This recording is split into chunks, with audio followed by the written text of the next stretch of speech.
plots of an urban block with Annunciation Street to the north, Chapatula Street to the south, Arabella to the west, and Joseph to the east. The proposed block is part of a densely packed urban neighborhood that is heavily residential with direct access to commercial, retail, and business districts, as well as essential facilities like schools, religious establishments, and green spaces. The block itself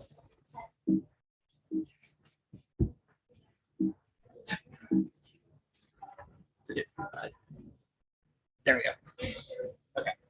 The block itself is home to single-family homes as well as Frankie and Johnny's, a local New Orleans restaurant. This proposal will redevelop 16 homes as well as Frankie and Johnny's into a multi-family, mixed-use collective housing community that will add several commercial spaces and a public green space while densifying the block by a factor of 3. Developing a majority of the block, the larger amount of acreage will allow over 80 new trees to be planted, as well as retention ponds added in order to mitigate the storm drainage system that can get easily overwhelmed in this city. Looking vertically, the proximity to Chapatula Street and the port introduces significant height with nearby warehouses, telephone poles, and even a nearby shipping barge. Additionally, a school rises up over 60 feet, which creates a more varying vertical landscape than just 1- and 2-level single-family homes. This community seeks to address the way in which we live and work in a post-pandemic era. As densely packed offices and in-person work has given way to working remotely, there's value in having a quality place to work from home. With that, this proposal hopes to attract young working individuals, groups of friends, and young families who are looking to live and work within the unique urban network and culture found here in New Orleans. Looking at past projects like the Next 21 housing community in Osaka, Robin Hood Gardens in London, and the High Line in New York City, I noticed the implementation of elevated corridors, unique circulation, and the focus on space that encourages spontaneous social interaction. With this proposal, I work to weave new green space into the proposed structure while also adding to the surrounding blocks. At the same time, in order to respond to the vertical context, this proposal remains lower along Chapatula or along Annunciation and stacks its way up as it approaches Chapatula Street. In developing the ground floor plan, several things needed to be accomplished. The introduction of vertical cores, commercial space, including the relocated Frankie and Johnny's, collective office space available to tenants, and a private courtyard space that transitions into public green space while responding to the contextual guidelines that are created from the surrounding built environment. Looking at the elevation schematically, the vertical cores act as both circulation to the apartments above and boundaries for the commercial and collective spaces on the ground floor. With these vertical cores, I was able to offset the slabs to establish varying ceiling heights at the ground floor level, along with a more dynamic floor plate system that corresponds with the elevated corridors found above the central courtyard. Along with the ground floor program and apartments, a major focus was placed on the elevated courtyards that rise up over the elevated corridors that rise above the courtyard. Drawing from the contextual guidelines of the neighborhood, 3 elevated boardwalks attach themselves to the building at different heights and provide unique collective spaces, extra horizontal circulation, and a much needed shaded exterior space for the high pool that's planted. Looking at the ground floor plan, the blended collective office spaces, collective living spaces, and commercial spaces give way to a newly developed landscape that can be enjoyed by both residents of the community as well as the public. Moving up to typical floor plans, there are various apartment layouts, collective spaces woven into the elevated boardwalks, and the presence of vertical shutters that provide privacy for windows looking out onto the boardwalk.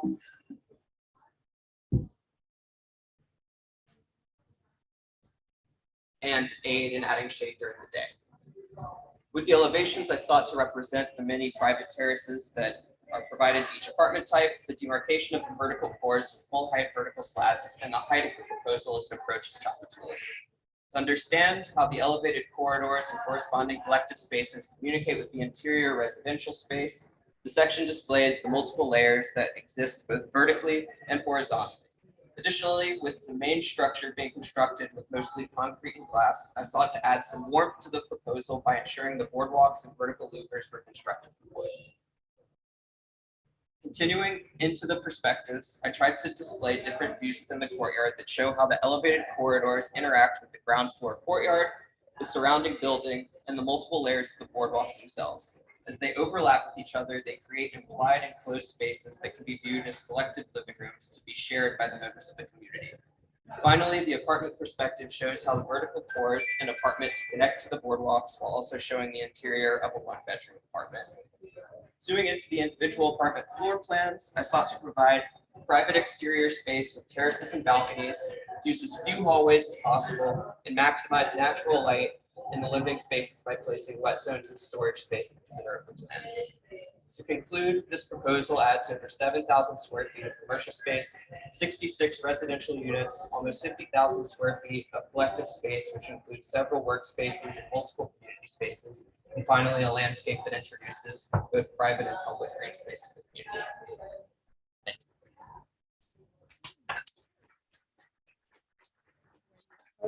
you. That was a very well constructed presentation, and I appreciate all the kind of pattern finding you're doing at the urban scale and then pulling that to make it that's really nice to see that kind of direct implication, right? Because you left instruction lines, you talked about all your retention bonds, tiny. That's not.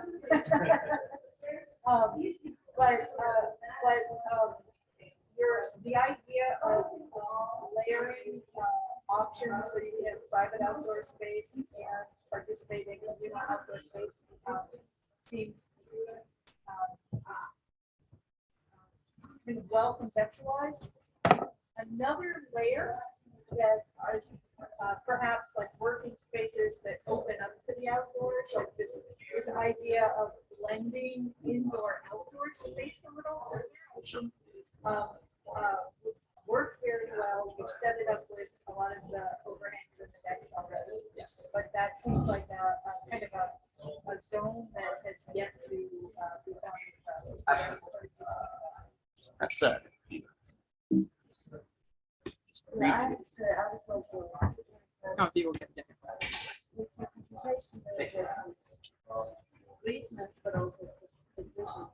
And then it's great to see a project that recognizes that it's within an urban environment and is disciplined and provides apart space, have a very clear circulation with the floors, and then it breaks kind of once you go beyond that. And what I also appreciate is that all these boardwalks and other areas in a way of from the building, so you're guiding from somebody's apartment, so there are all these holes and gaps, which also takes this darkness away. So they're so scattered that you always feel like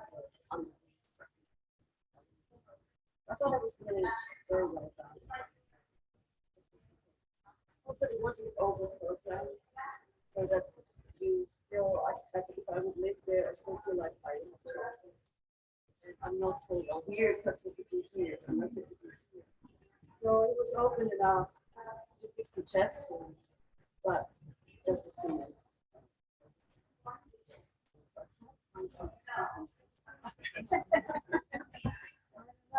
I guess the question always is, you know, the block is built in the block. What's the content? What's it about? What do I put on the urban side? What do I put on the garden side? I can respond to that. Okay. Yeah, so because Tchoupitoulas, which is here, is more urban corridor that's looking to be developed into the future with the removal of the port and the addition of the median to create more of an avenue. I thought that first of all, the size of the building is taller along Tchoupitoulas, and the majority of the commercial spaces and this kind of encapsulated public square was given back to the site. Oh, now we see that wonderful area. Yes, this hopefully stacks all the layers I together. saw that actually yesterday displaying the screen. So yeah, I put the commercial spaces on the more urban scale and then draw back to a more quiet residential and garden scale as you go into the neighborhood, into the more residential single family. I was more talking about within an apartment. Oh, Like, okay, is the- Do I put the service spaces on the outside as a buffer, like bathroom, storage, whatever, and the social space in an apartment? But then people might walk in front of it, so it's Yeah. always a dilemma to decide what to put.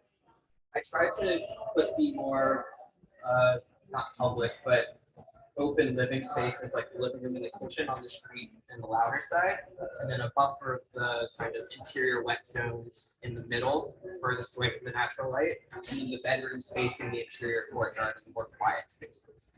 Well, and it's always debatable. Yeah. You could say during the day, that's where I spend when I'm awake. Yeah, Perhaps when I want to see the courtyard. At Sure. night when I sleep, I have no need for it. right. So, but you can argue about this. Mhm. But I think you should have a position. Okay. Either it's a mix of, I pick my apartment according to what my personality is. So I'm a night owl and then after work, I might bedroom on the other side. So I think you should just know, make a deliberate decision. Okay. Absolutely.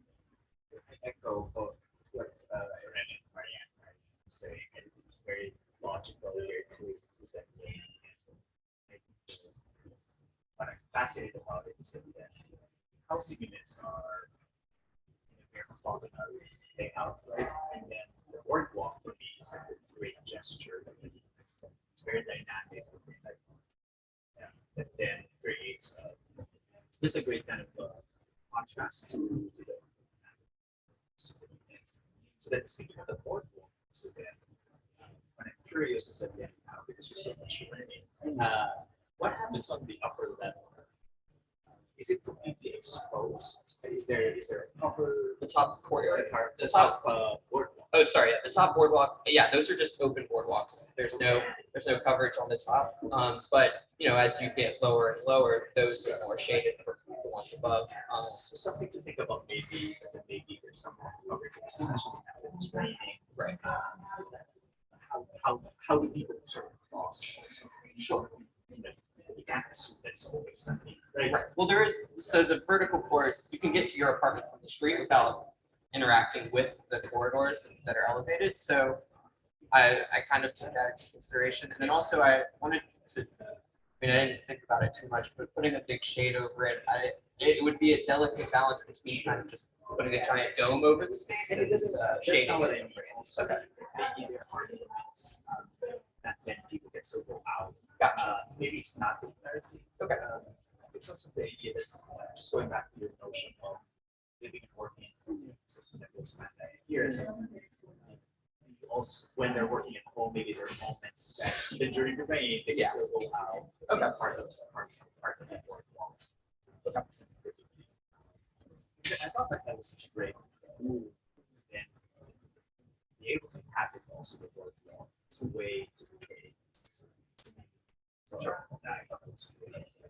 It's smart the way it's actually pulled away from the unit, so folks can't take ownership of the park and run at their place, right? And then everybody has access to light.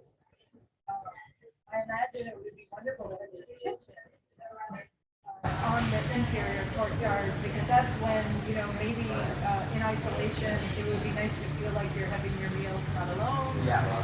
And it's kind of lively, and when you go to Italy and you hear the cooking sounds of everybody who lives around the piazza, you don't feel so much like you're an interloper, you feel like you're part of the auditory community. Yeah. So I think some of that is really rich. Now, Irena, I found some things to pick on. I have some. Yeah,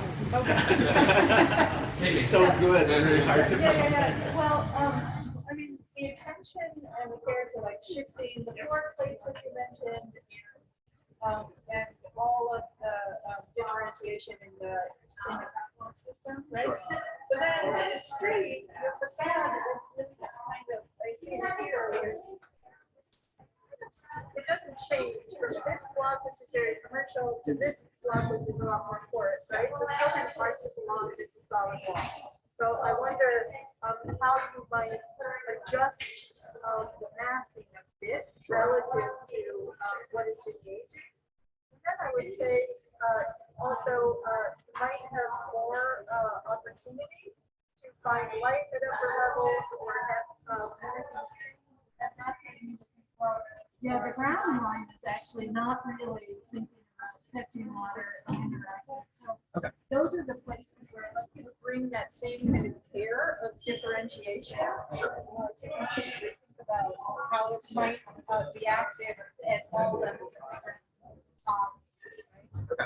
And I tried to talk her do that by introducing all the terrace spaces in the apartments that kind of set in to the building. So it's kind of like perforated along the facade instead of just a flat wall. But I do see like now I've poked in, now poked back out, and create a more dynamic look.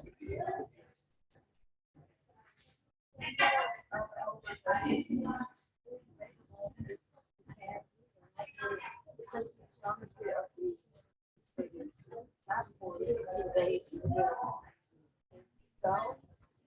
also never see it. Someone that could be smooth, like a really important moments, put that geometry in the other. Yeah. And the housing geometry. And that marks very specific. I think that would be nice, and if it's not only on the inside, now that might stay very vivid. And it might give you a way to shift the window of one apartment to the other so that you're actually not.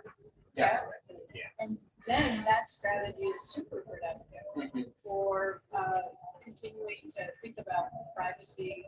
Yeah. And, dignity, right? Yeah. So, I could definitely see that being yeah. really cool. And that's, we still have a public stair that goes up on these boardwalks, and all the floor. Once you have to start at the ground floor in the vertical floors, I had a central stair in one of the iterations, but it was like morphologically, maybe is the word. It just kind of stood out. I didn't get a chance to fully develop it to a way where it made sense to have kind of a stair tower that goes all the way up. Okay. I could also think about it from so I have a stair from 3 to 2, and then there's another stair. So there is a stair. The space is both like a collective like theater stadium seating, but it also does have a staircase that gets you from the first platform to the second one. So if you continue that floor. Sure. And then Okay. you say maybe there's a larger space. Yeah. There's something else, and there's a stair. Mhm. So then you have to just kind of wondering, you have to. Right. Also, if you do twice as many turns, instead of always being on that. On the single floor. Right. Yeah. So I would break that. Okay. Is there a lift? Yes. All the corridor or all the cores have elevators. What is to me, one question to be perhaps push further, if it's possible, is that is a roof, thinking about the roof. Yeah. I started to think, I just did, I couldn't Yeah, get to I mean, that it's point, just but asking too much. the inhabitant, And that's why. so like but these I think are, it's an opportunity to. these are both collective spaces on the uppermost level, and like this would be an occupiable kind of roof terrace, and then thinking about adding solar panels to the roofs that aren't occupiable, adding kind of rooftop gardens and greenscape to the top, like that would be something. The solar can be integrated into Yeah. the facade or more integrated, because the roof is not like a backyard, it's really a front yard, as in the same family of all your boardwalks. Yeah. The middle, so it's like an extension.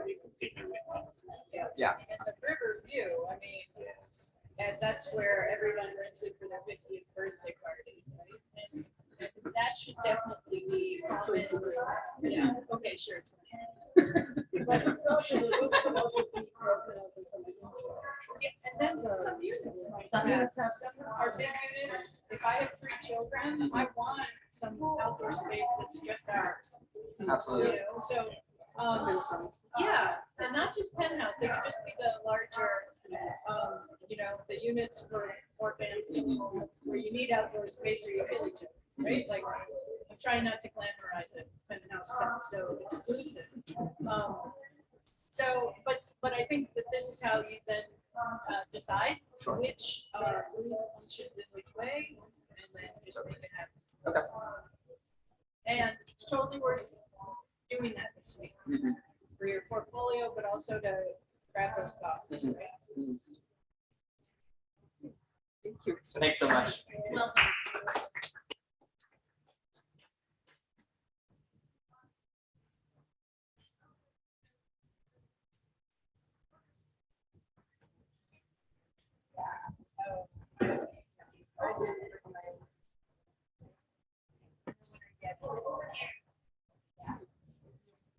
Testing in a moment. So you are clear.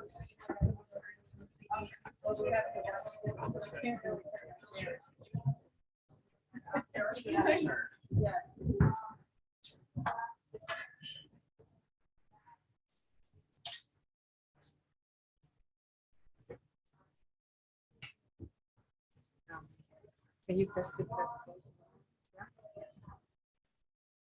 Yours. My name is Claire. My project was Big Easy Botanists.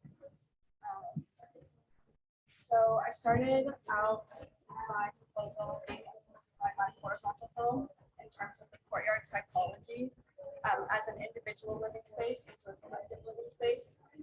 So the courtyard is formed by a U-shaped series of rooms, and it was transformed in this proposal into a ribbon-shaped series of units with internal alternating courtyards. So my intentional community is for a group of botanists who are focused on learning, studying, and growing plants and diversifying the area. They require greenhouses, general areas, as well as workspaces and labs. So my building form is a ribbon shape with alternating interior courtyards that sit each floor, alternating courtyards. Kind of, center. So to enter the aggregation from the street, you can go on the first floor through ribbon shapes or around spaces. So my vertical circulation is through a core that connects to each courtyard, strengthening. So my access kind of starts from very public, and as you move into the aggregation, it becomes more private with a shared courtyard becoming a smaller community. My program includes the greenhouses, gardens, Frankie and Johnny's, which is relocated up by the greenhouse spaces. Also create this forced entrance, blocking off the street. In terms of vegetation, I added a lot of green space and kind of centralized it to the center. So I positioned my aggregation so that the greenhouses would receive the morning sun, the botanical gardens would receive the afternoon sun, and the late afternoon shadows would come the west. So there's my site plan on the first floor to show the entrances through the courtyards, as well as this main entrance into the botanical gardens. And then I have two sections which show the density of trees and the openings of the courtyards.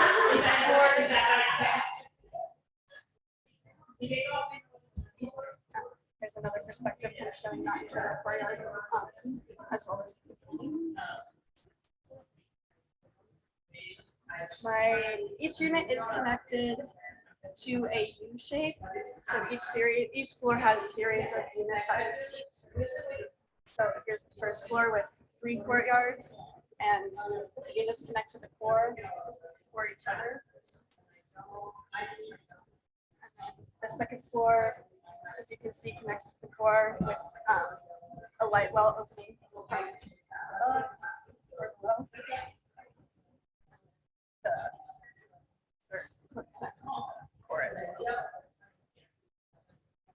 These courtyards create an opportunity for community connection and the individual courtyard typology into more of a linear experiment as well.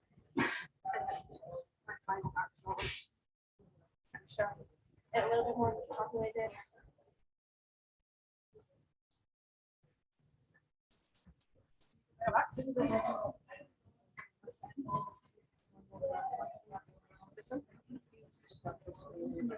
this is all open, Yes.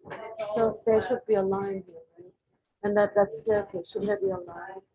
They're both open. They're No, on but site. I'm not, I'm on an upper level here, and this is a lower level. No, this is the same level, and then this is the light well that's to below. But it's the third floor. Yes. Oh, so it has an openness Yeah, there. so the second courtyard is covered, so you can, so you can inhabit this space. So in the lower plates, perhaps dashing in where they are, I would say, I really, I think your renderings are beautiful, but the complexity of your stack of plates that are all different, like a black and white axon where we can see it very clearly, because the renderings are kind of diaphanous and they're muted, your color palette is exquisite, but it's like 3 shades of peach. So it's really hard to kind of see the edges and the volumes. Right? So I would say, because you kind of have shown us things in pieces the whole time, it's a little bit hard to understand the aggregate. Yeah, I love your, you can read of the diagrams at the beginning and the flipping of the conditions. And I'm not quite sure if I understand how it is. Like if I have a courtyard on the ground level, and there's something above. So do I still have openness to the sky, or is it covered up by something else? I'm not 100% The sure. open sometimes got light wells. But I'm not sure how to put how much of those lights. Yeah, so like seeing that the squiggles in a aggregate, so we really understand, and then cutting the section, it's black and white, so we can really get it. All you can do the section, but I think in the plan drawings, you should dash what's above you.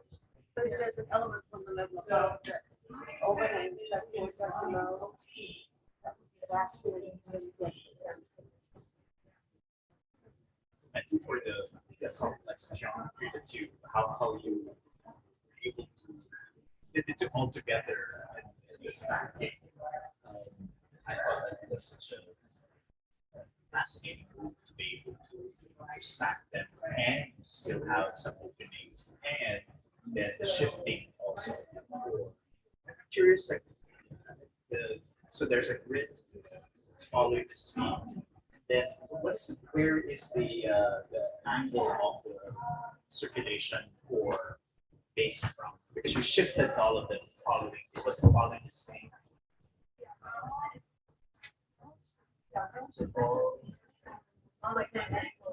Yeah, so that actually, all of my business and columns that I've done, I shifted everything 50 or 13 to 30 degrees. So it's kind of influenced by that, and I wanted to show like some kind of variation.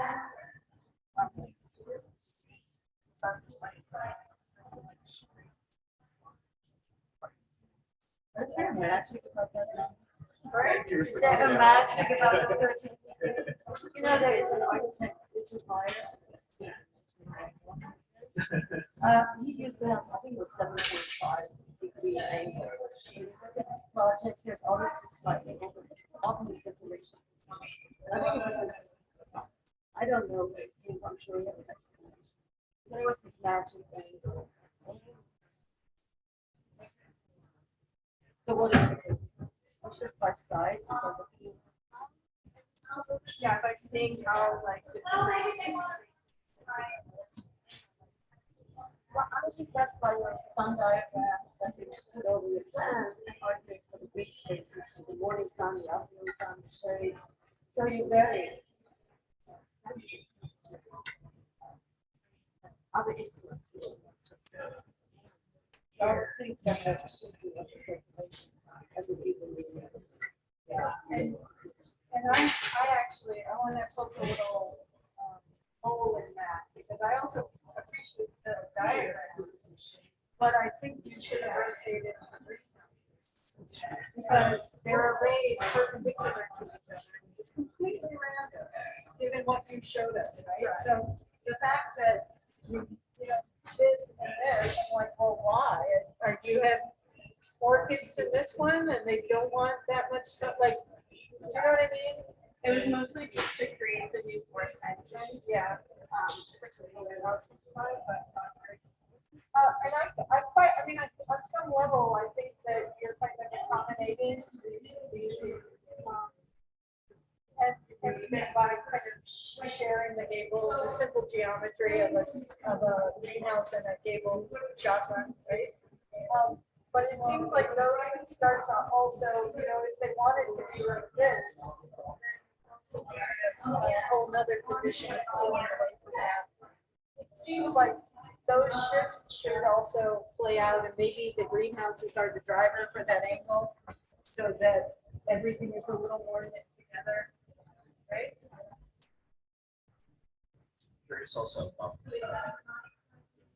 just looking at your perspective, wondering, it seems like it's just punctured in a very regular way. And because like the form is very dynamic as well as the shifting. So I wonder, would you also integrate maybe some variation in the rhythm of the windows?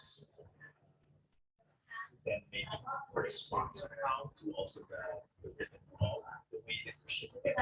Something like that. I know they're based on the rules, right? The sizes can still vary. I would introduce, I also, I think the scenario that you presented, the botanist and everything is this kind of garden terrace.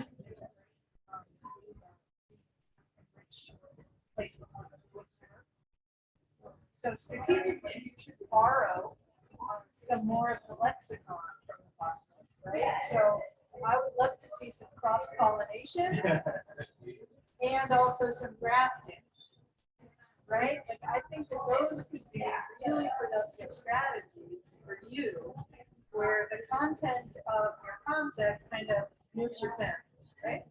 So that you have this kind of productive strategy from the way botanists work.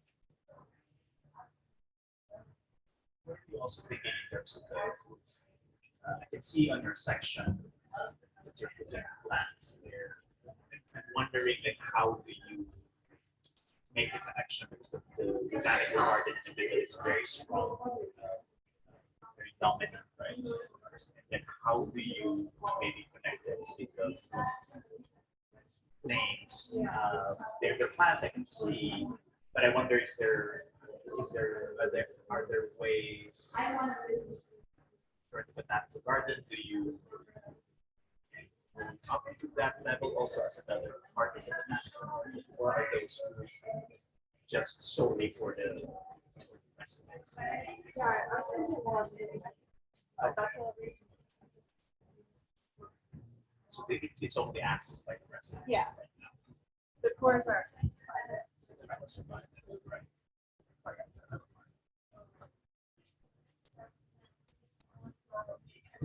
I'm fascinated by your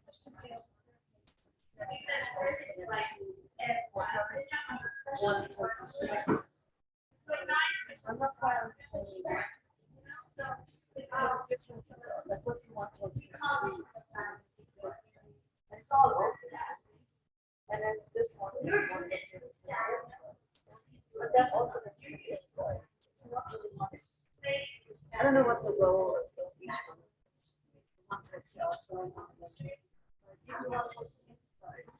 It's almost like. So it's very.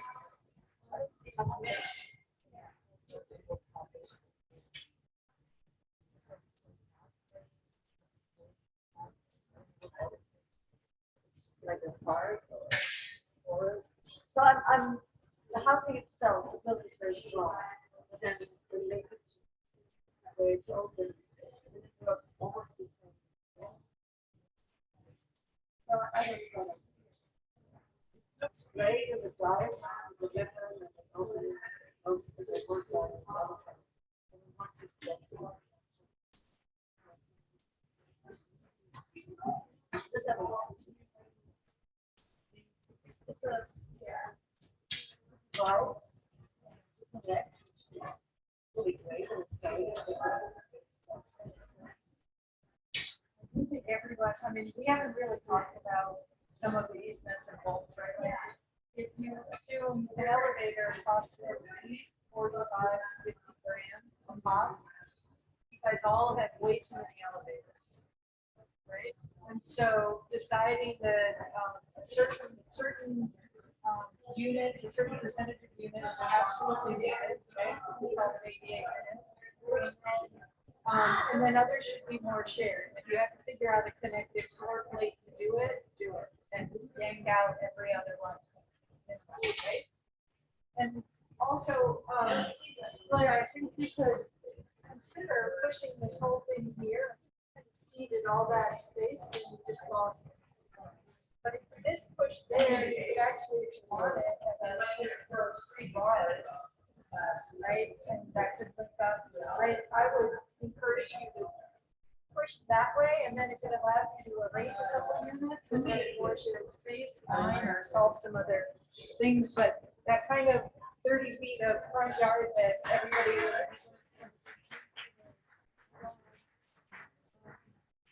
I mean, I like dogs, okay, but basically the project just loses it.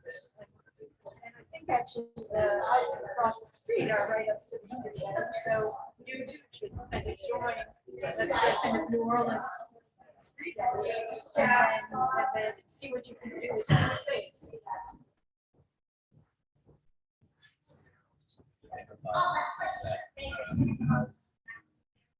I think that if you're moving, then you kind of just everyone just those three entrances. But I'm curious, like, what if you have friends from other units? I mean, again, I'm fixated with the rain because then I'm wondering, like, what happens when it rains and I want to cross maybe to another area, like cross in the middle of the back garden.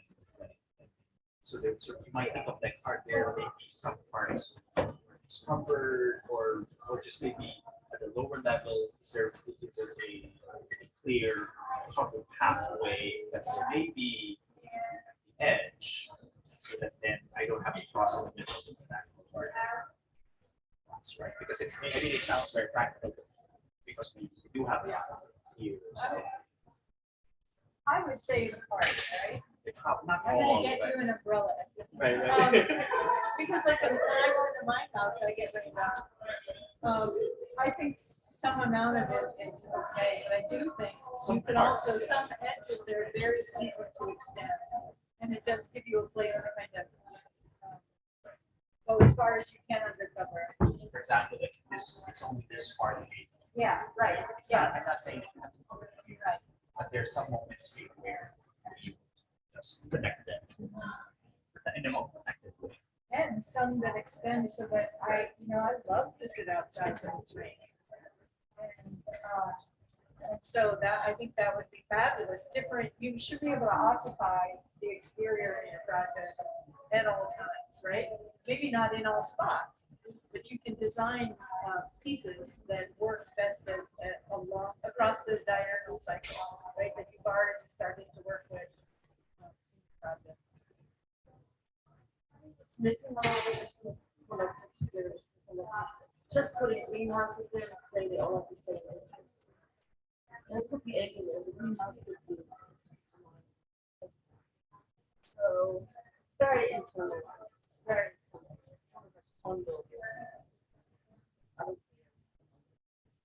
I don't even see, maybe 2 or 3 are showing, but then it's very isolated. Entries are. I don't even see all one, so not staggered. But if it, that's like, then between on that side.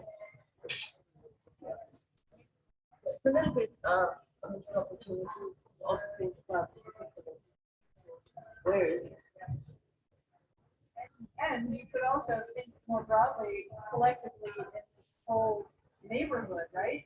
Those could be mulberry trees where we all go picking springtime and all the cedar waxwings come in the spring when they have the bird fall out, right? Like your project needs that kind of communal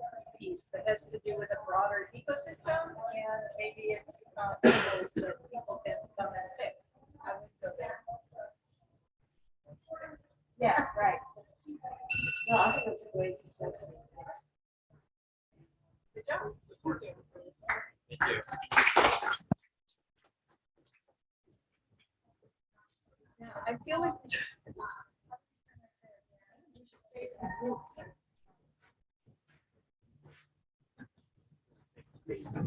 Yeah, maybe the presenter could stand.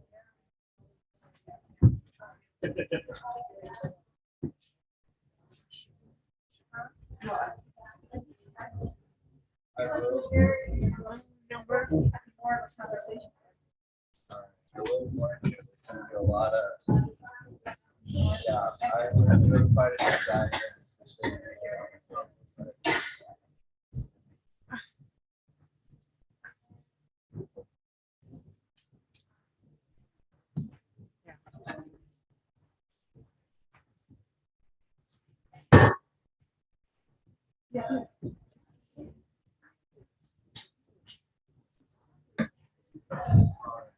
So, my project is in Knoll and Knoll, and if you don't know, a knoll is a small grassy hill, and my community is made for growers to produce and then sell their own food through gardening on the plot. So that is why I chose this name.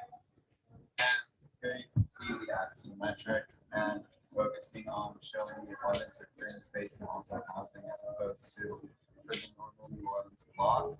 For this project, I tried to take a few aspects of my previous projects from my horizontal home, the concept of a large public space disintegrating into smaller private spaces, as well as the concept of using pocket courtyards to create both private and public greenery for my residents. And here in the sectional home, I focused on the use of sexual interaction as well as green roofs to really brighten up the space and give it more personality.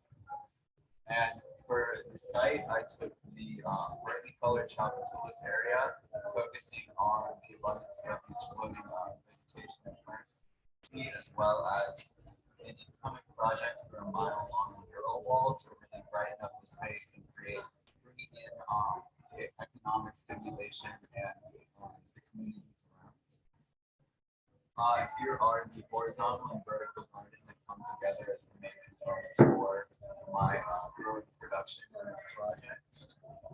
And in the full site, you can see the typical New Orleans block has a ring of public vegetation, normally the front yards, which then is enclosing a half a ring of housing, which then has private interior vegetation space in their backyards, as well as for our specific block, there's a large commercial block along the Chapatoulas Street, which I decided to actually push up into my site plan, bringing in Frankie and Johnny's as well as a fresh market to sell the produce on the plot. And here you can see I loaded the public vegetation towards the communities which surround the plot to the north, creating public garden and park spaces for both the people in my community that are also open to those in the surrounding neighborhoods. The housing ring is also opened up towards the surrounding neighborhoods to promote interaction between communities and help bring people together. Here you can see the private vegetation, which is interior within the housing ring, and then also now continues out upon the green roofs of each roof, stacking up, utilizing my stack and stacking technique to create more green production space for the community and vertical garden. Here is just the first floor plan. And this is a zoom in of that public garden, showing how you have the outside community as well as the community inside, both working to create produce for the communities.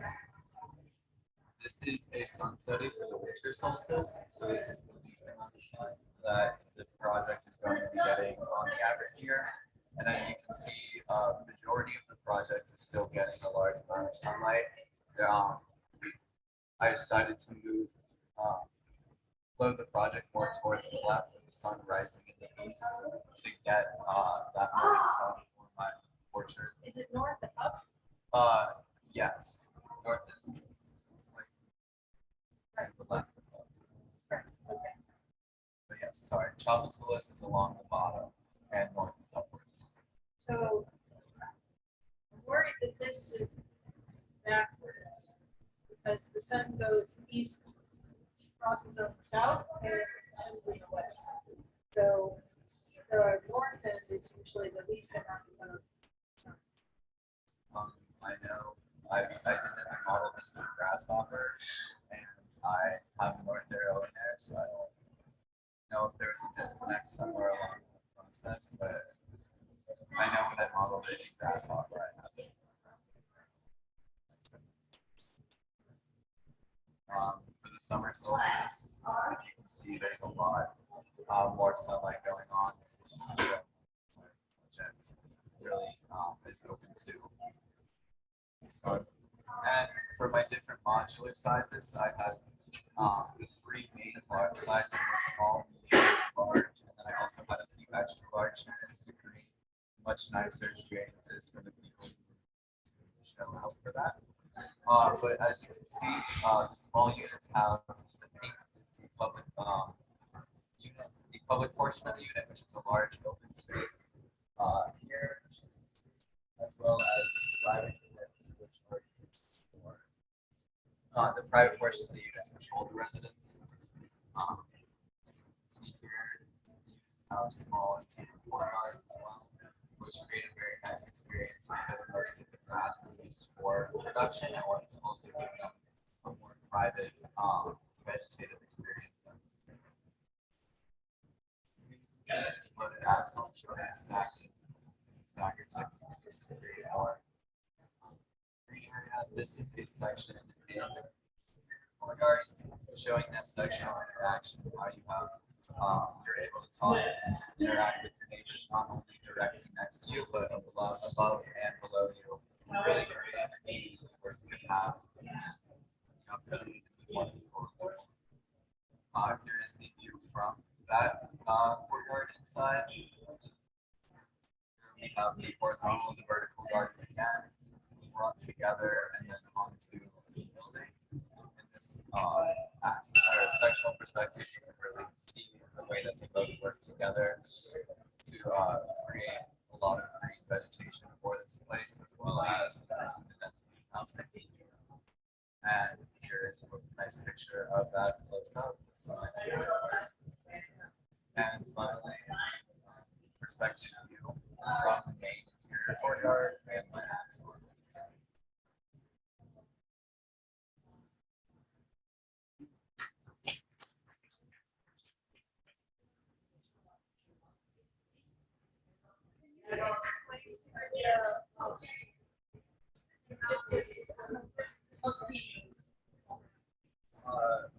Yeah, so that is, I have vertical circulation here, and also I have those up to horizontal circulation that I tried to bring in the New Orleans terrace style to my circulation. That's occupiable. Yes, I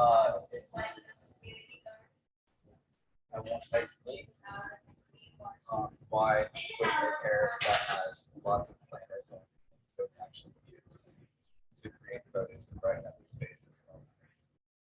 Creating kind of a buffer between the circulation and the production areas.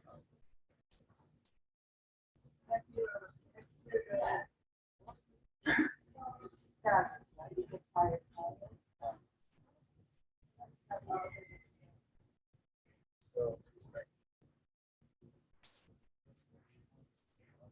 So you have a dead end. So if you find it here, then the stairs. you can-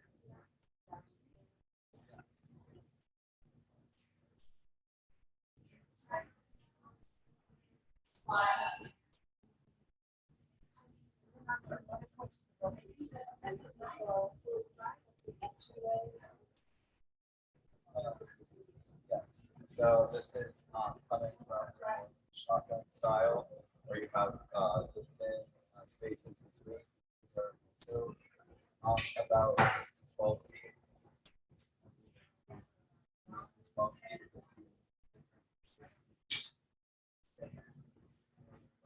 Well, it's not all spaces, all public places. So that not everyone's. So you make. Point out that this is the public water.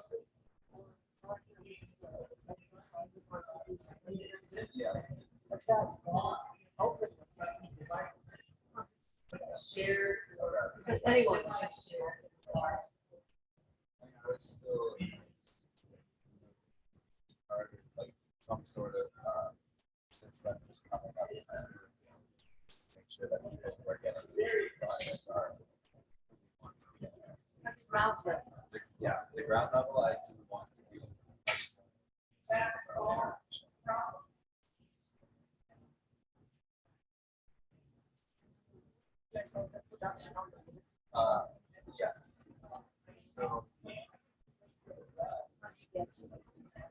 Yeah, so we have elevators.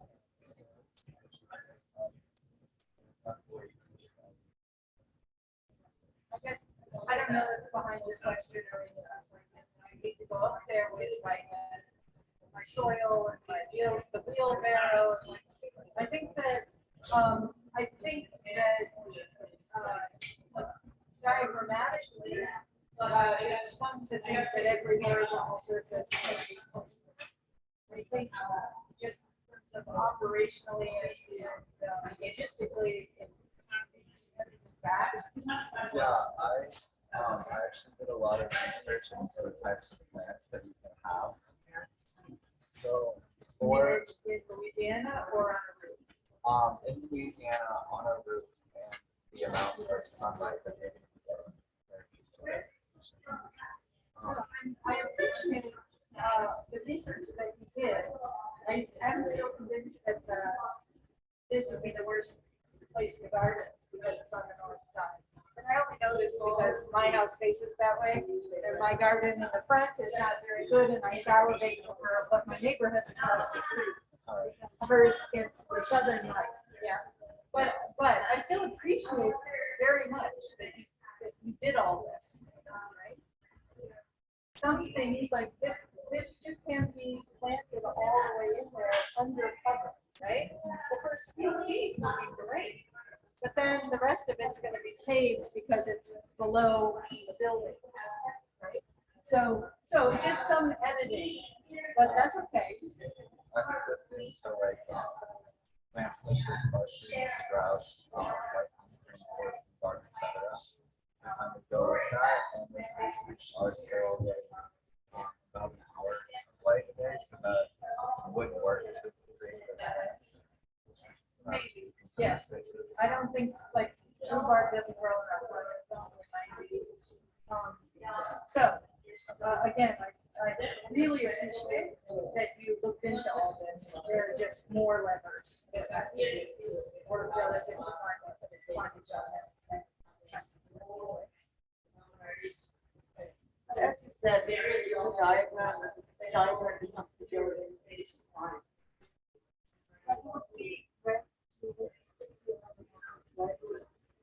Maybe some services, a lot of services, containers or products. And I can move them as the sun moves. So a little bit more of this variety of just all understand. I got that idea and I also get that similar. So I think that would be, so then I can also imagine that I can occupy there's more to it than just having to garden all the time. And then maybe I'll go to a question about there's so much devoted to gardening, and gardening requires tools and soil and stuff that is like if you another layer, another zone in all of this that's new, which is storage. Instead of just saying, oh yeah, I have garden here, but I'm not there, I'm on the roof. Well, it's not even a whole, okay, now I'm just cut it up. And then you distribute it. And each one of these clusters, that's the secret of your production. So So, and then there's the center, like, but down there might be where it's collected. Maybe event stuff, or share, or everyone has a shop. But it's, Yeah, maybe the circuit in the center is actually ramp, but just really an equal wide kind of ramp to flat, so that you actually could, yeah, and then you might also decide, okay, at the highest level, nobody's gonna show it there. Maybe that's just see them for the green roofs, or certain roofs are blue roofs, and they're crystalline water, to sort of, to use. You know, you could have some systems, and like, I think that the idea of using a kind of a machine for growing is great. But all the parts don't have to be the same, right? And then within that, so, okay, we need this or sharpness. Well, you could actually put them in benches, and then people could sit along the edges, and also stuff that we say. So like, you can find all these other kind of incremental shifts in scale to allow new types of occupation and to support all the function that you're building. This is just the richness, and then you have to let go of everything being kind of rigorously and say, okay, this is, I let the pressure out here, and it does a little like different. Curious also about so you're talking about earlier, iron work and the design I appreciated how you were thinking about how to apply it in this context. One thing that I'm wondering is that a lot of the iron work is right, that it's on the street side. I'm curious, like, why you decided to maybe reverse it in a way, because then it's in the courtyard. So I'm just curious, like, why? What's your idea behind it? I kind of, so there's also wrought iron along here along the commercial market, and I kind of use the wrought iron to show like, the circulation along the main two spaces. So I felt that like the two ideas of this community were the production and then the selling and then the market. So I felt that like creating this vertical garden to really showcase the main parts of the project. Something that I was to the actual. Because it's also possible where this is how you set the rules, right? How you define is that vertical garden used to mark front door, entryway, or an important part of or important building. And so which means that maybe it also appears in other parts aside from the market. That could be another use of the. Because I thought that it was such a great move to use that. Not that you need to apply it everywhere, but maybe where it's select. On from the street side, because I'm curious again how it's appreciated from the street side. Because it's mostly concentrated in.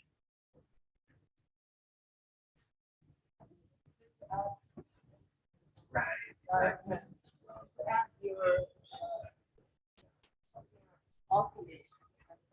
To this, because one is part of the house. So it's the same way. Yes, exactly. That's what I was also thinking. Because it added another layer on the street side. I'm studying very disappointed with my time.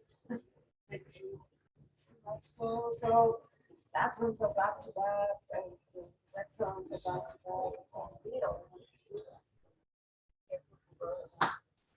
But I'm missing what else is maybe the project.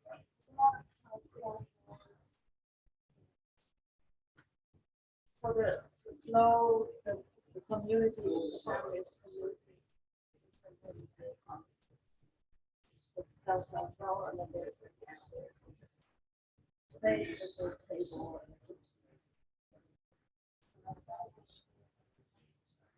Yeah, this is the abundance of that. So I have a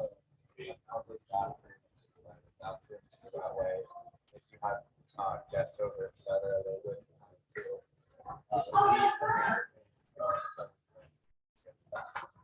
I just felt like that was for me, that was important level of practice. I really want to break. I have a radical idea.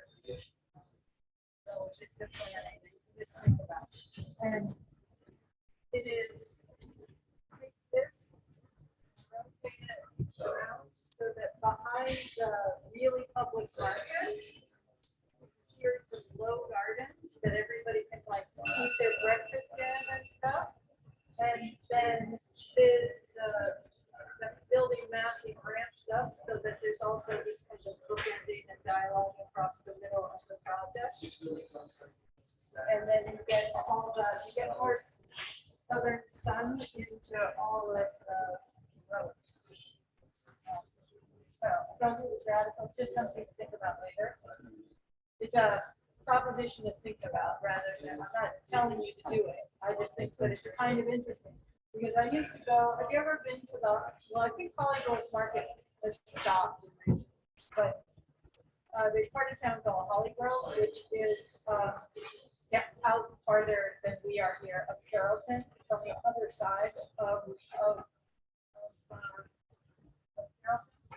And they had a market, and on the weekends you could go and get a farm box. And then you could sit in their gardens. And I had a toddler at the time, and so we spent every Saturday like having brunch in the garden, and it was wonderful. And it helped share public garden space. And so I can really imagine that market that you established with a zone that's in between the living and that public market that is that is gardens, where I could buy the scones and the blackberry jam that somebody who lives here made, and go sit and spend an hour or two.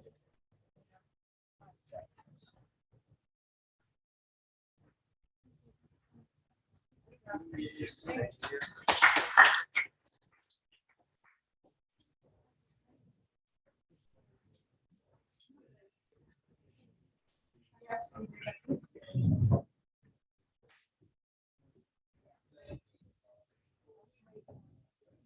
Are you very far behind?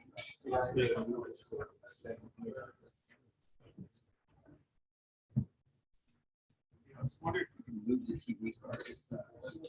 To try to like cameras more recently.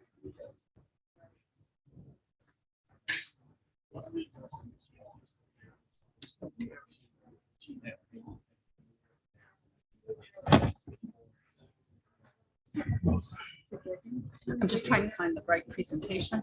Seems like we have a lot of empty chairs and perhaps we could just stack a row. How do I begin? How do I make it expand? This is right. What do you? This one. I don't have a max. It's like. We have to. Okay, thank you.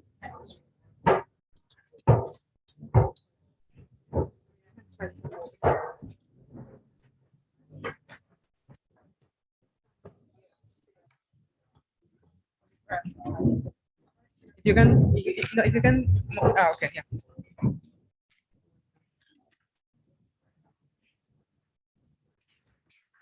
Can you hold me? Just holding this one. So.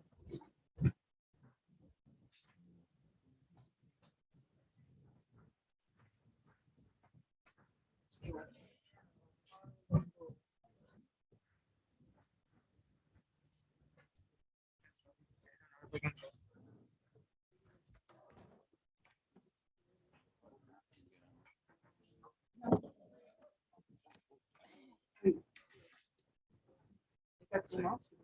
I mean, it's where the car with the Mine, I'm not that strong. Okay. So, let's see.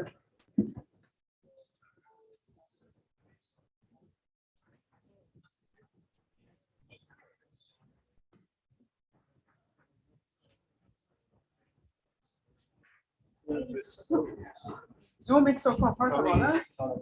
Yeah, right here. Look at this mess. Next time, just say. Potential. We're coming back with all our difficulties. Can you get it off now?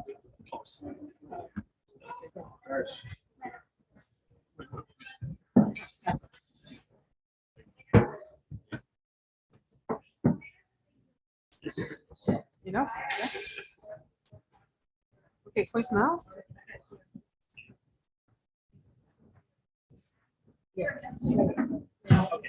So yeah, it's your turn. Yes. Is that your? Okay, you have the. Okay. You can Let's go see. back. Yeah, it's working. Okay, so you're standing at another.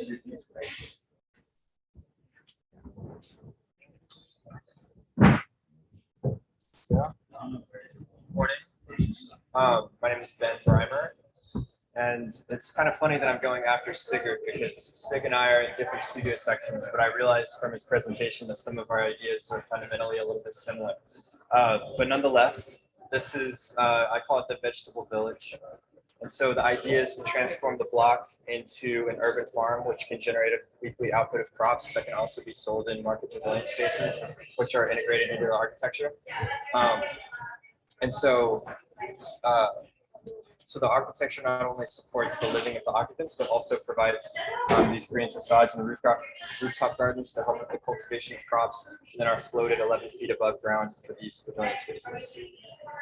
So to touch on the background of some of my previous projects, the horizontal house was 2 bars of space, one for public and one for private, and separated by a sort of central courtyard forming this U shape.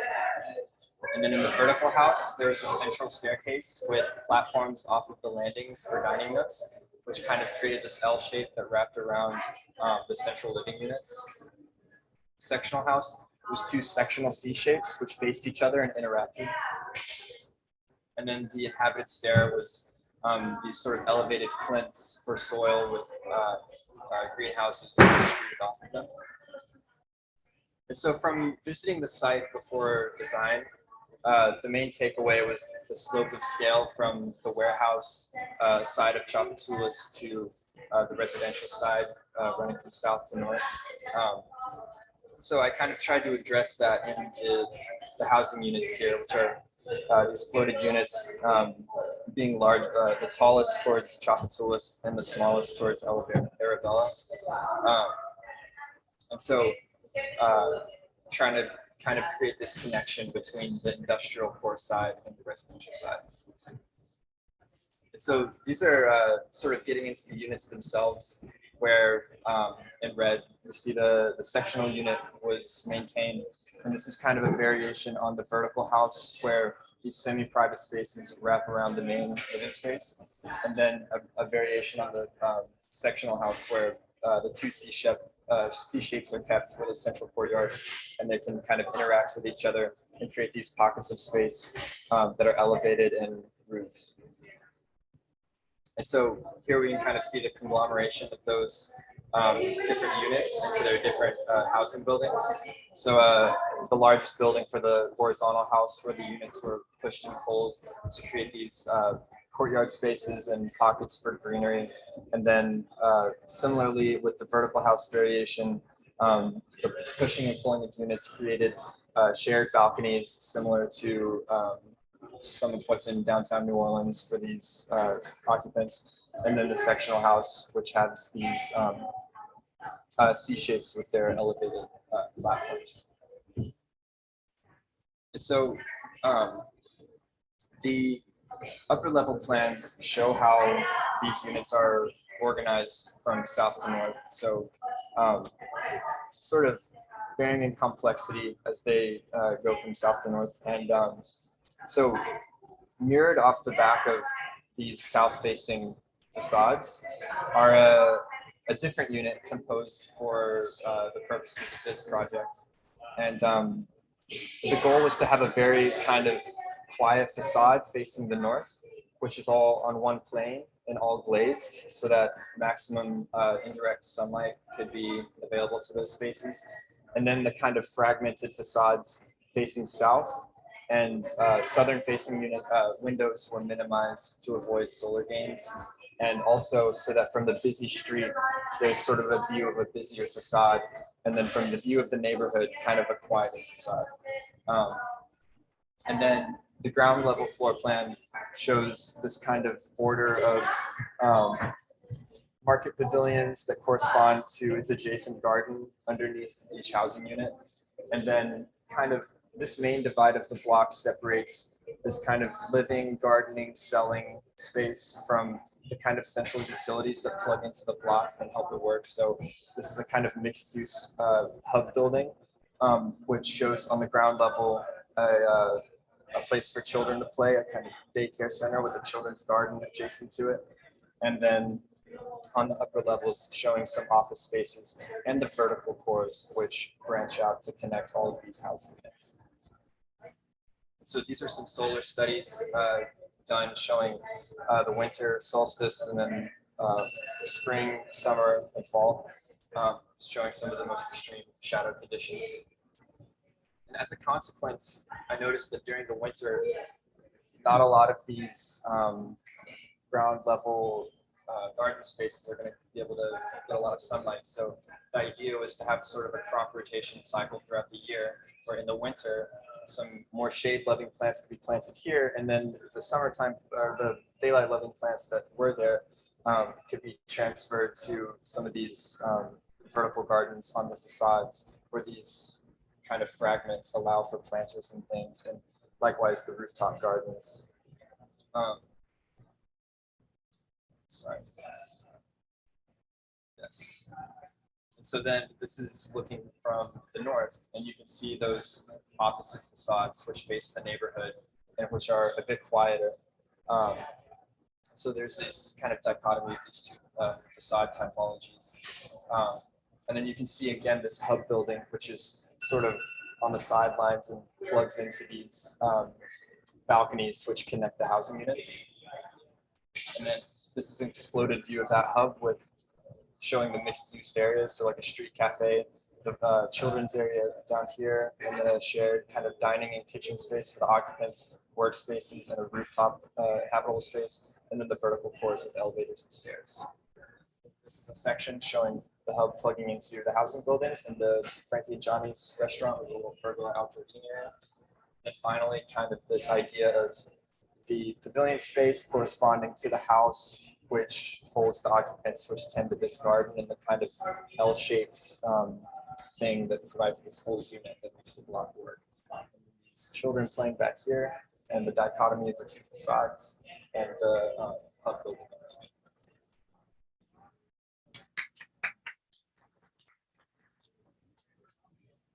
Oh, yes, sure, that's covered in the block.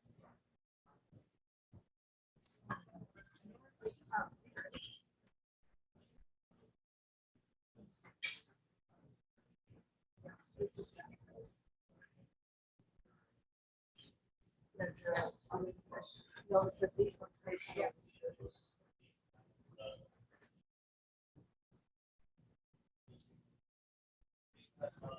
So So, who is again in that all glazed narrow unit? So there are two different housing types, right? right. Here and here, so is that single apartment, studio apartment? Right, so these are the smallest unit typology, and these are the studio apartments, and it's all one room, and it's open, and there are partition walls to divide the different spaces. But yes, so So are they participating in the garden? yes, they also participate. So the balconies connect this unit as a whole, this unit as a whole. They can interact with this garden as well. And all of those units occur on the second level or above, right? That's None of them are, Yeah, none of them touch the right, ground. it's all private. And so that's the ground. Yes. Underneath. So that's the open air market pavilion where the produce can be sold. We have three of them. Yeah. Correct. Yeah, this one. Right. So this pavilion corresponds to this garden. So the occupants from this housing unit can sell their produce here, and then likewise. So they're sort of semi-private. I was gonna say, Ben, I think, again, that it's kind of too ambitious a Yeah. goal, and you only need one of those. And I think it's down here where this this garden gets all the light all the time. And then that might make sense, right? Then I say, decide that these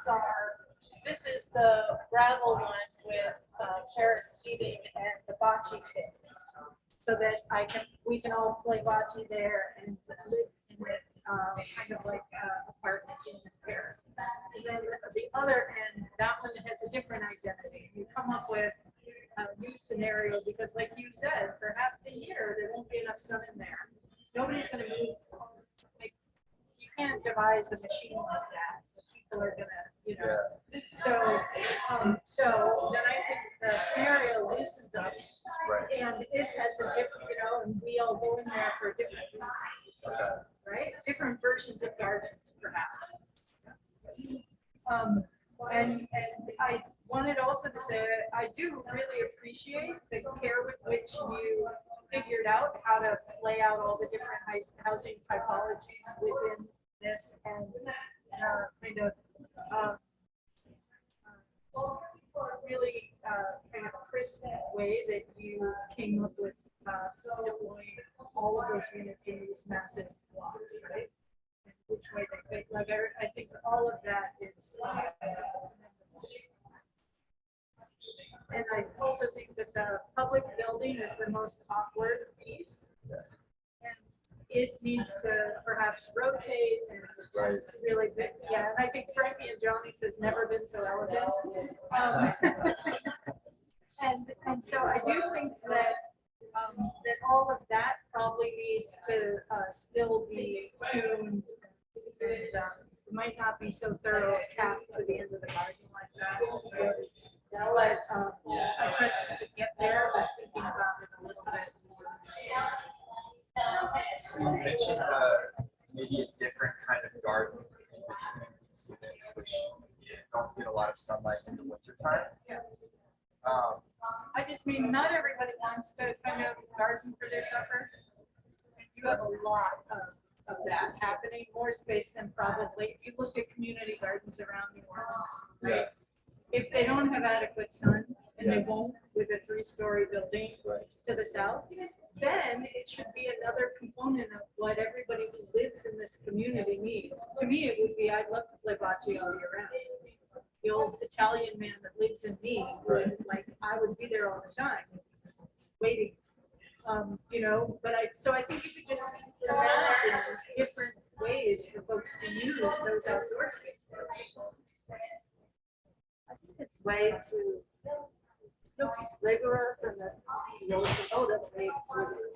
I think it's segregating or separating 3 different gardens and 3 different people who sell stuff. So if I want to buy something, how do I get from one to the other?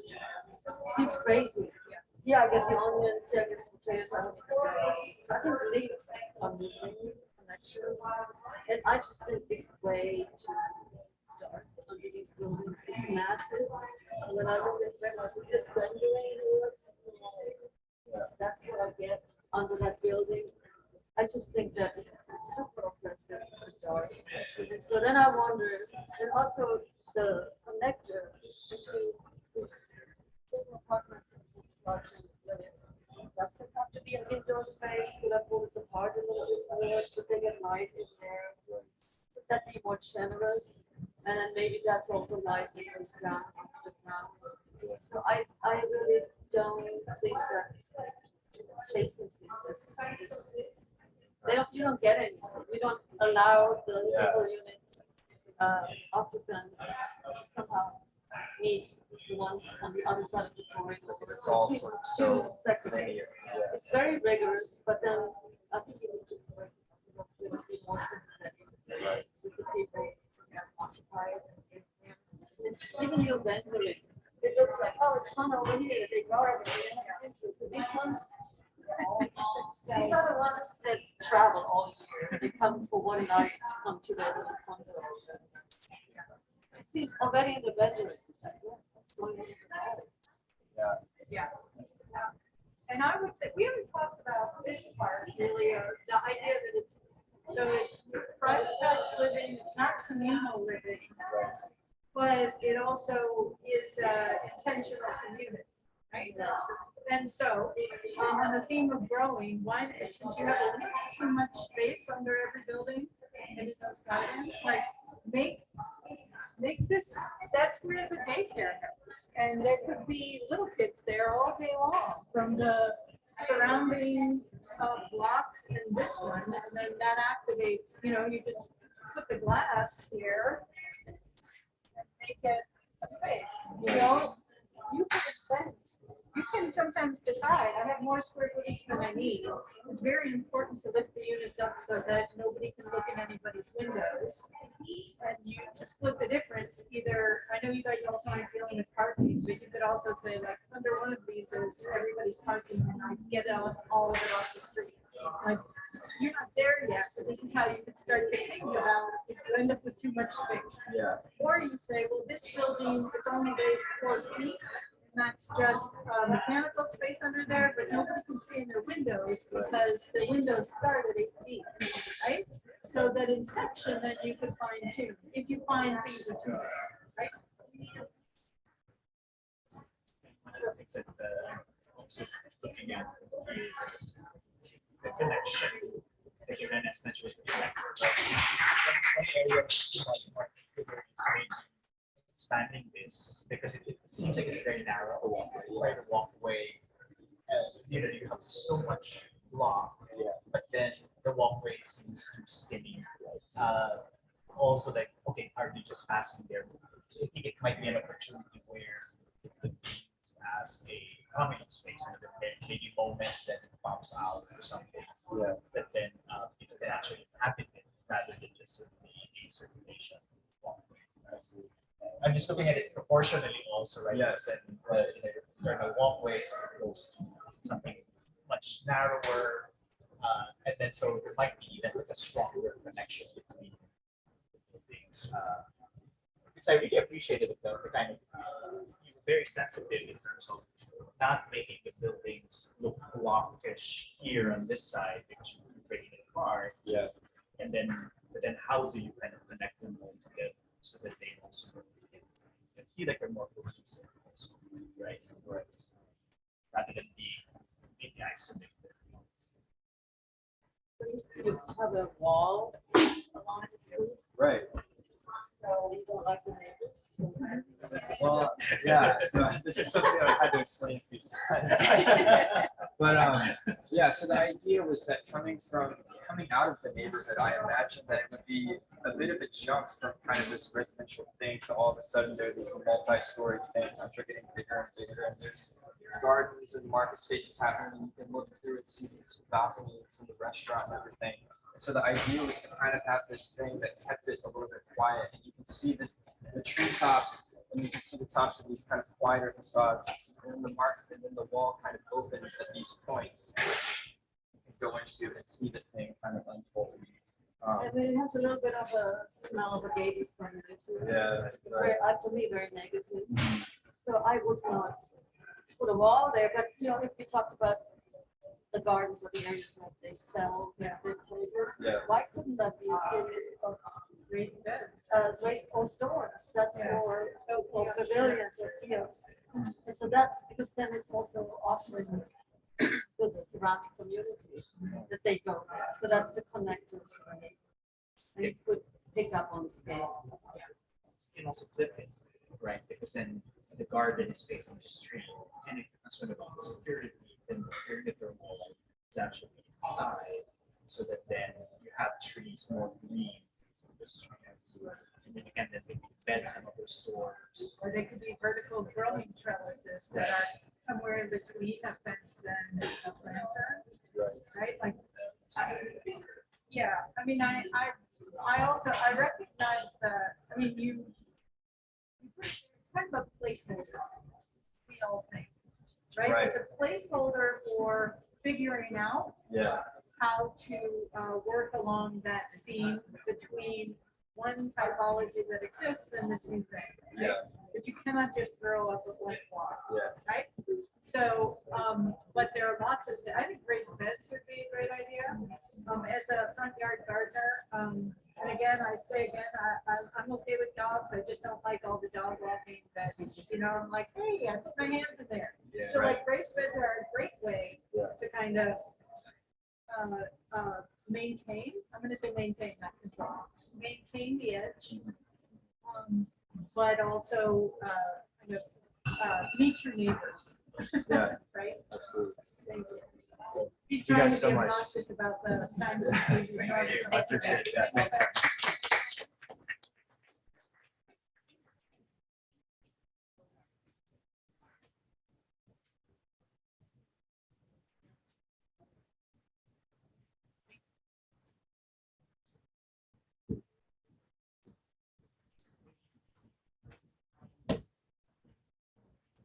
What about,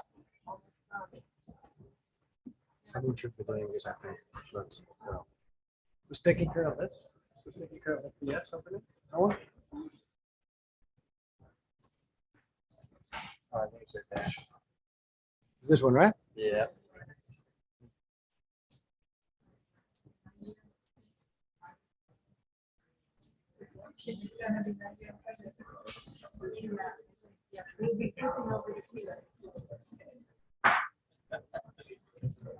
Am I just using spacebar?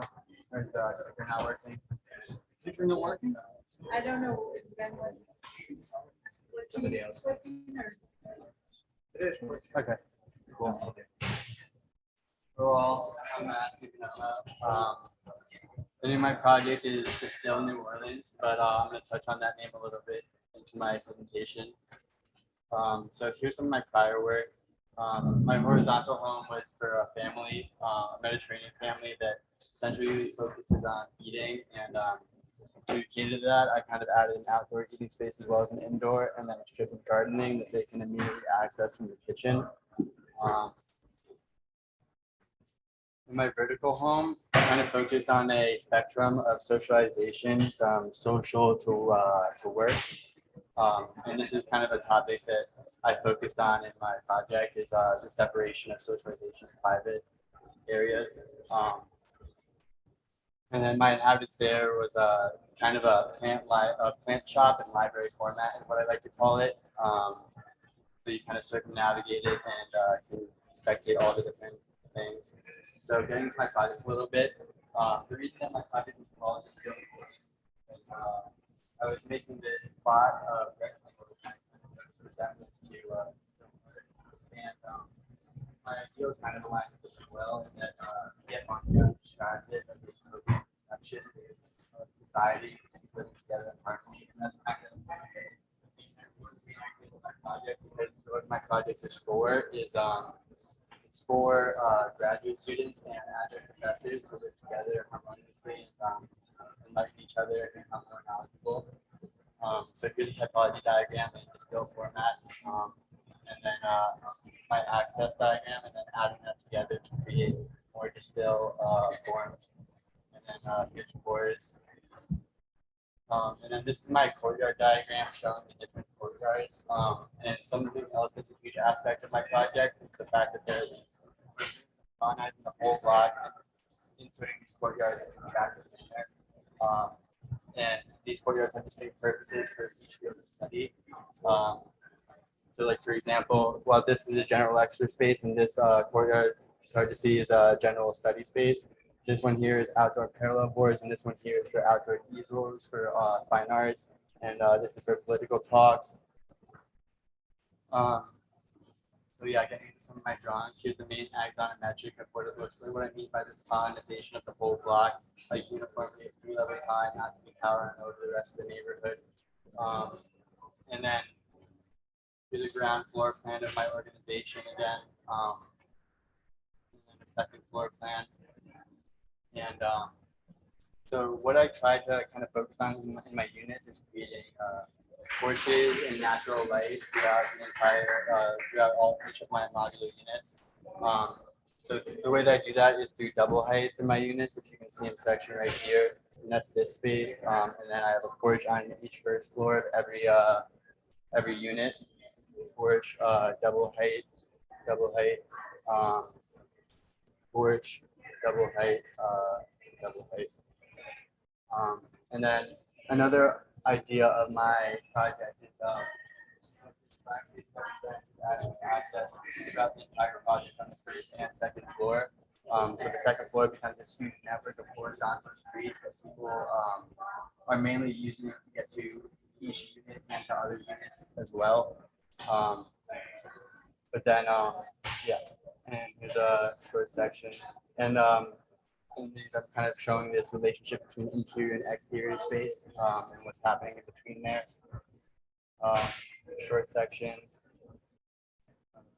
perspective 1. And I'm trying to follow a Lacaton Gestalt kind of formatted perspective. Lacaton and Gestalt formatted perspective, where they're leaving some of their space light to highlight the things that they want to show. And for me, that was these courtyards. Perspective 2. My hands-on section. Thank you.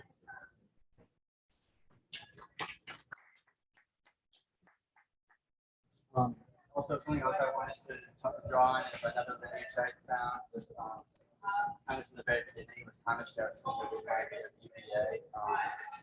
Yeah, kind of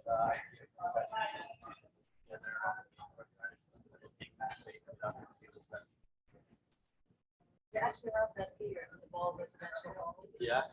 There's a resident.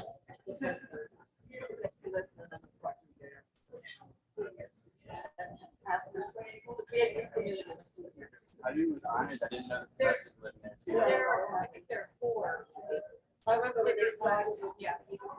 So they have women. 4 different assisted residents. Right, yeah, there are several, and I would say a good part of that, right, like that Queens College Oxford. Yeah. I mean, I think that kind of Socratic education.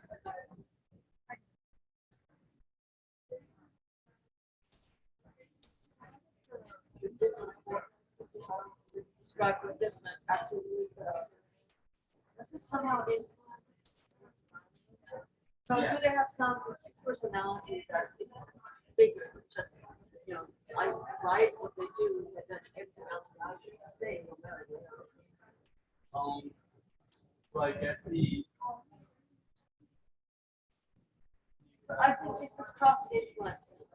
Is that if I just declare this outdoor space for a certain use, does that have an influence on the building life, on the circulation, access to it? People living in the courtyard are studying that. I conceptually understand, but I'm talking about physics. Of the arrangement of the building, traffic would be open more. So that maybe I know what's going on. So just some influences that would put another layer of organization on it. So that is, yeah. I guess what I kind of tried to do there is that I tried to make sure that each like area had singular units, single bedroom units, so I talked about how would be the professors are residing. That's kind of structurally to how I separated these courtyards.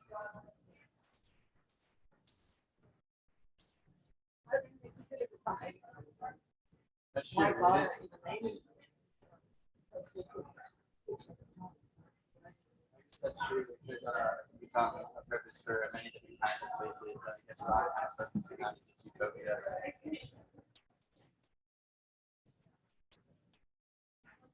I mean, the courtyards are anchored by whether or not they have tables, right, for that activity that you make. But I don't think you can imagine that people only live around the courtyard and they study, because someone might leave and then you fill that apartment. Although I think with, if Ish still is part of this, right, Ish still has this idea of the expansive field and the random crop, right? So it's about extension and mixing, right? So I don't think that you can say this quadrant's only this, you know, and then you're thinking about these little centralized things and that's not.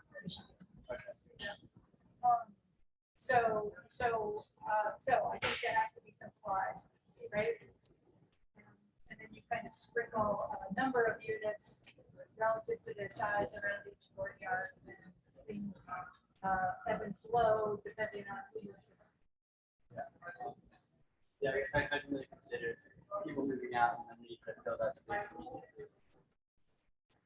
So So don't confuse utopia with abstraction that doesn't ever kind of meet reality.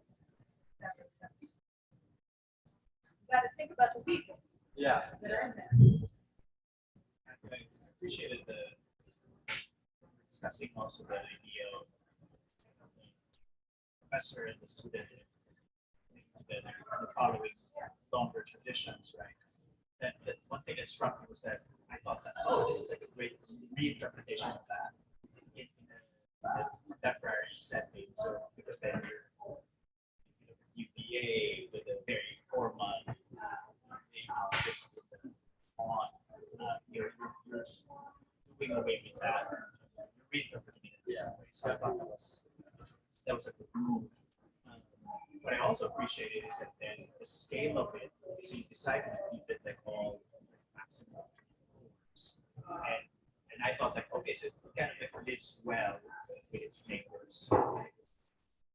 One thing that I've also been struck is how you're taking this still on a plan level. But I'm curious that also have you thought about how does it look? How does it relate maybe at the elevation? Three, do you want people to understand it's coming from the state, or I can see that the plan, but not everybody would be able to see it, right? Yeah. So, for example, window composition, there might be an opportunity to also mix it up, also in terms of how the arrangement. So I'm wondering, what you thought about the animation also. I guess kind of looking on like an idea to still that like rectangular lines are a lot more. I think that since every building is like the street, that it is kind of the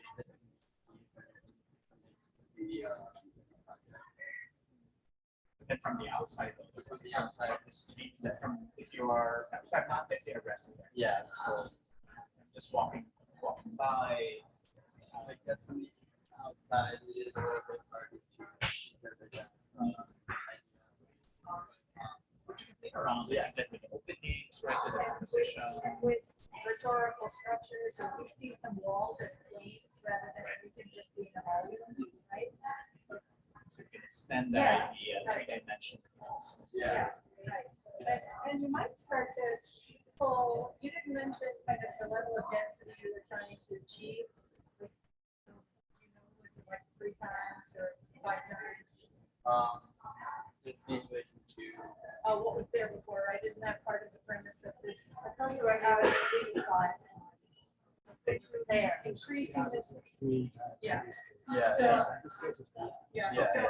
So I was gonna say, perhaps you could like, sometimes pull a unit out, perhaps if you're already at a minimum, then maybe some of these get taller.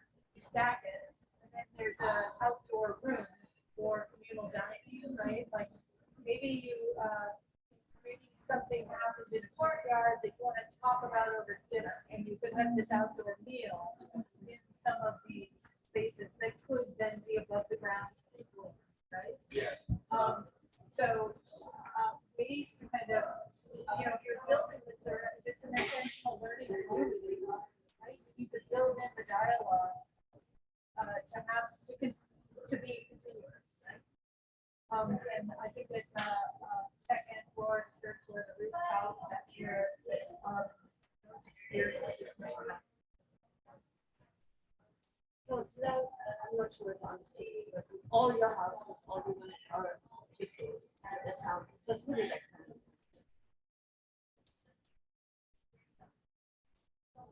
And a 3-story house is a 1-bedroom. No, so I have a 1-bedroom unit, a 3-bedroom unit, And a 5-bedroom unit, so there's an adjunct with a lot of children, or is it a lot of students living together? I think it's a lot of students living together. I kind of see like maybe 3 professors who like know each other really well and occupy one of these, but other than that, But like you said, Yeah. Never happened. Just kidding. I'm just kidding.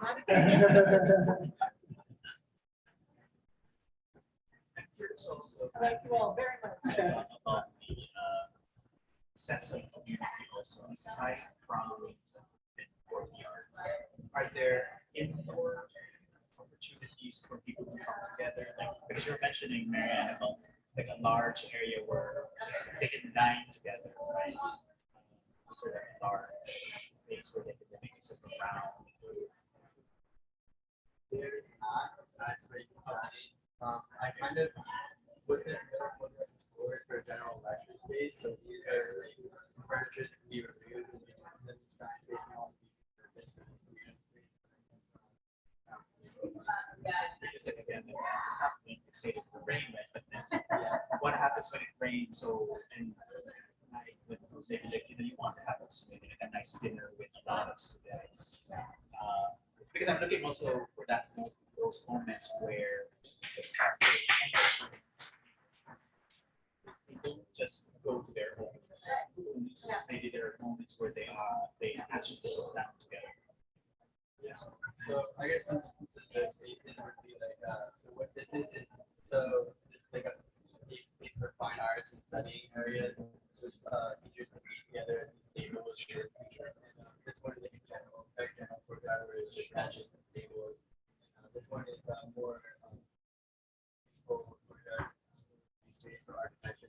No, I think those are great ideas. I'm more of saying that maybe versions of it will add to the Yeah, I don't have What is this? The lake one? that's my Oh.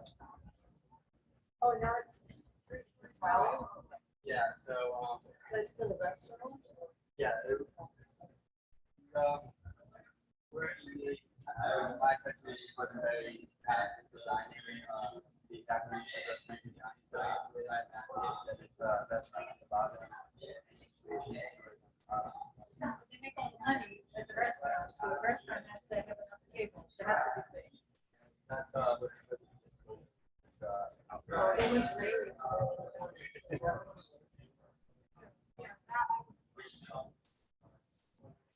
Yeah. I think you also should, I know, I realize that I wasn't going to get emphasis in this section, but if you would draw the footprint of the. Yeah. You would see how.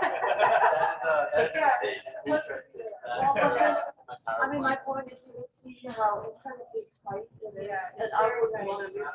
No, we have no line, it's just, and then you have these expensive courtyards where there's running blocks that we use.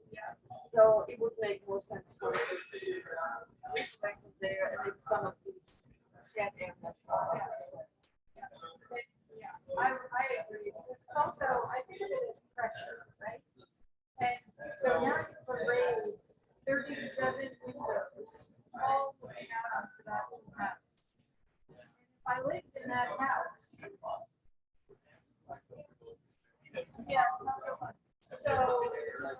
so there are some things that you can adjust in your project to kind of deal with that, right? Those could be smaller units. Generally one story tall, or courtyards could be pushed so that these are here. But anyway, that's something that you have to really think about. And I do think that it is telling in a lot of these where those buildings are listed or not appearing. And it's because you've essentially resisted work. It's, I mean, it's an awkward situation, right? But I do think we can solve it. That's not my problem over there.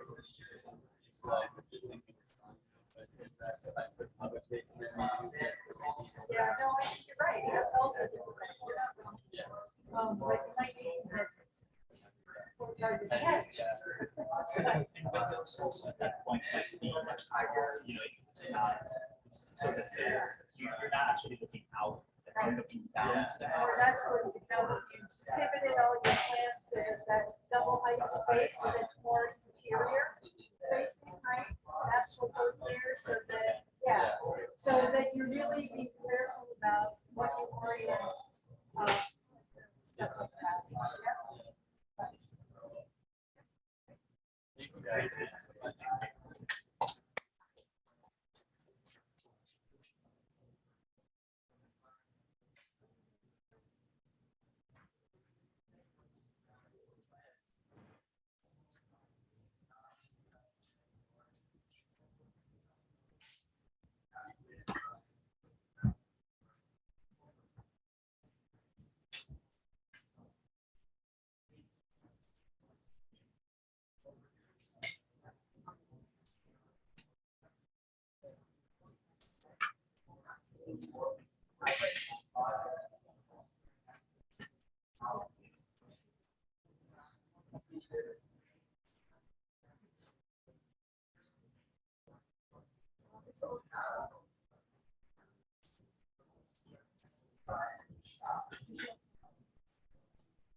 They do not do the full screen.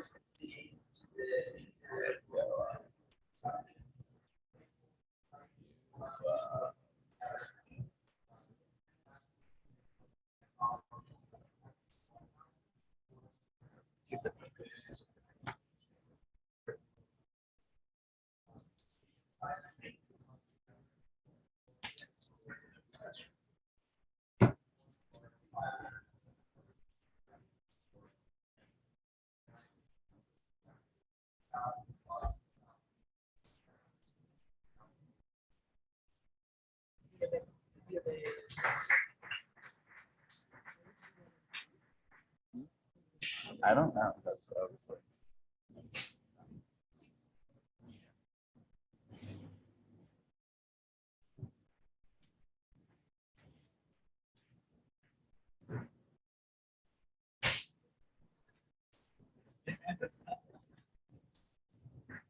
That fits in the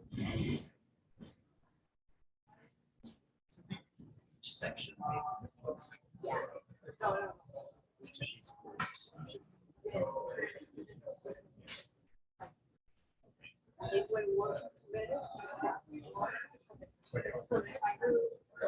Yeah.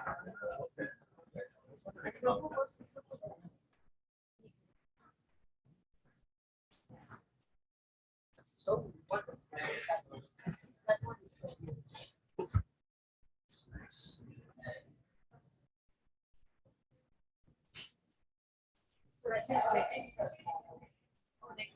Yeah, it's one, basically replace the, yeah. Love this. Love that.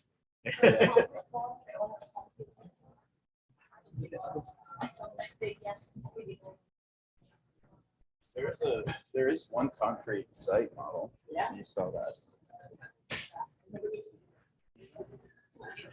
That was one of the groups they made a site model. Yeah. That was kind of a difficult process.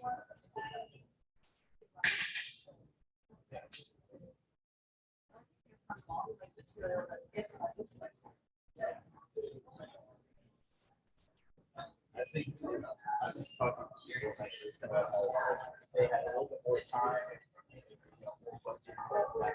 They actually did it.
It happens.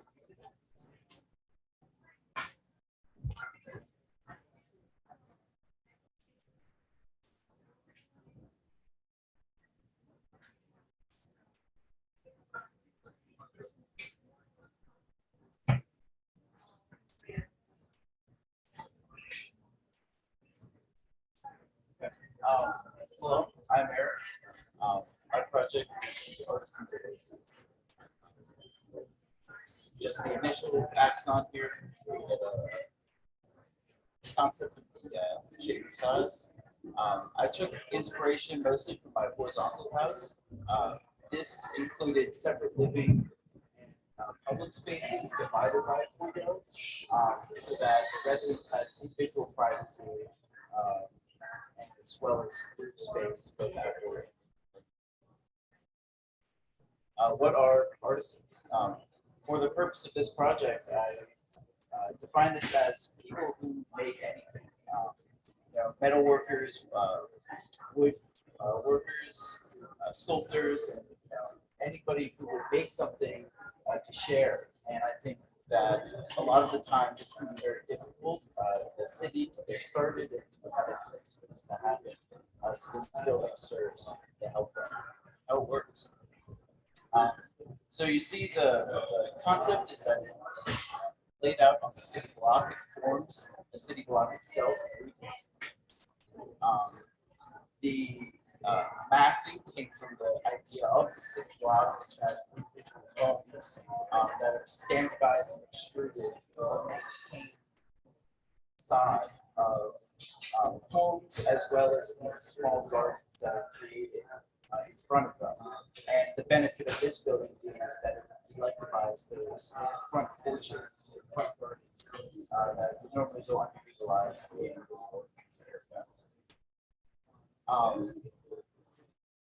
For program, divided so that the upper portions are all the housing, and on the bottom floor would be a mix of retail, a daycare center, as well as collective spaces for the residents to use at their discretion. So getting into the ground floor plan, I want to utilize this central space here to make kind of a oasis away from the street. And this comes with central walkways, small ponds that both retain water and have a variety of programming space for playing. In the corners are the most public elements. This one being the store, this one being daycare. Up here is the store where the artisans can sell the things that they make. And over here would be workshops where they could host events, classes, things of that nature to share the local knowledge that they have. In terms of not yet. Yeah. So in terms of circulation, the circulation is defined by these four vertical elements first that are then connected to outdoor terrace and pathways. At each level, it's progressively shorter to give that terrace open field on the ground floor. Also to provide local communities within your larger neighborhood on each street. Going up into the floors, you see the first floor is the largest with 3 bedrooms, and up in the corners here are workspaces.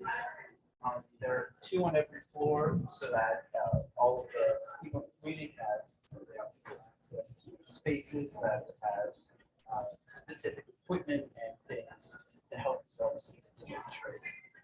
Second floor gets smaller with a 2-bedroom. This would most likely be for like a mother and a child, or parents of a child. And then the third floor are 2 equal bedrooms made for friends or coworkers and sorts who would live together, giving a variety of options as you go up. Again, that smaller neighborhood in your community of similar people. Down on the first floor, you can see what this would look like coming through these overhangs, and you can see the green space and how it might be utilized. Over here is just the kind of the view from above, what would be like actually in this That's the units themselves specifically. There are 3 units, about 1,850 and 600 square feet.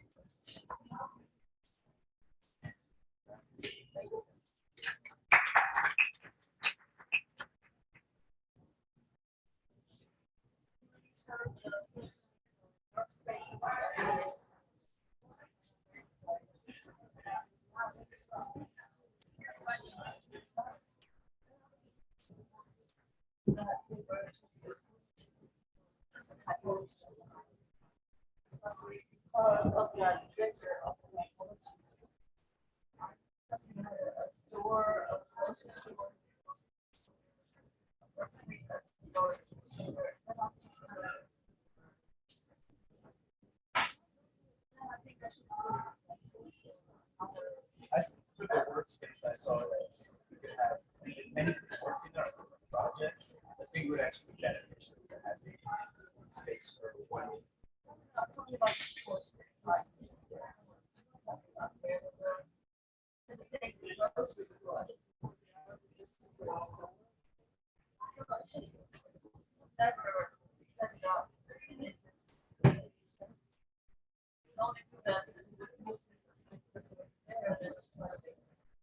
So I wanted to suggest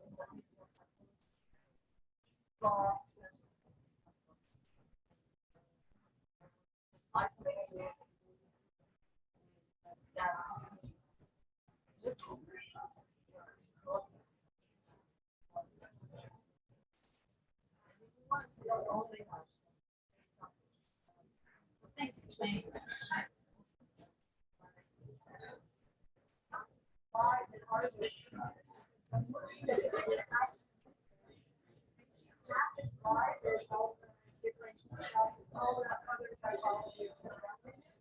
Yeah, they're about.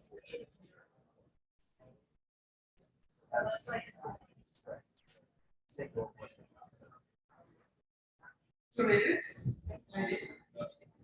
So I agree with Karina.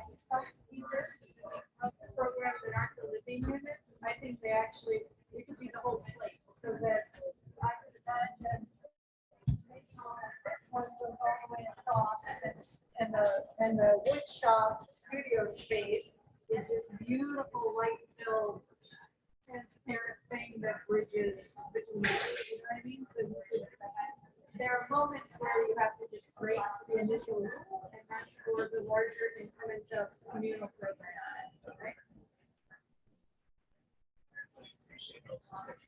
How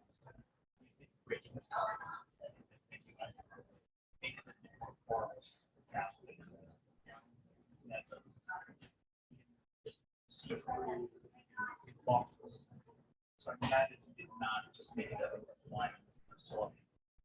So, and it also made the street side. And is that then also don't see like this wall.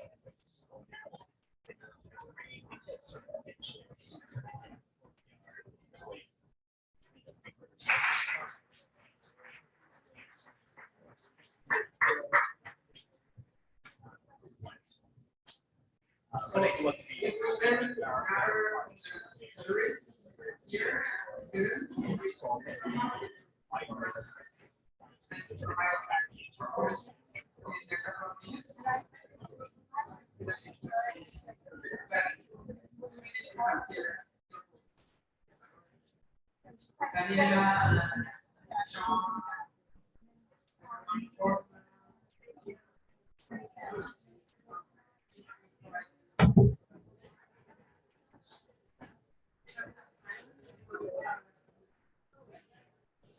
Silence.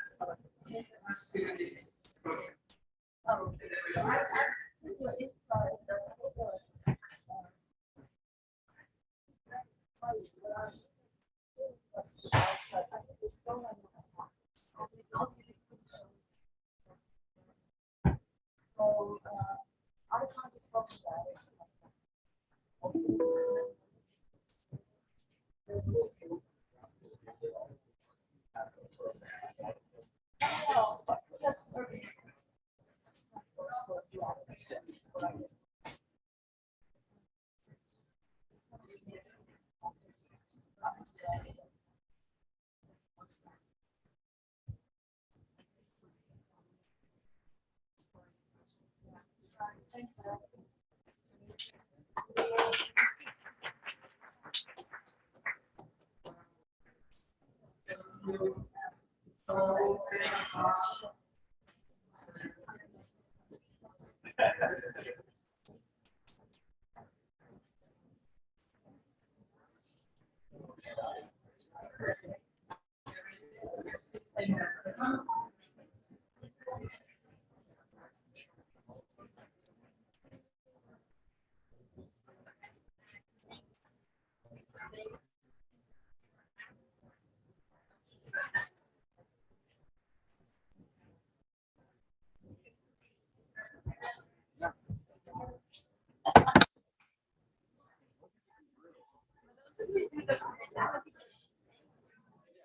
Oh, there it is.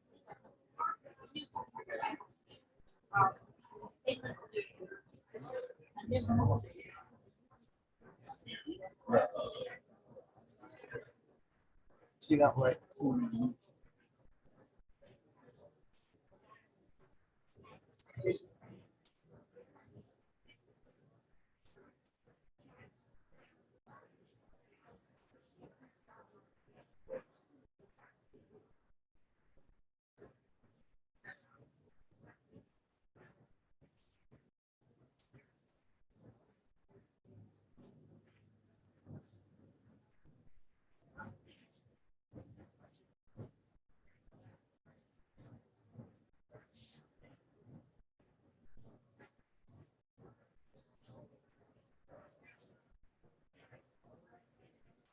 Thank you for staying 5 minutes. We want to hear from you really briefly. What is your feedback on what you have seen?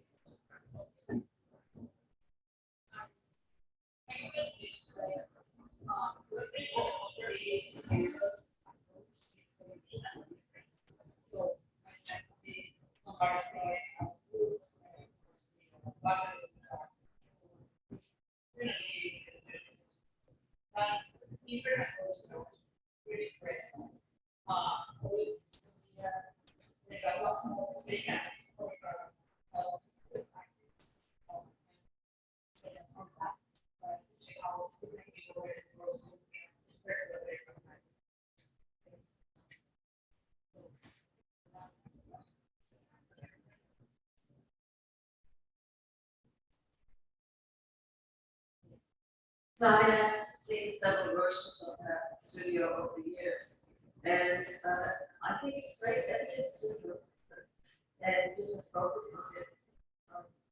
For me, one of the real strong elements is learning how to draw. Which is really profit from the makers and the students. We are very thankful for that studio, so that the line is celebrated, it's 9 lines. All the building wonderful with all the skin back, so I would love seeing that cycle.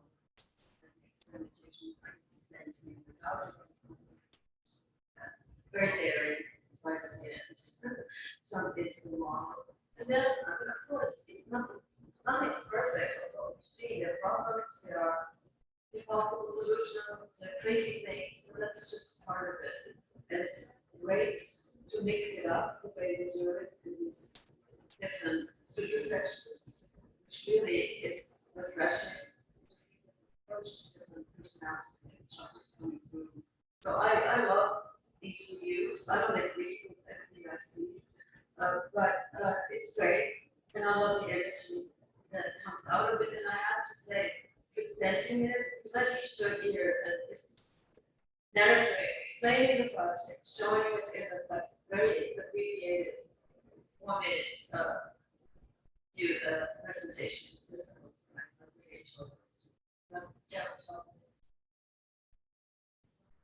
Thank you.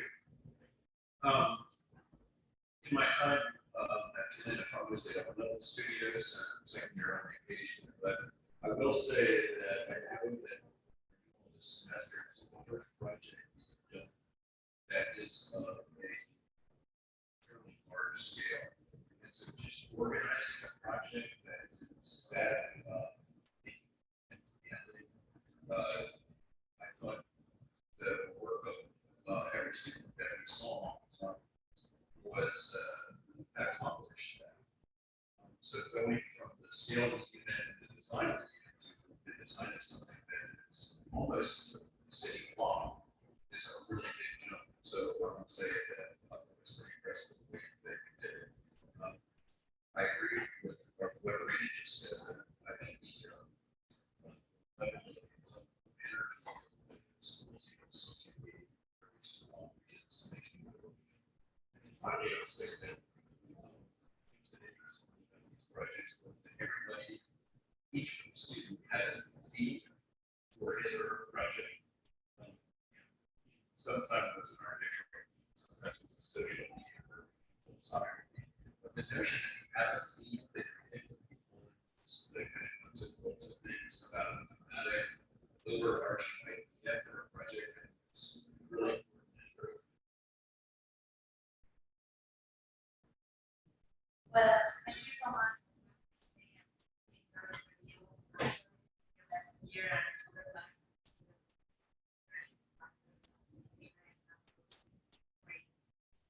I have a little bit of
I would say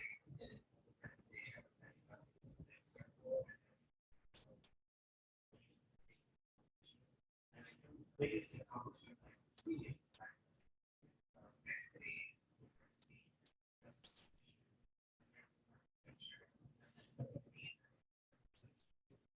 architecture or anything, something about living in this it's nice to see that much of it's happening.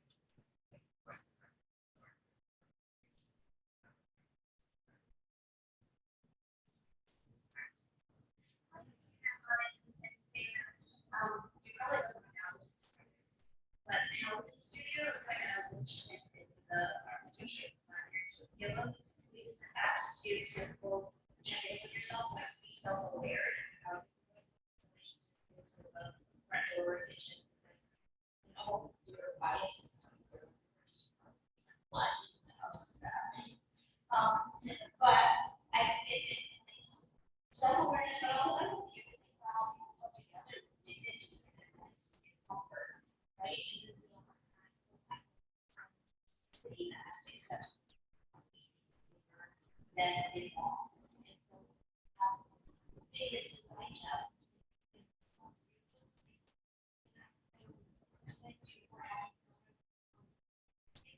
This is really a training point.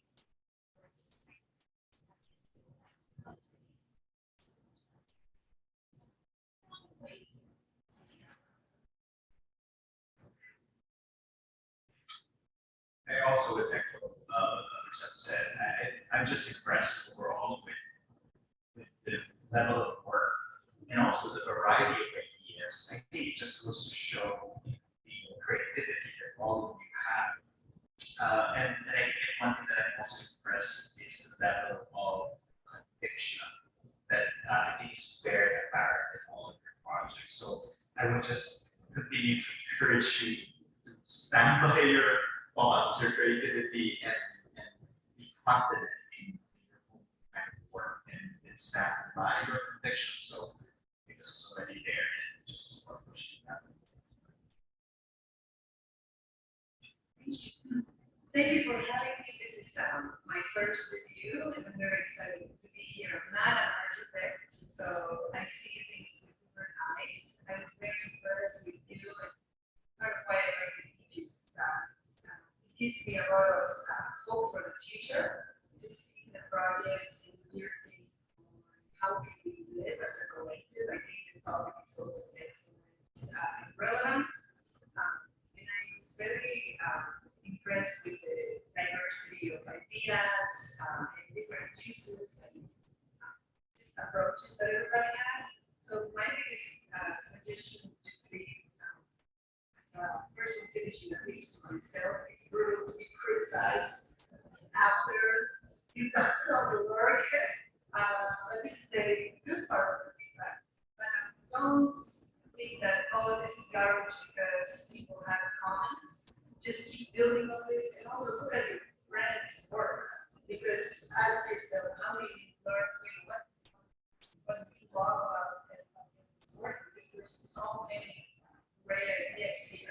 But as a real estate person, I'm already thinking about a few people I want to work with.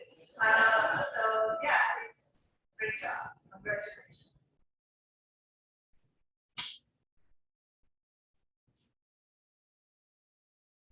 Just quickly. Very good job. Keep it up. I also been great. Keep it up. Congratulations. Very impressive. And just to reiterate, but see this project as one step in your development and trajectory. Figure out what you are interested in, what you want to focus on, and really keep building up on that for your future projects. So develop a lineage, specific area of interest or area of interest, and keep on working in it. Congratulations. Hi. Sure. Thank you so much for having me.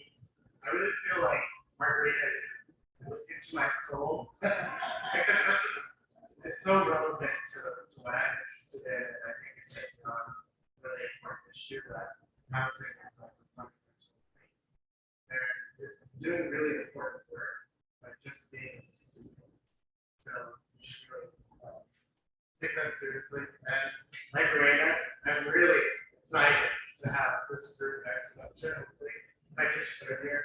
And thank you for making it so good. Yeah, I would say today we saw a lot of fabulous patterns. And then beyond that, we encourage you all to think about how there are moments where the pattern has to accommodate something that's fitted to two houses that stay under the law, right? And there's going to be awkward moments, but that's also where you test your ideas out and find friendships. So I encourage you to always find willing to also break some rules. Margarita, congratulations for running a studio that mimics this idea of living in community that we're involved in kind of the neighborhood of projects today with the mixing that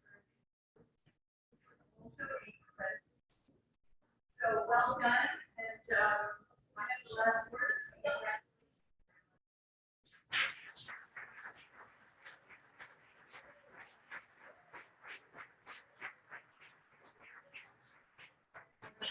So all set first of the morning session and faculty of course, and we are meeting here 10 minutes before 2 for the afternoon. And we rest.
Especially in the summer, yeah. It becomes very.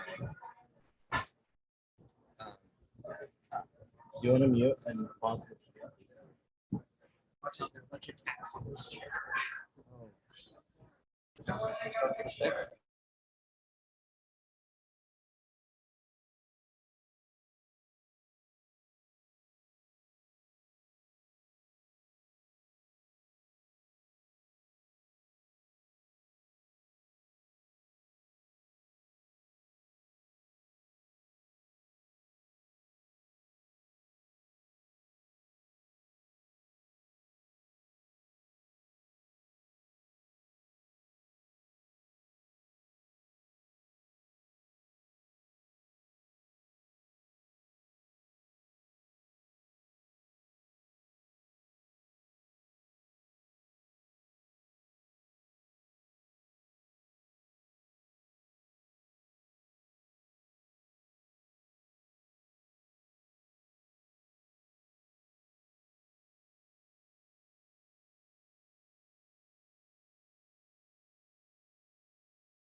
Oh, there And, we we're missing the point here.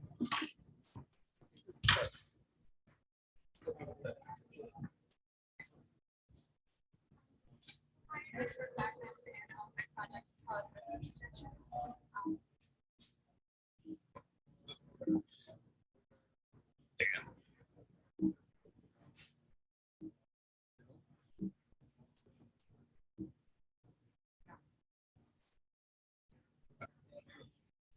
Yeah, we started off there was like that we were given.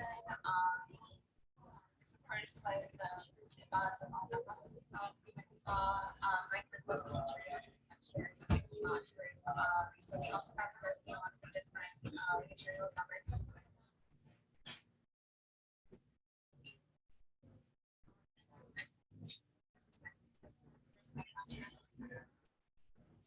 So I got there. We started with a horizontal house, which I found I really like the modular blocks that I've kind of created for the bedrooms, and as well as this kind of access, the hallway in between those for the amenities that they had, because I was the group where we college students, so they had shared bathroom amenities. And then in my sectional house, I really enjoyed the different like axes of capacity I created in circulation of like a main bottom garden floor and then a top floor that had like ways to look into it from the top. So this one gave me a different type of vertical circulation as well as horizontal circulation and my horizontal crossing. And then of course our sectional and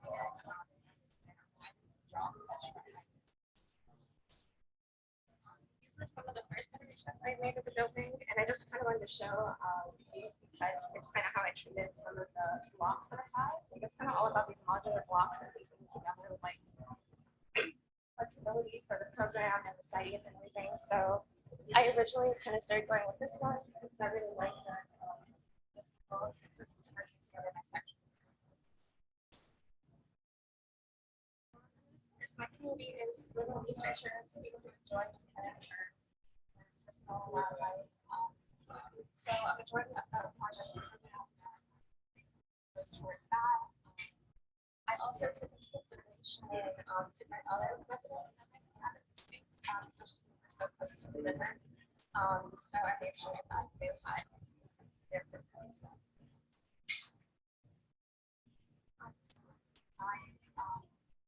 My project is modular camp blocks that I put together with the same kind of angles and geometry as I had my original horizontal head. Here, that's how I reconstructed them and I put them back together.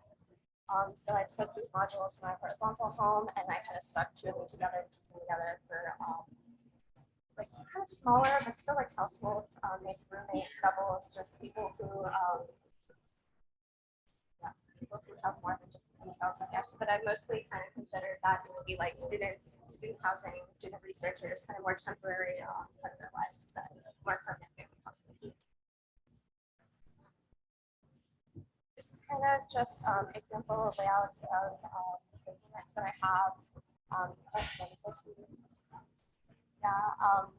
I kind of included flexibility for program and everything. So these are my typical unit types, but I have a curtain system that I kind of put in on different, following different axes of the actual project because it's kind of hard to fit walls in to give people like different types of spaces that they want to have if they especially want to have. Because my project is all about how this kind of shared bathroom space in here is all their. How they kind of have all these shared like amenities that are usually private, but they're now public, and so I wanted to still find spaces for people to have privacy while all these kind of more public amenities are forcing you to go and meet people. So that's why I kind of have these curtains. Do I have to go through this bedroom in order to get to that one? Is there a separate access? Yeah, they're joined. Because I kind of kept the wet wall together.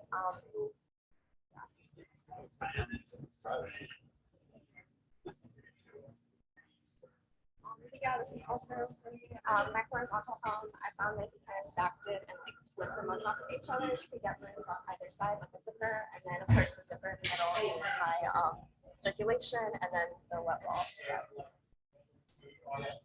So it's my section. And these are of course kind of the curtains I installed also for privacy, because I wanted to be able to like really see outside, especially through the main central space that they have.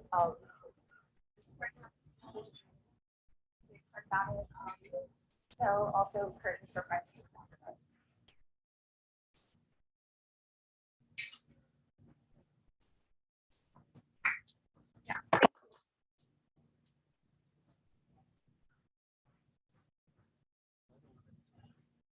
Time unfilled with sound. So jump right into it. It seemed like a small thing, but it's into a hundred. Like one of the preliminary the spaces that were connected to the utility or shared spots had a angled relationship here, but at the back. And then the second iteration, they turned it so to me, I would say that in terms of difficult geometry, whenever you make acute angled interior spaces, and the smaller they are, the more this becomes a challenge. Big beds, furniture, and stuff to work. If you're okay with one side, especially because the entry finish, difficult geometry. And then let these actually have diagonal canvas so that you would have more ease of use, but also so that as you saw this, it would detect the trouble you've gone through to produce these faceted surfaces. Because right now, these cuts, we made the perception of that facet. If you're going to go to the trouble, kind of give up territory on the site, you use that in the control. If you want to get that up, and if that's your strategy on the site, it's much nicer than conspicuous about that act than make these, rather faceted and diagonal there.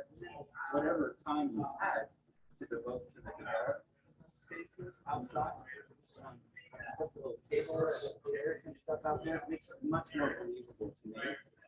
So I'm having to look at that, kind of project that sensibility over the whole site.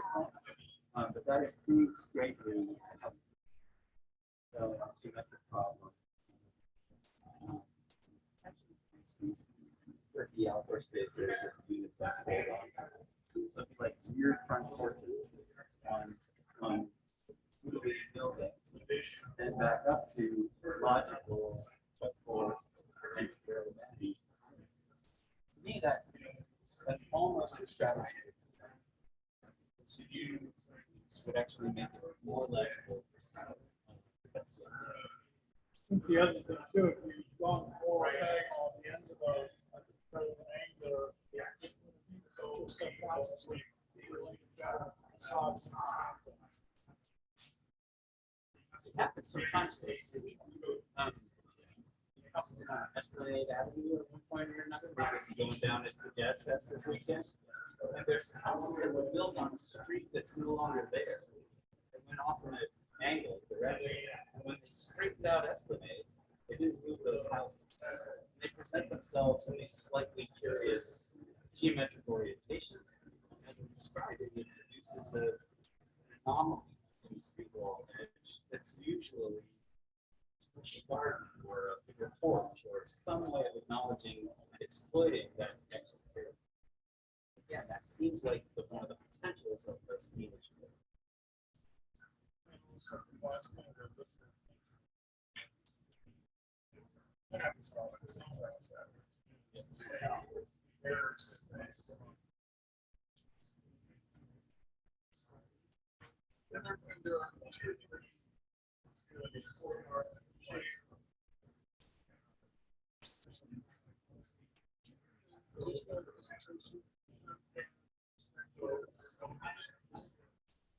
Yeah, because I was trying to imagine what this actually Like most cities, I wonder whether all of these actually pay off. Because they're, section. And I think you get a lot for section. And it seems like you're really anxious about the articulation of the form. So, as opposed to the articulation of the space. And at the early design level, at the block level, you have recognized there's a difference between the space that's inside this threshold and the space that's outside. But it seems revealing that the outside is not rendered well. The smell is pretty out. It's 100%. Wouldn't really be able to do much with these spaces and corners. And so having articulating each unit from the other by a space that's over 50 wide is it's going to make it less sustainable and less important. So you got to build. I mean, it's the first thing we would go with engineers. Why do we use two balls? It's not going to be good. Yeah, and then you won't have trouble with how you move along or so I think it's driven a lot by formatting. So it's kind of early. There's all of us. Just ideas we've never had in big special. Where practice has kind of an aspect. The two of the force. Yeah, just said something about force. No, well, I didn't make it come up with one of that.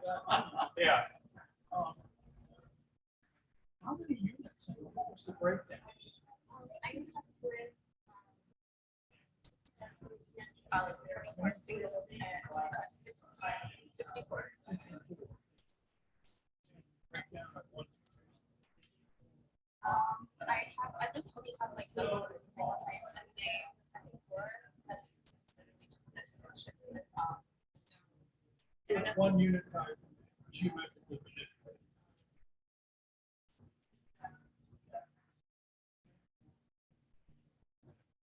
Consistent.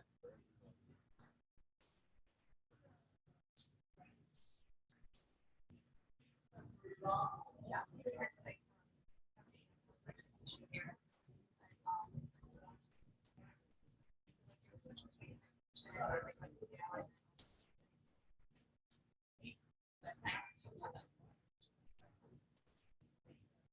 Do you give any direction or suggestion in the program? Use the common space or just provide passive?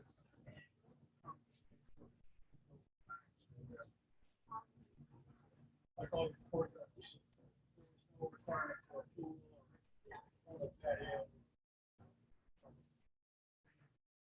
And are you doing the Frankie design?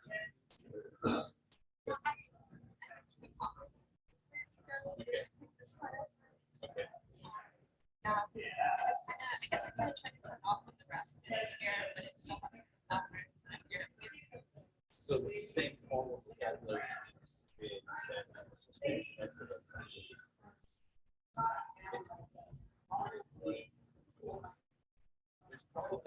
there's a value in retail space creating nooks and crannies, creating bays and separated pieces.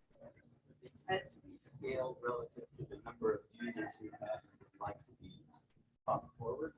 So I'm guessing that even these will become larger overall in scale and or they become smaller in scale. And you say there's 18 window seats. And it moves, we can call them for their objective and get out and decide. So it'd be either large versions of the house or small mini versions of it. And either of those would help to differentiate these from the residential piece. as we were saying before, the biggest and most conventional differentiation is commercial below, residential above. And kind of the efficiency of space that you produce everywhere in the project probably work best on the side edge. Outside edge might have more serious responsibility to the territorial essence of the law. These are refinements of a strategy, I think, that you're like 2 steps away from putting forward like diagrammatically clear. So that's one of the big challenges of such a year is that you've learned all these tools and all these capacities to manipulate things and form and pick them. And then having a purpose in the manipulation usually boils down to a diagram that usually occurs to you after you've been working on the project for a few months or months, and that emerges hopefully by the end of the semester.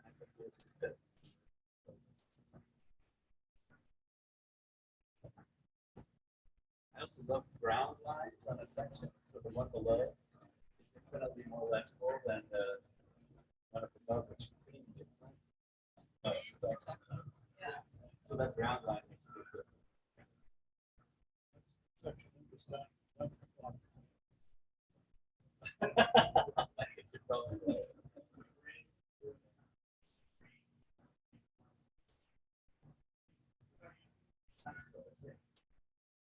We good?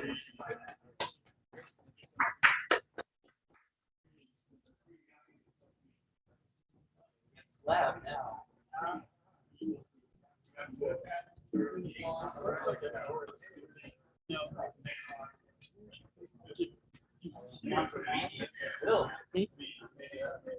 no, it's fine. It's just opening and closing it. Oh.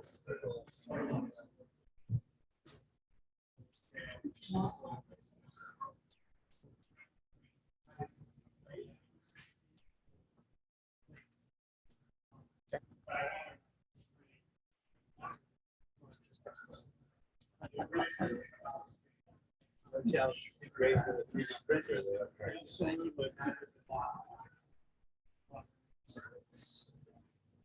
Hello, everyone. My name is Lo. I'm calling today.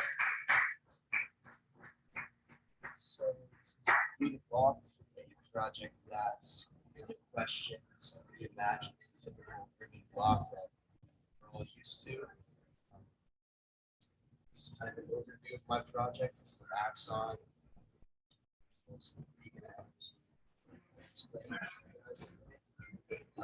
So thankfully on my site walk, I was tasked with mapping out the facades of each house relative to the perimeter of the block. This drove me heavily into analyzing how the typical block is structured along the perimeter of the block. But this is also something I want to kind of work with heavily in my project. So these are the 2 facades of the 2 houses we get to keep relative to the rest of the block. See how the rest of the block is left very open. And I moved into the facades that I now added to the block. And one of the strategies here was sort of using the total amount of facades that are accessible by the perimeter of the block. And this was to leave it more open to the public on the open parts or kind of through the block more easily, not confined to the actual block. So this is kind of the perspective view of what I'm trying to explain. It's showing how facades are minimalized so that standing on the block, you know, not walled off from what goes on inside. You can actually almost see right through what's going on without disturbance of wall after wall as you're walking around.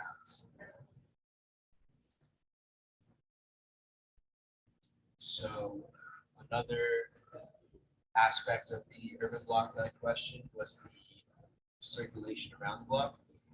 But this on the left, I took the sidewalk was already there, how it's a very diagonal sort of wall that you can walk around the block, you can walk your dog around the block. On the right is the new sidewalk that I experimented with. It's cuts through, it's shortcuts through the block. Very different from the site I analyzed, but it allows for there to be a circulation towards the middle of the block rather than next to the block. It also helps with creating new access points that aren't only accessible by the exterior. It creates access points in the interior of the block, which was a kind of big thing that I questioned on my sidewalk. So this is a perspective looking straight from the station and Arabella Street, standing on the corner. Take your dog for a walk. You're walking right from the shortcut right down the top to the street. So this diagram was the next question I had was how to deal with these new kind of rules I set for the block. New rules I created, new rules I broke. I was going to deal with only having these 3 new outer facades and these weird paths that kind of shortcut the block. This is what I came up with. So this is a diagram that explains how my living corridors are here and this red one at the bottom. I remade Frankie and Johnny's in sort of donut-like shape while keeping the 2 buildings there. And I imagine the open space for this painting or whatever spaces. You can have parks, you can have gardens, you can have marketplaces, but leaving having the sidewalks both circulate through the block and eliminating the facades really helps me to understand what goes on in these open spaces that you don't get when you look at the block. So with every diagram, there has to be some kind of method. This is a floor plan for first floor, detailing how sidewalks through the buildings, and on the first floor there's a little bit bumped out to allow the public to walk through, and also how the vertical pours work, and then the issue of composing versus camouflaging. I chose to compose buildings with the 2 remaining ones. So with that, I kind of created some kind of, I think that's an art piece of organic shapes that kind of encapsulate the different blocks that are already there and allowing for this sort of open public space that Frankie and Johnny's is accessible through that shortcut from to Chopped Service. Frankie and Johnny's. The second floor, which I showed you how I got there, another diagram of how I divided up the space. It was a big, sort of a, it was pretty hard when dividing the space when you're working with such a confined amount of space. But I took a precedent from my horizontal home, which worked with a lot of shifting spaces and small corridors and kind of breaking the rules of how you actually live comfortably. How you make your bed. Yeah, it's a struggle in the morning. But I kind of analyzed it as I did with my other drawings, and I took it apart and pieced together each different aspect of that home. And I went to sort of, I used this to sort of divide up my space in the homes so that you can all both live comfortably, but not how you expect to live. The appendix here, is that a pool?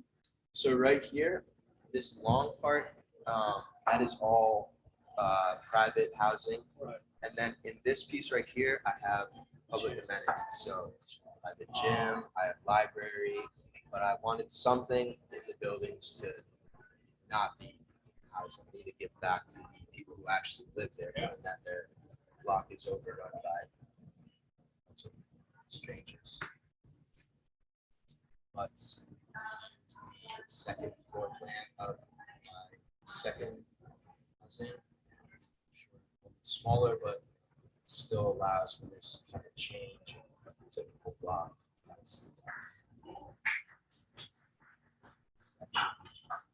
kind of wanted to highlight the public amenities from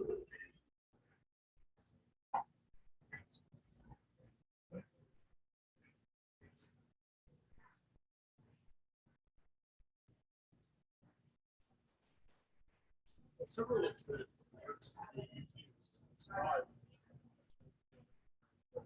I think are really not that I support them necessarily, because the words are things like obliterate the distinction between the public and private.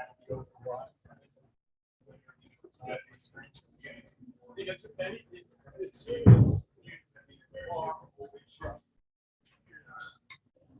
is public space. You know, I'm allowed to walk there. Anybody who are in here. When you cross that line, and this is part of the sidewalks. Well, you could call easements and you can allow the public to walk through there, but the public, it's not the universe, but the city doesn't want to use that. They've already got sidewalks. They can say, oh, you can already get from one place to another. And people can do that, and probably will. It's literally shortcut. But the difficulty in this kind of tower park, which is well known in our institution, is that nobody really uses the responsibility for the open space, and therefore doesn't have the ownership of it. And so the relationship between interior and exterior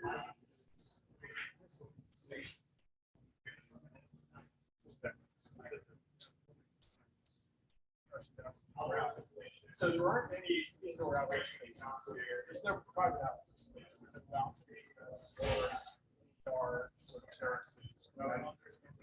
So it's either you're in your working space or you're in public space.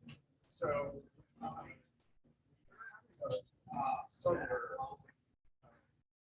creation that the interior, exterior, and single. I think is essential for houses and the portions and outlets that are all around and the front yards street. That's why you don't have any shortage of open space, that's for sure. So you said something at the beginning that I was not built. Open space would be more functional in the sense you have farmers markets there, you could have markets there, you could have all sorts of, but that's active management space. And the question would become, what benefit for the residents with that same space we make? In other words, why would you not let the public onto it something else? But you did sort of, like you said, get back by providing a distinct set of amenities that I don't think were necessarily called program for that. No, it's not. Yeah, well, you're supposed to have some amenities, right? So you have the locations and their.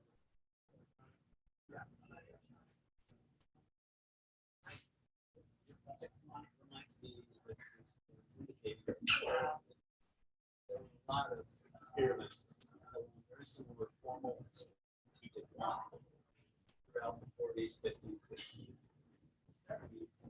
Sometime around the early 1960s, there were a number of problems that occurred from technical issues that are being pointed out. They could get to overwhelm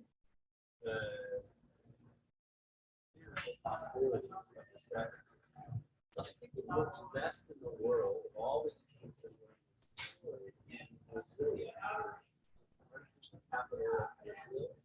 And they built, so it's a city in the middle of the jungle. They just built it all from scratch in a very short period of time. And everyone who lives there originally lived in what was called a super quadrant. So it was a space about as 4 of these city walls. And it was open. And it had a kind of winding network of paths to move through. Each one contained an elementary school. Every 3 of them together had a high school and so on. They each held about 6,000 inhabitants, so they were much bigger than this. And all the buildings were frequently all serpentine slabs. The biggest difference is they were up on raised up on columns. So the whole ground level was open. And the other big difference is that they're ringed around their edges with conventional urban-engaged commercial space. So they're kind of like follies in the backyard of a more conventional urban area. And even the elementary school is like probably within that area. So they kind of accomplish a responsible response to the outer layers and liberate a kind of lyrical world inside. The territory is controlled a little more inside there. It still has some of the problems that are described, but it's better, right? And there's a book about them called Super Quadra. You can look them up and see which one fits the best a little bit more. All of which points to the idea that you can do something like the proposal, but you have to take responsibility for the curve, which is ironic because you start out your project by talking about your study of the curve. And rather than take that study and say, how can I reinterpret the responsibility for the curve? Instead, how can I reject the perimeter altogether? So I don't think the inside stands much of a chance. There's not an outside. I have a whole lot of smaller comments I would make. We had about the logistics of the interiors and the particular way she organized it, but I think we've got a lot of things right. And whether or not we studied Brasilia or not, we've done a lot of the things that they do successfully. So I think there's merit to looking closely. I would offer one little caution. Meaningful and open and liberating your proposal appears to be presented as a sound, logical, inevitable resolution of serious problems. It can appear, it sound logical, or it can sometimes appear logical and sound lyrical as you describe it, but it's better to not that you're cavalier about it. You know, I don't really care if people get around here, but I'm not accusing you of those things. But when I see a bedroom that's barely 6 inches bigger than the bed, I think you're willing to suspend logical decisions to get away with the lyricism of the big picture. So it's kind of balance. Clients, you know, they have to hear it one way or the other. Poetry to the way it's seen, or there's just poetry to the way it's described and understood, but usually not. Both things can be outside of the range.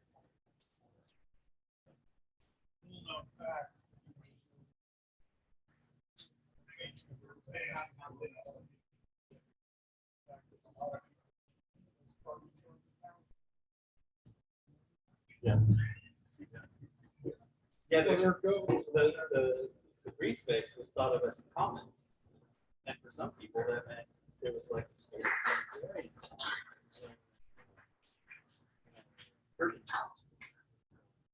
yeah, Brazil had a hard time thrusting itself into the 20th century all at once. There are a couple things about the land that I admire.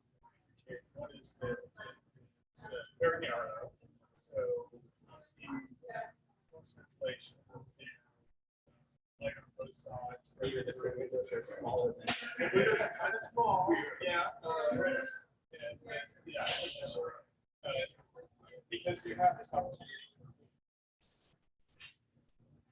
And cross ventilation. Cross ventilation. The circulation system, having corridors, I think is great. It's that you don't have the hotels. It's a circulation system. I can see it very often. It's condominium building.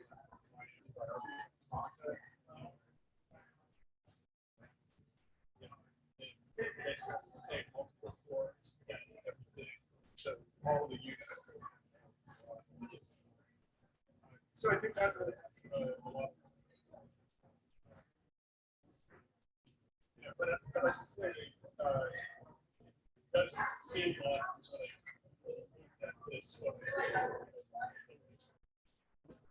competition.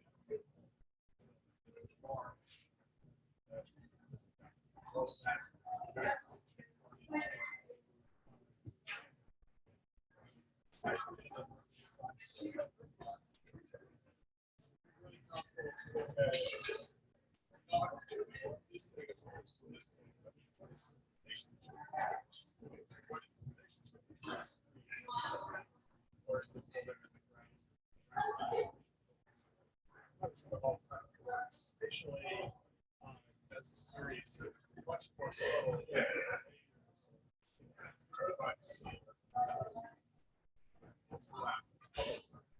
space as opposed to really clear environment out of the walls.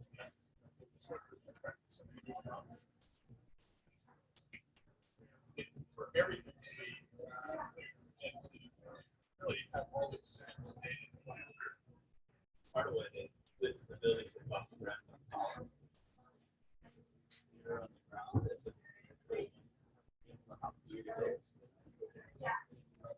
I would suggest that a quick way to address some of the comments, we need to plant the perimeter with trees.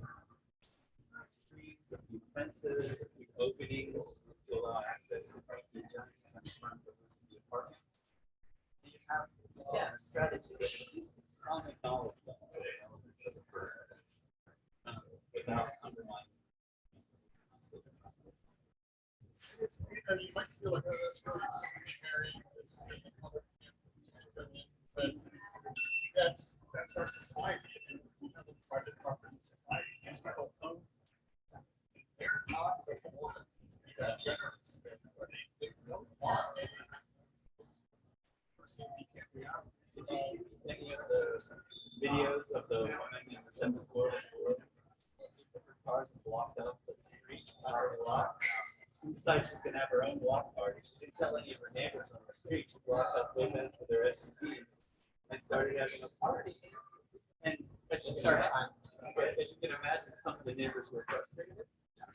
So they came over with guns. So it disintegrated really rapidly. All just a way of saying that the territory matters.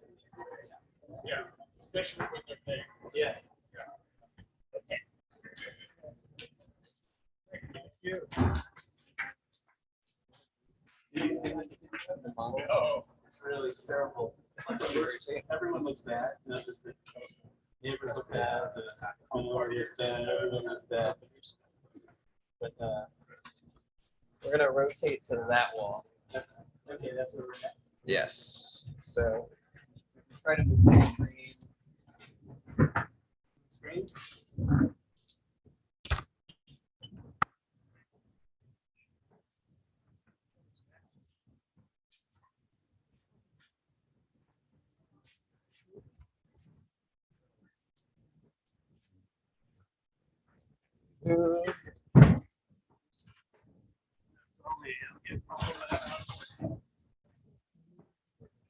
That's good.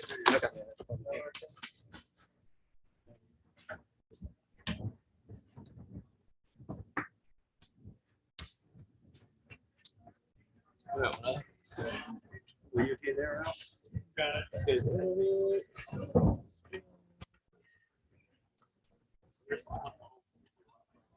Yes, well, it is.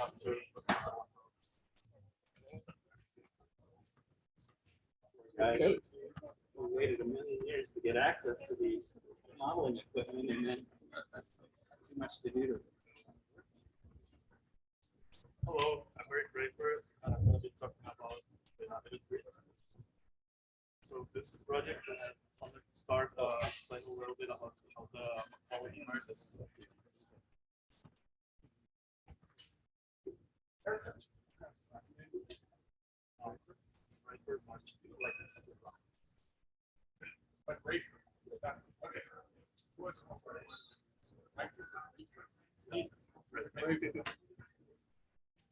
Yeah.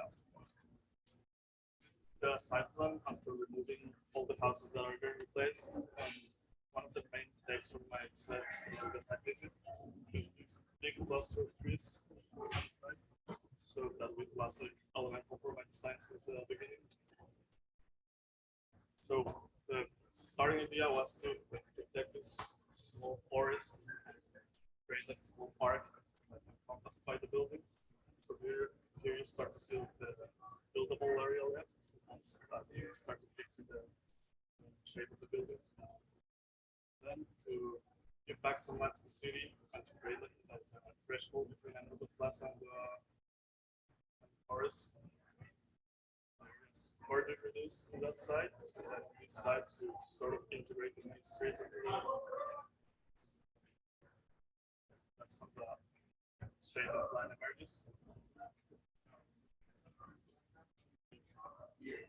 Then the staggering of the volumes is the strategy that emerged from the side condition of having a really domestic scale on Station Street, and much more much larger scale on Chapula side with traditional buildings. These diagrams you start to see how the program is distributed. So on the top 4 levels, it's only private units. Then we have an elevated street, which can be used by the community for. It's intended to be like a place for the community to all stages of the work, so from setting like temporary workshops to retail and performances. Then on the first level, we have the common house on the Chapula side to create sort of a buffer between the living units and the main street, and then the rest is school units. It's the organized method again. Side plan, you can see the urban plaza, how it integrates the Chapula street. On the ground floor, it becomes evident how it only touches the ground through the structural module and the 5 access course. Here, this is the common house I was talking about. So it's imagined to be like people offices. It's like a kitchen. The units, and you start to see how the cores connect to each unit. So each core connects to 4 units. It's the elevated street, so you can see many activities going on at the same time, like a market and performances, concert. And this is the new location for the restaurant. This is what the second level look like. It's all the units all the way, and then the following units, the following levels are the same, but they kind of start reducing on this side to the left scale. This section you start to see the structural model can accommodate different technologies. So single units which are 600 square foot to double units and some complex. See, this is some kind of home elevation, so it's like on the south side. You see how there's like a smaller module dictating like windows and shutters on the south side. You see also the vertical course. It's our perspective view from one of the circulation areas. See the trees on the other side. Okay, so getting to the qualities, they range from 600 square foot, which are these two, to 2,400. So these are essentially the same. The difference is that one is one double bedroom, one single bedroom, and the other one is a double bedroom with an home office or a workshop. Then this would be a double units, 1,200. It's 4 bedrooms, 2 bathrooms, and small garden. This is like a particular unit that happens only on these corners, which is a single bedroom with a large terrace. And this is a type of unit that happens mainly on the weird corners. So it accommodates, it's intended to be for groups of students or maybe young professionals. It's 6 bedrooms, 2 bathrooms, a study room, living room, kitchen.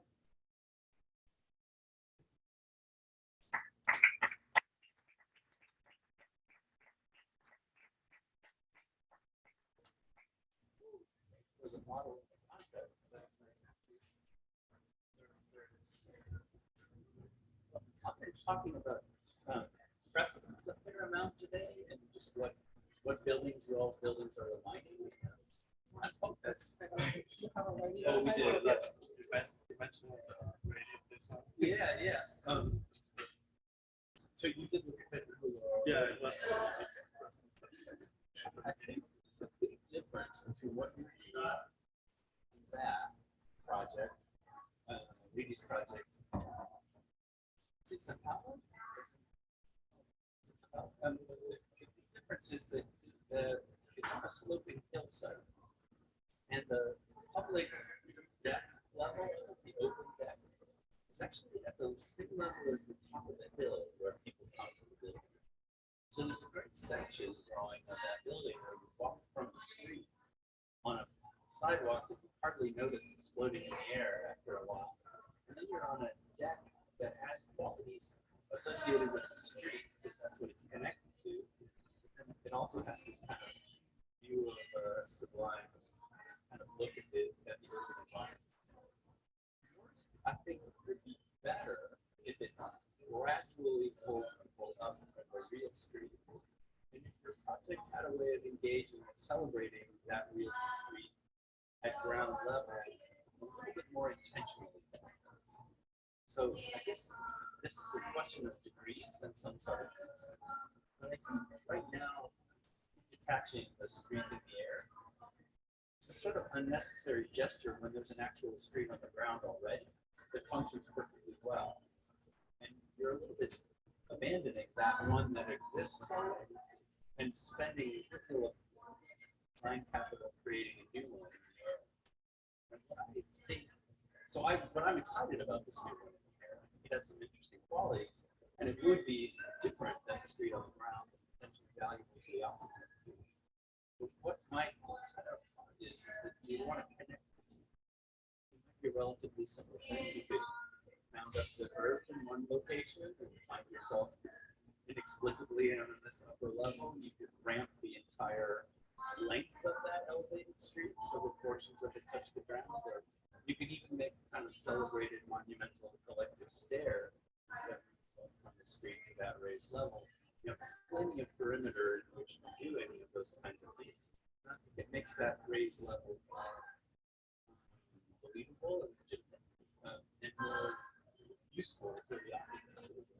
Was your intention though to make that upper street strictly to the use of the residents of the building as opposed to? So I guess to make it like an extension of the living for the residents, but like the vacancy can turn into like a big whatever they. So it could, the public would have an aspect of use of that space.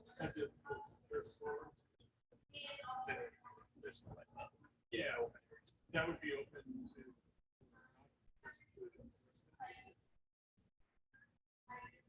Especially cases.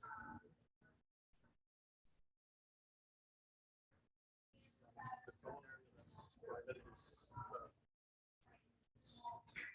yes.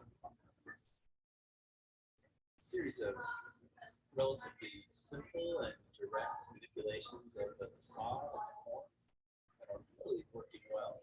This has a great breakdown of scalar components. It's put the entourage in, they look like they could actually be there. My same comments is before about the ground level wanting to be a little taller than the other layers, and it's open underneath. Would still apply to this one. That might even apply to your intermediate level, although it's probably thin enough that it could be as low as it is right now and still be okay. But the steps you're making in the massing are not huge and crazy. They're just sort of modest. They help to articulate units, but also let the overall mass be legible. And you don't appear to have made geometries that are too terribly difficult to use as units. Units maintain a level of geometric integrity themselves. It's the outdoor spaces that get to be funny trapezoids, and it's much easier for them to be funny trapezoids than yeah, it's so like undated by like 6 by 9 grid. So yeah, they like notorious. Yeah, the interior planning is still.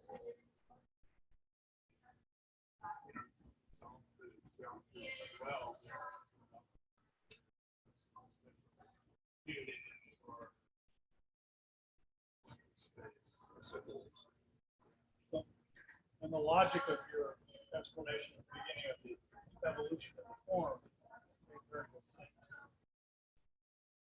Yeah, it's you know, I think you could say considering lots of different forms. It's not. Yeah, this had to be.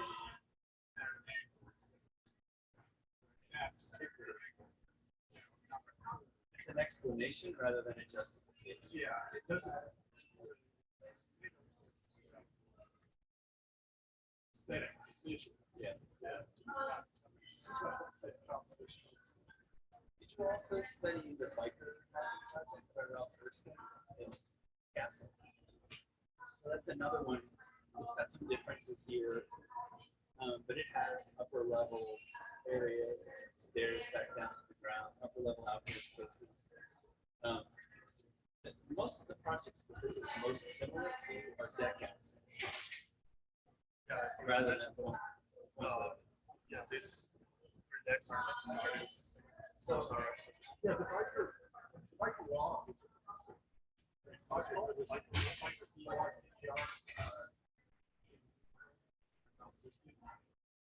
It's in a very particular site condition. This motor is way around the outside, so it's a hard wall, basically wall.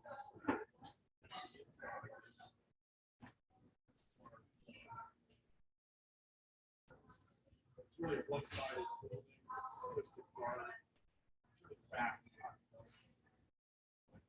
and it steps up from a lower level to a tall level and down again. It's that this project does, I think, and also could do more advantageously with the outdoor space. Therefore, in the story, not really to call it space,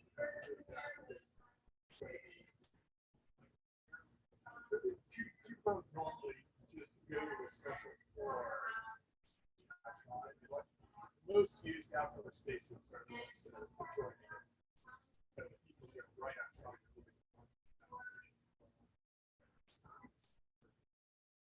Yeah, then you'll do it.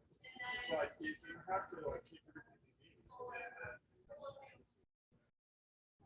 You may as well be outside. yeah, then you know, why don't you want to go there and have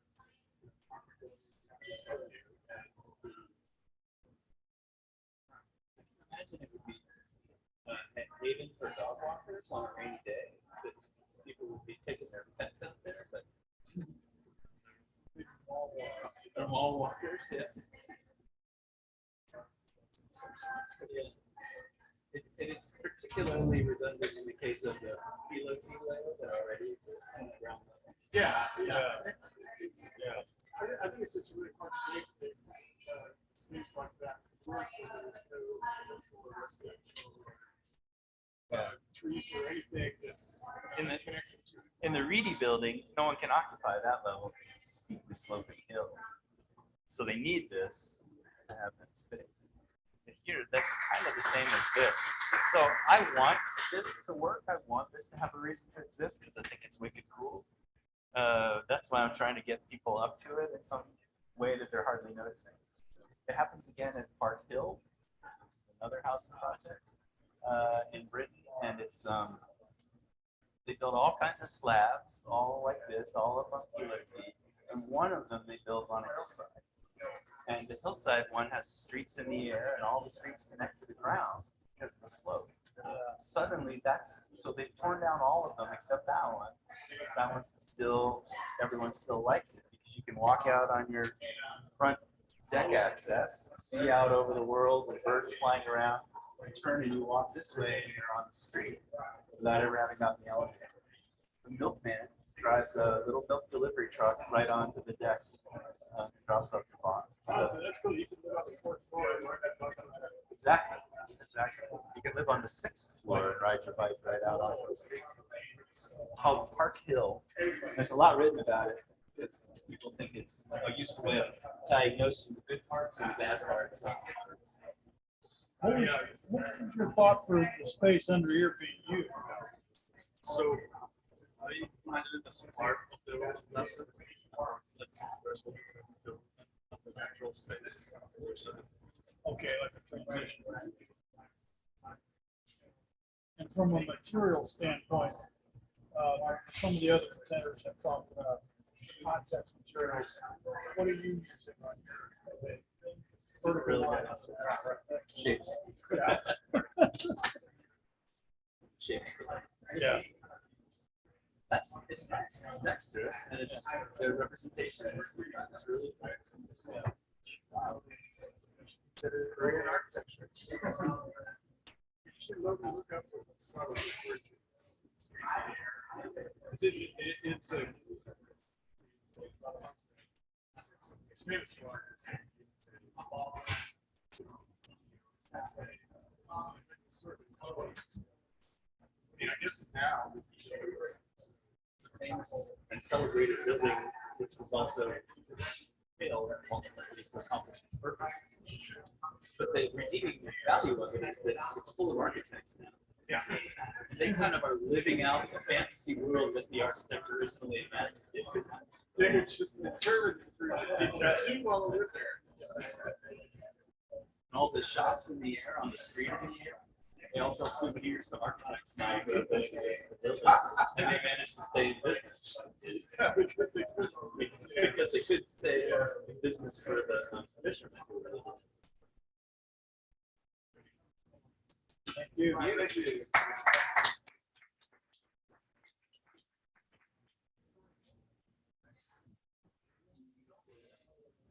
Yeah, model, we're gonna put it like we had it last week.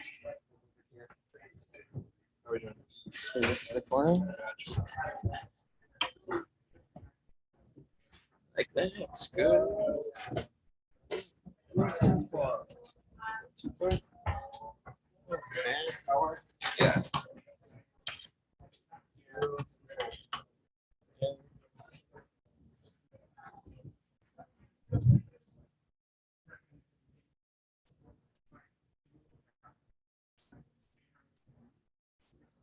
The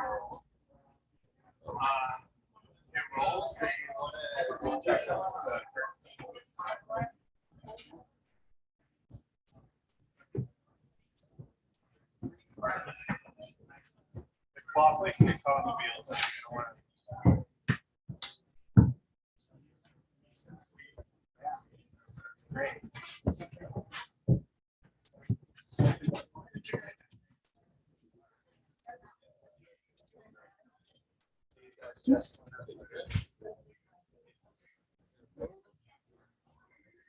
That's still aimed right or not.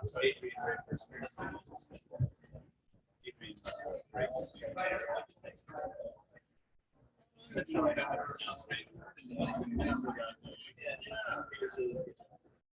They look very similar. I went to work for Enrique North, and right for who else in the New York office. And then I think just went back to Costa Rica. So running his family's family is the contracting business.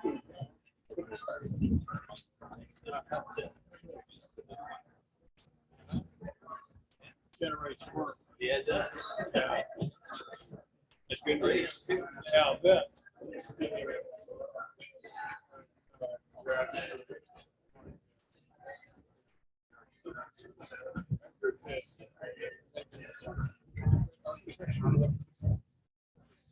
Yes, it's just this week finished her degree in social work. Yeah, she's doing the real deal. Hello. Hello.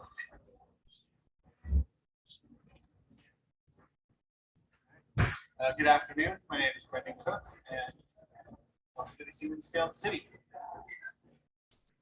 So, for my past work with my horizontal and vertical homes, I played with different forms. In the horizontal home, you see there at the top and bottom, those ribs, this kind of idea of semi-enclosure with operable fences, and a lot of outdoor circulation.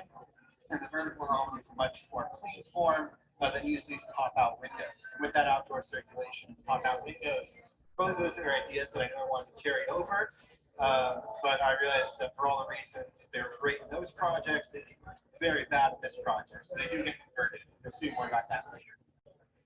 In the inhabited stair, I played a lot with this idea of ephemerality with rain chains that supported the entire thing. It's a water slide feature. And in a sectional home, I use this ground floor as a public guest space and play with that.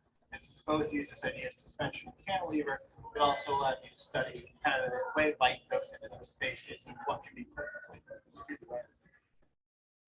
for our site observations, my group and I did these elevations of the different facades, and while gathering photos for these, I noticed that a lot of the buildings were made of wood. I think that's best represented in this materiality grid by a different group, where despite having its own section for wood, wood still appears in almost every other area. I also noticed that there's not really a lot of dedicated green space. It's a great diagram for all the different trees and plants around, but there's very little. There's a park, kind of where my little picture is up in the corner, but it's very small. It's pretty far away, and it's just not adequate. So I wanted to address that problem. As someone who grew up in an area with a lot of maker spaces, when I first moved here, I wasn't able to continue a lot of those hobbies that I was so loved outside of maker spaces here.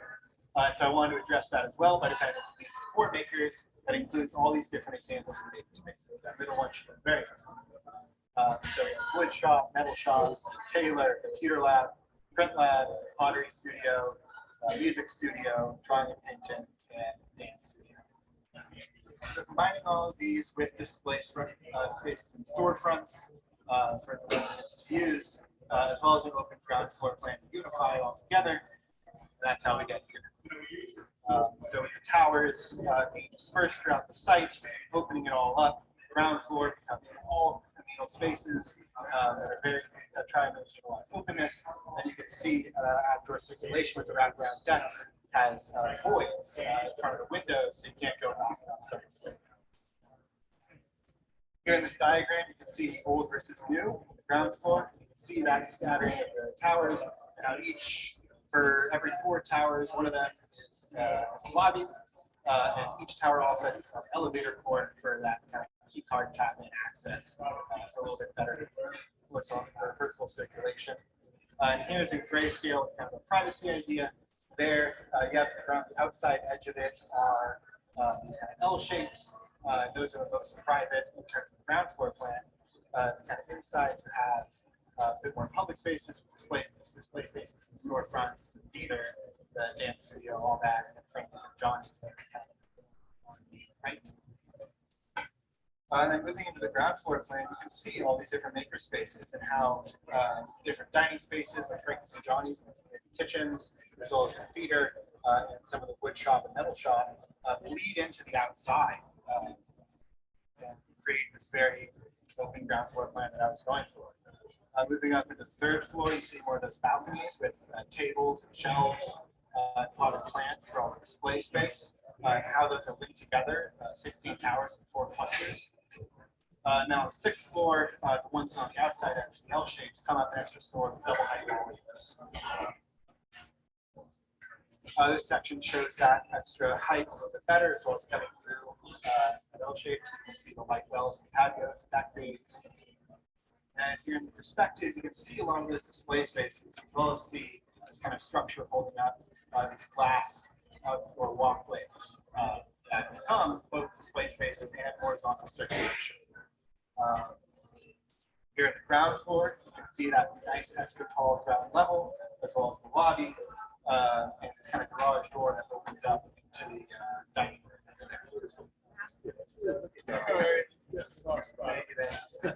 You can also see, I really want to mention those operable fences, and here they are open. They're closed to prevent access, but they are rotated to allow light. And this one and the top one, they're fully closed, and the bottom one, they're fully, or the middle one, I guess, they're fully open. These are fences you call them? Yeah, they kind of slide. Shutters or Yeah. Put a little bit of thought to the practice. Are they translucent? No, they would, but they rotate. Here are the different unit plans. These are the smallest towers that also provide lobby space. So the smallest towers with extra large decks. Down the stairs going around. These are 1 and 2 one-bedroom apartments, and 2-bedroom proper houses. L shape on the first floor of levels, it's a complete patio. But as it flip-flops going up the next levels, that patio gets a little bit smaller. You get a light well, and you get different access with different windows and openings into that patio. In that top floor with the double height L shape, on that second, you get a bigger kitchen and dining room, and then on the second floor, you get an extra 2 bedrooms, 1.5 bathrooms, big living room with floor to ceiling windows. Moving back down into a 3-bedroom unit, rectangle shape, you get a large porch. And the double height version of that has the second floor as a little bit of lounge, study space, much larger master bedroom, additional smaller bedroom, and 2.5 bathrooms. Just briefly to go over the kind of design process of this, racking my brain trying to figure out something to do, I found this that I really liked, but realizing I needed to scale it up. This was kind of the very first version, very cluttered. It's all on the ground floor. There's 15 towers, with 1 large one for public space. Working on the circulation, putting stairs around every single one, but connections all around the other floor. This was that I had a bid review, trying to play with the kind of veracity. It's kind of metal grate for the decks. That didn't really work out, but this one has better refined units. And then, of course, this is where we're at now. Look at Stanley Sadowitz project in Berkeley. Say again? Garden Village. In Berkeley, you said Berkeley by Stanley Sadowitz called Garden Village. I haven't seen it, but I'll check it out when I go home. I'll shoot you on my phone right now because you live near there. I do. I live in a. There it is. It's your project, almost exactly. So you're in good company.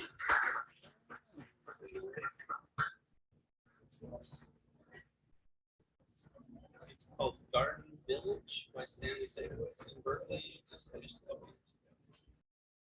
So it's great, and he and you really understand what the problems are and how to tackle them. I think in the And on the ground plan. yeah, and the ground plane and how that's managed.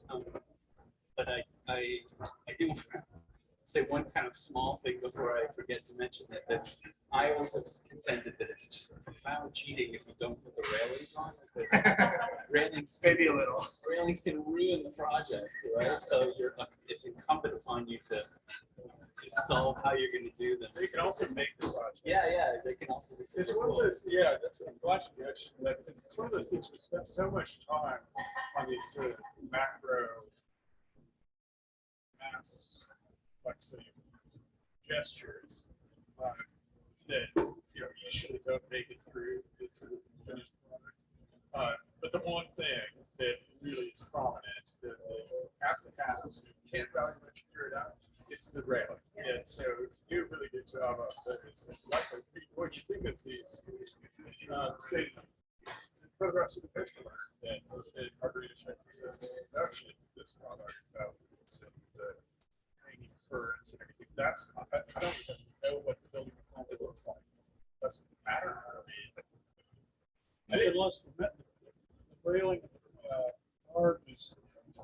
simple, become very busy. Yeah. Very quickly. So your answer to the professors is they're glass. Yeah. Yeah, I tried representing one. Well, you can't show that much dexterity in rendering and then not show the glass. So- Exactly. Yeah, there's a little bit here since this can't be a void because that's it's just a railing in front of the window instead. I could try doing that around. Yeah. Yeah, just very simple. Yeah, but it seems like a really small thing, but it gives such a level of believability for the project. That's fair. That's fair. With Sadowitz, I want to mention something that I think you're doing pretty well here, which is that, so this is the very different conditions of this. Yes. Kind of openness to the expanse of the larger world. Here they have some exposure, here double again, and you're impacted like this. You wanted people to have some kind of compensation for that circumstance. So we almost always position the inner ones on an absent block. Yeah. So you either get that, which is the ideal, or you get both. Right. Or you get that, or you at least have the larger interior space. You rarely get this where there's really no compensation in that case. So this adjustment of heights and levels of density. There's also something that Sadowitz does in this project, which you can consider, which is that it doesn't feel obliged to put circulation in all units from all directions on all levels. Right? So sometimes you can leave a gap there, and that gets light and privacy to the same place as a unit. That can have an advantage when you have two-story units within the complex. If an elevator stops, you have to do it. But I think it's a clever strategy. The other person who's rather famously pursuing this kind of idea is Jonathan Satan. So OJT right here in New Orleans is working on projects where he a lot of them in like that, and he pulls one out here and there so that there's kind of a leak valve for every unit.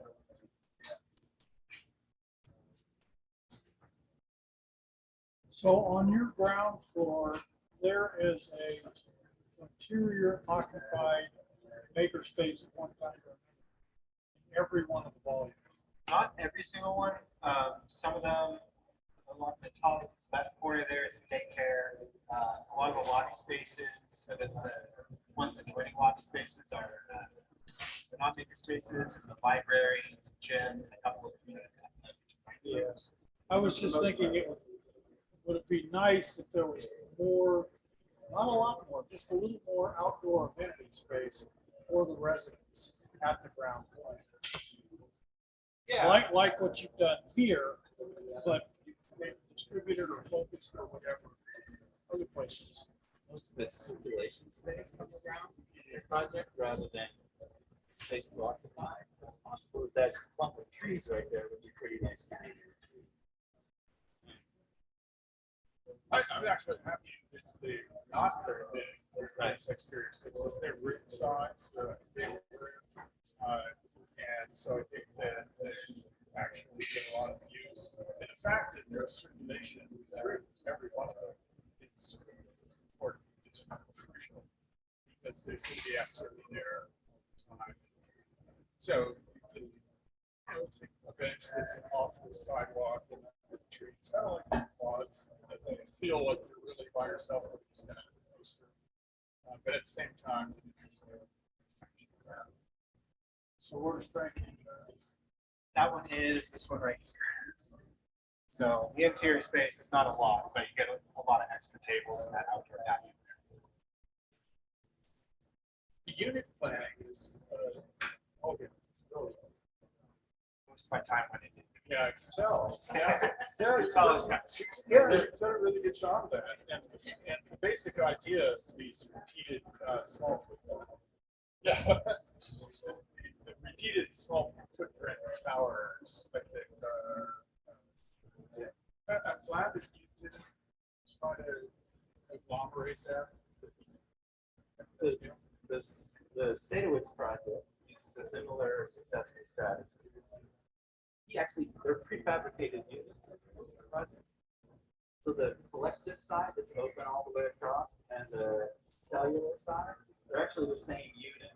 they're subdivided differently and joined together. And then it takes the polarization that produces a bunch of little windows on this side, big openings on that side, potentially light on three sides, and he changes that orientation, like public face public, private face private.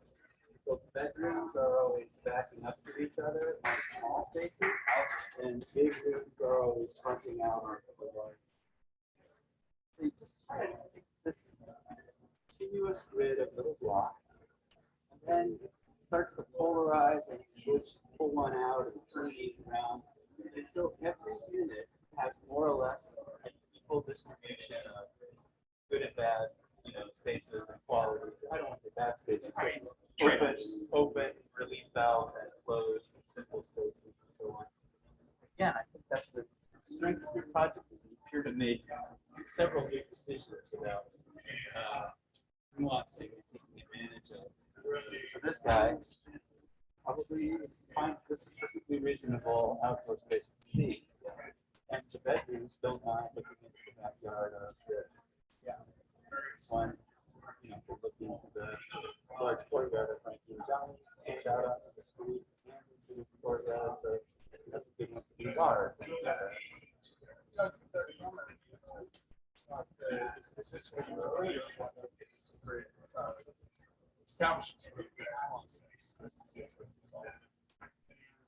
Develops a kind of ideal unit distributed across the site. Beautify it. Then examine the specifics of each one and make some adjustments to accommodate that. And earlier, we don't have adopting all the way around.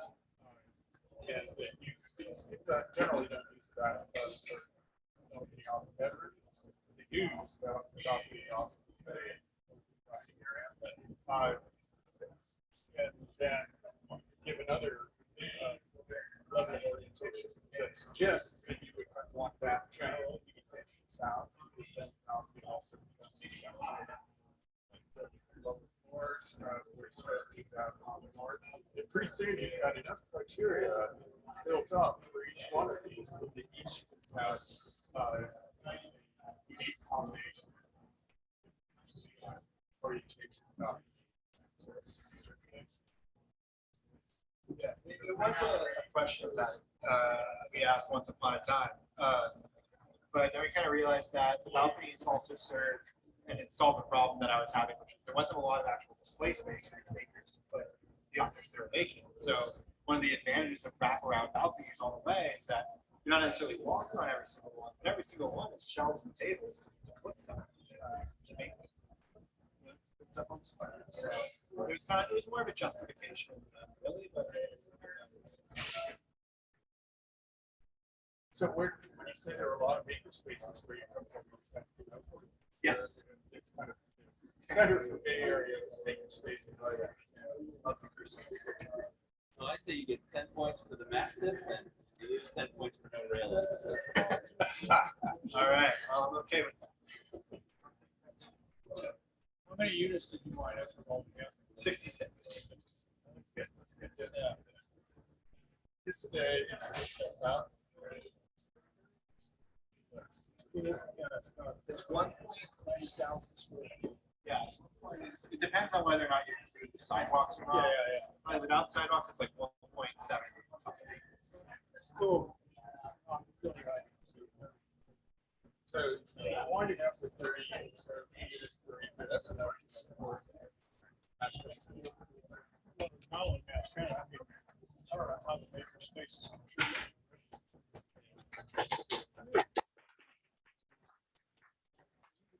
And the next person. That's a. No, I'm just setting it up. Oh, okay. How do we push play? Yeah.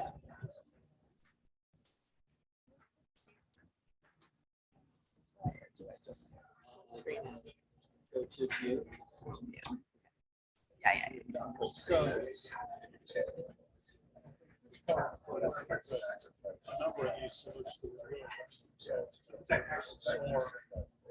Oh, yeah, that's what I was saying. I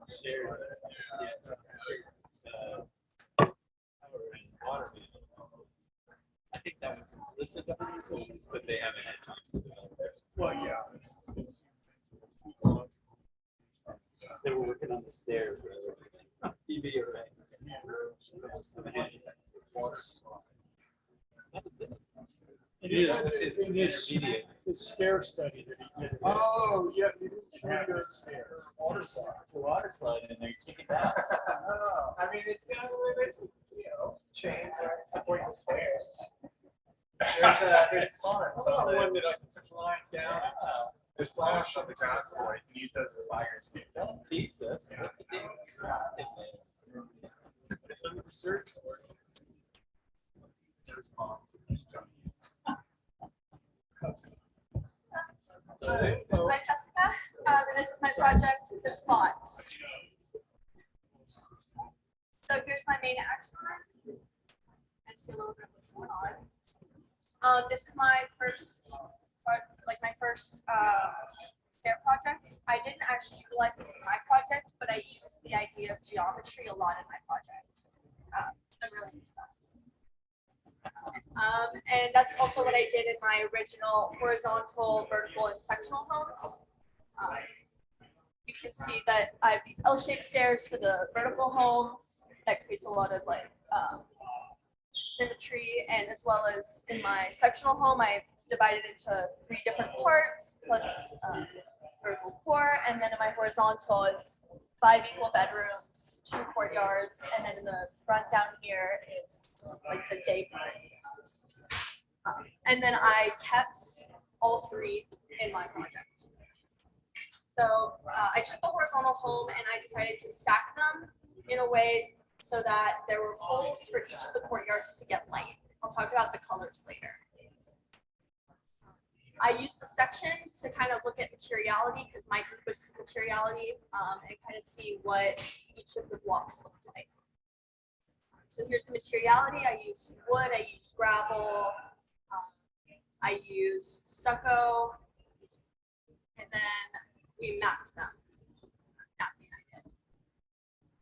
And then my intentional community are 20-year-old postgrads trying to make new relationships, and singles, couples, new families. Everyone's in a different place of their life, and I want to. Nobody is making housing for us. Eventually, I hope people will stay here long enough. That looks like a This is like directly in my project too, so it's pretty great. Okay. So here's my main axon again. I didn't include some of the outdoor parts, but I go into it a lot here. Activities are the main thing for me. So my horizontal home, this is what it looks like before, and I basically took out rooms, or I removed the day part, and I would assign activity to them. And in some cases, the courtyard was removed and one of the bedrooms below and was turned into a dance studio. I'll go into that. So here's dance studio, some of my activity. All of the activity is highlighted in blue. And I wanted to make it a sustainable community. I know my generation is filled with a lot of people who are really environmentally conscious, and I wanted my community to follow that. So we have a garden over here by the house because I didn't want to build up next to it, kind of crowd them since they didn't choose to do this. And so we have balconies here, horizontal aggregation to connect all of my horizontal homes, as well as horizontal aggregation on the 3rd floor. This is a dotted line, so the 3rd floor is when it becomes solid. And it connects the sectional homes as well. And then the vertical homes, I wanted to create like a very natural area for them. I kept pretty much all of the trees except I removed one, and I used horizontal aggregation to connect all of them. Oh wait, one more thing. And the sectional homes and the vertical homes are geometrically lined up. There's a thread I can show you later. So here's the 2nd floor of my horizontal home. So the 1st floor and the 2nd floor, you kind of have to turn your head. It just repeats for another few floors. Just that stack. I'm sorry. And yeah, I introduced activity here in the blue for the second floor. And here's a little diagram going over the different areas and activity. It's also over here. And then for my vertical home, everything's pretty much kept the same, except I turned one of them into a public space as well as vertical floor right here in the blue. So this is the public space, this is the private space, residential. And then for my sectional home, it's pretty much kept the same, except I only took the first 3 floors, and then when we hit this like horizontal aggregation, it just repeats. So it's 6 stories. Here's the second and third floor. Here's my perspective of the vertical home, and you can kind of see how it just like weaves around, and there are people gathered. And then I did a section perspective of the horizontal home down the long side. And you can see some of these spaces I've created: laundry plants, dance academy, library, clotheslines for laundry as well. And then this is just foreshadowing what I'm going to go into here. 58 units, 26, 16, and 16. And then I use this to just kind of let me know like what kind of activity is around and what I can introduce to make this like a really enjoyable place to be. And my axon once again. Thank you.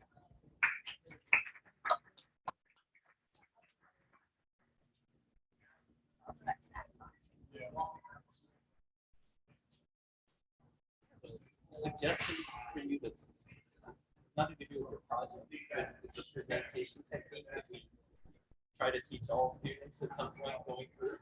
And you may have heard this before, but just in case you never have, we always try to practice in school, not refer to the project as mine. This is my project, this is my unit, this is my. That's partly, we all understand that you're working on it for 1,000 hours and you think it's yours, right? But your clients and the rest of the world and your boss really think it's a collective thing. It's our, rather than our. Yeah. It's hard to apply. Yeah. It's not like this proposal. Exactly. It's just, and it's just a habit of language, and occasionally someone uses the possessive terms when they're trying to differentiate their scheme from another. Brendan's project did this, but mine does that. That's okay. But you just don't want to get in the habit of referring to these as my units and my. It's especially irritating to the people who pay for the trucks. But I think that you've got admirable qualities in each of the components that you designed separately. And then I think there's admirable decisions in the way you position them within the larger whole. It looks like a project where we're not allowed to combine or synthesize the elements. The strings of the whole are identical to the strings of the parts. The only thing that I would differentiate there is it's not without its intelligence of decision. I think it's smart to put these projects around the fringe and close the larger street. Yeah, I wanted to create rigidity around the outside and looseness. Very good. And I think you did that. And then the trees, and they're rather happenstance position as trees do. I mean, I think that's all very believable. This perimeter that encloses them. A little bit of 6 of one, half a dozen of another here, where it's got the looseness of the center and the geometric rigidity of the perimeter. So my inclination would have been to go all the way around with that way. Find a way of differentiating the use of these from those. But it's the only instance I've seen where someone did try to combine or synthesize these. Instead, kind of accept them as elements, predetermined elements, and then employ them in the most intelligent way. So that's I think kind of compelling strategy. It's a little bit lined up with some of the things I was saying earlier about responsibility for the perimeter and then the responsibilities of the area. New Orleans has long set precedents with large formal houses on the street, essentially quirky service wings and that. This is an interesting way of looking at it.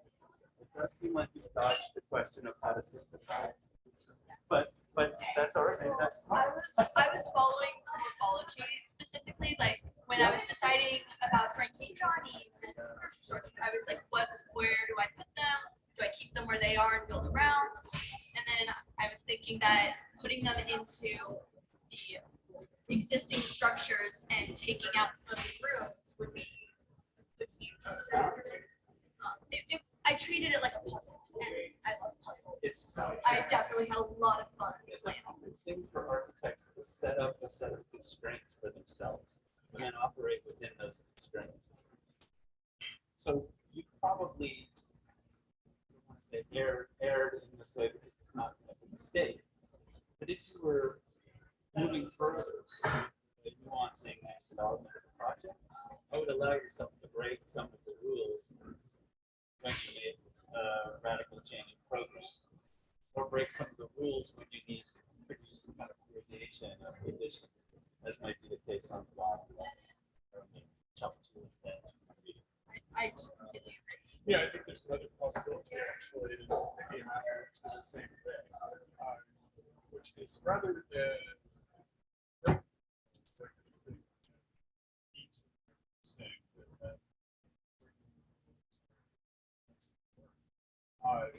I would treat our projects that have an overlay systems and the systems are different enough scale or geometry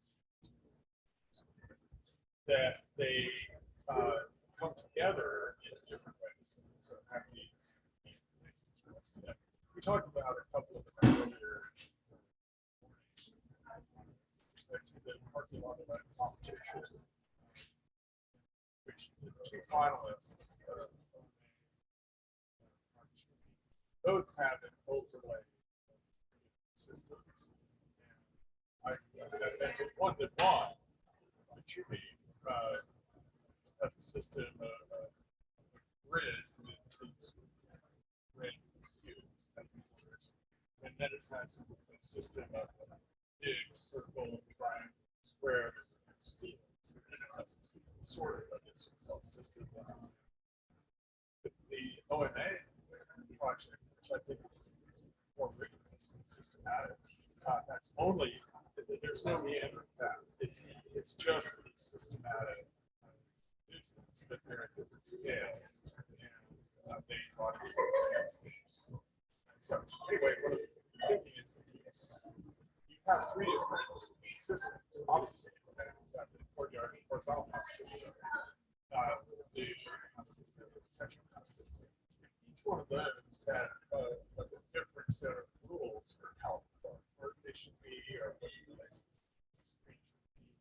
Then you could essentially cover the entire block with each one, and then where they overlap, you can make those specific decisions about a particular time in each one else. And then we could read all three systems at the same time. And I think it'd be more exciting or experiential intellectual to look at systems rather than they're very intense. So where's that for Jay? Frankie and Johnny's is right here. What's on the Everyone is part of their sign-on is given, and there's a plant nursery here, so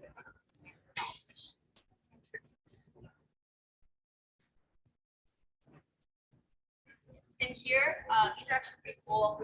I have hot tubs here, pool here. I have a transformable space here. Currently, it's being used by weightlifters and tanners. And then, like, an extension of Frankie and Johnny's, like more tables, tables. No, that would suggest that you have wilderness systems, a couple of different landscape systems. Also, is a systematic way, like trees, or distributing And again,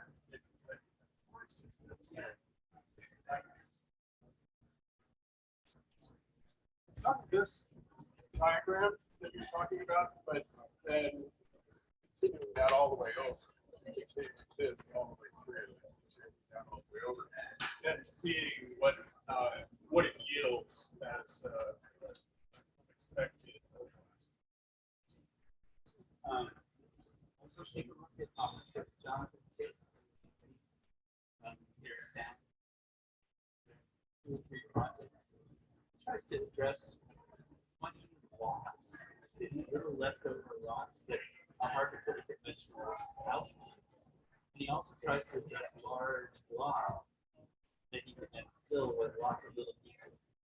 It's that latter category that projects in town that are a little bit like that. And he does think that the inner block pieces are different than the outer block pieces. He uses strategies that are common in cities that have alleys, even though they're used like in London. Completely different housing types that occur on those informal inner block streets. And a formal strategy of fancy housing on the main street. And he's trying to figure out how to replicate that in a city without alleys.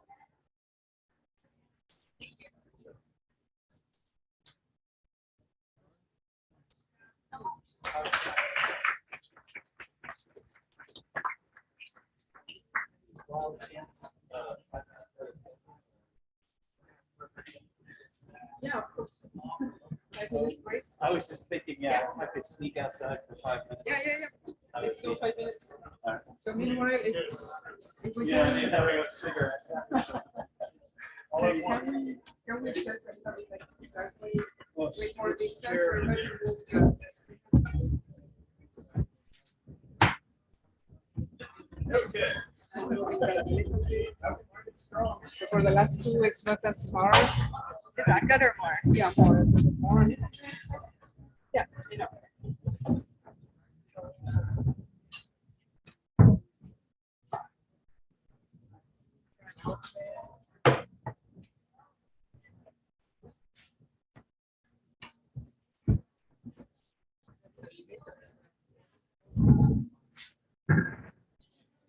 A little closer to the side, you know. Oh, yeah. No? Yeah.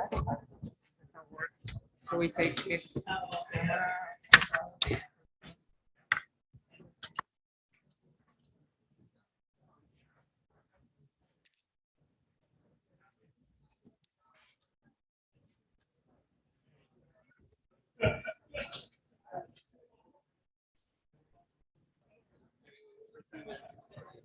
Yeah.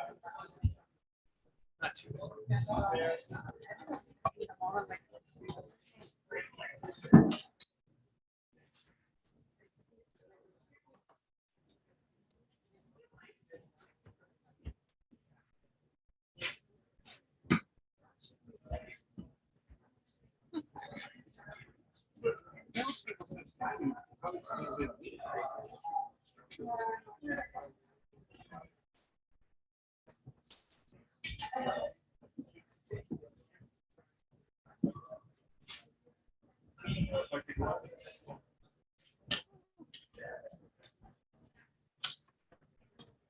That was my bad.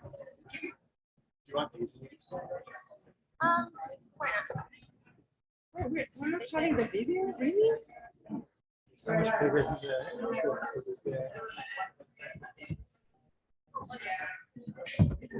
These are not to scale.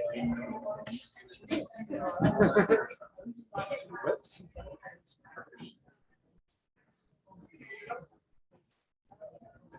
I'm sorry. Where are you going to stand here? Parker? No, in the two. You can stay so I can make sure that you're in as a text.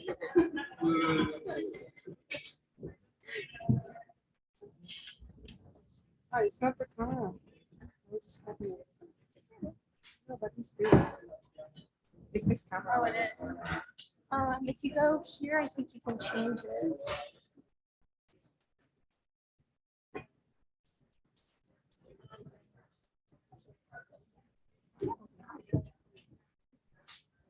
Okay, now.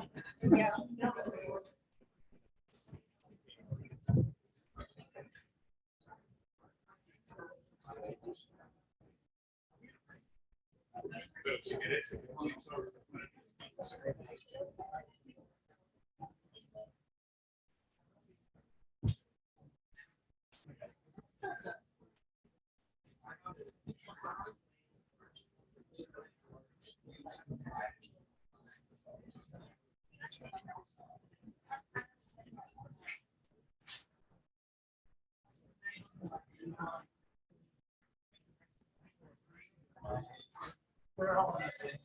Oh, no, you're academic. Oh, well, that's true.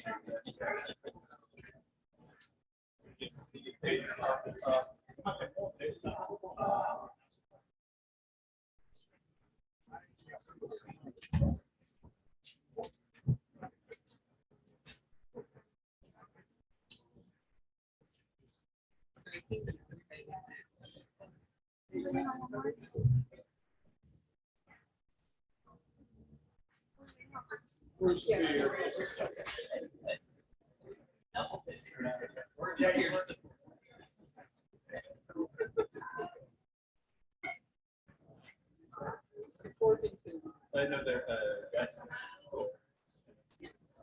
Supporting each other. Careful the arms too, so we have to stay nice. Yeah, I could see that. Watch out. No, no. What? Nothing. All right. Hello, everyone. My name is Parker Heitzman, and I want to start off by thanking you guys for joining us today.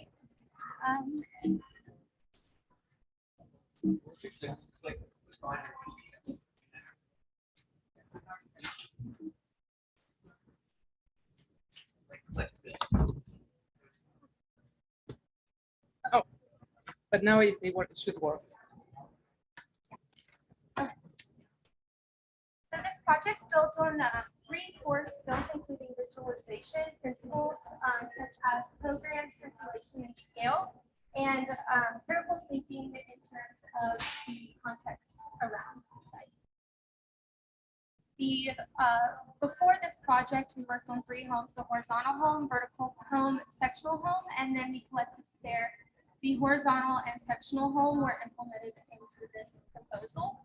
The first being the horizontal home, where you can see the plan is a square with a grid with modules for the private spaces that are implemented into it, and then the rest of the space be collective and open air exterior space. The vertical home mostly looked at the stairs and how that circulation works from level to level. And then the sectional home was based around an internal stair that had a 3/4 rotation of different programs that were able to interact with cross-sectionally over the stair. And then the collective stair, which was meant to be placed into any landscape and inviting a meandering path for people to have education areas, yoga, just be able to inhabit as they choose. So upon starting this site project, we began with analyzing the site, looking at the greater context and how that there's the port on one side of that industry, and in the horizon we can see that dense urban grid and the impact that that's had on the city. So looking at it in this plan, showing the pocketed parks and the lack of, and how we can integrate more parks and gardens into the city that's so dense. Here you can see the adjacent residential and commercial spaces around the site. And then more directly that specific block, the vegetation, cars, and traffic that are essential to note. So this intentional community aims to serve the greater good economically and environmentally. So while we have a sample pool of different residents of diverse age backgrounds, their one thing that is similar is their focus on the environment and how they can serve the greater good. So the site works where we have 2 plots that are left over, and then vertical pours in an elevated garden serving as a corridor above, and then access from the mostly corners and then near vertical pours. Here you can see where the public space is on the exterior. The nude brown color is private spaces. The gray is public, and then the green is collective public for the residents. So here you can see where we start with the vertical pours, and then the elevated garden, and then the 2 different youth building types, and how they all come together in the end. So the ground plan, you can see that there are vertical pours in only public spaces. All of the residential spaces are above. The rest of the site is covered by the buildings above, or interpreted as the pixelations serve to allow the users to integrate as they want into the site and garden throughout. The entire design is based off of this garden where they can sell the produce and florist shops and things like that, so that they can gain economically in this site as well. So here you can see the before and after of the vegetation, the water features, so adding those retention elements, and then parking. So this is the first level. The way that this You're not thinking about parking, right? the way that this morphology works is following that quarter rotation of the sectional home, where the vertical pour starts here and then rotates clockwise 1 time, so that the rooftops can be occupied from the unit below for every single level. Also, by doing this, it allows for an open courtyard to above in every single unit. So this is the next level, and then the next, and the next. And then this section diagram displays how, while the level of verticality is rather high compared to others, the void and porosity of it doesn't make that harsh of an impact, and allows it to be lighter on the site. And then looking at other sections. So you can see here how this porosity brings out voids and allows for that height level to not be as much of an impact. And then here focusing on those vertical pours and how you navigate circulation-wise.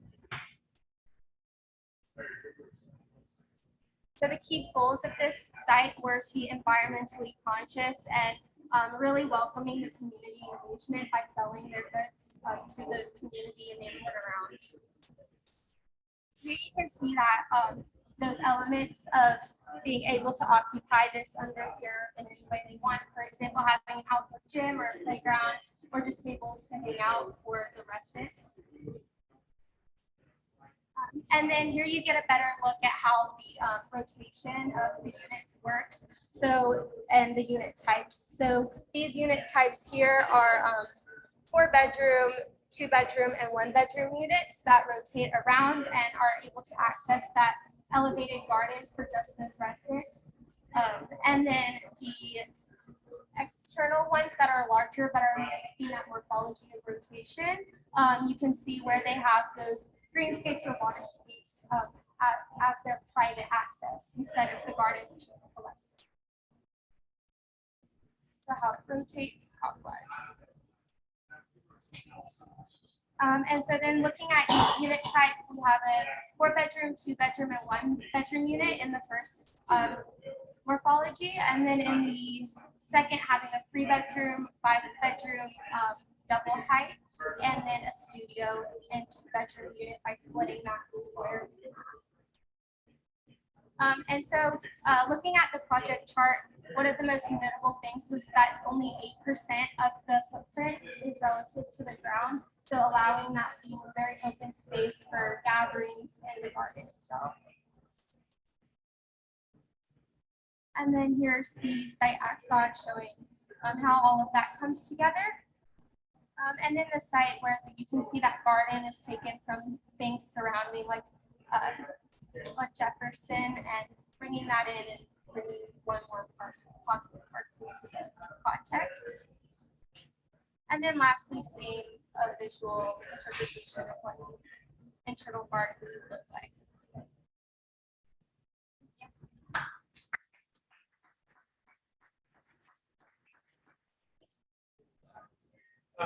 So this is pretty compelling. I think first sort of question has to do with the rotations of the units as they stack.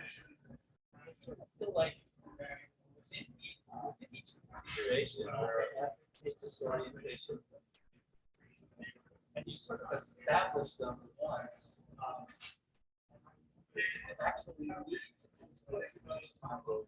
The provision of additional outdoor space for each unit by walking out on the unit. That seems wonderful.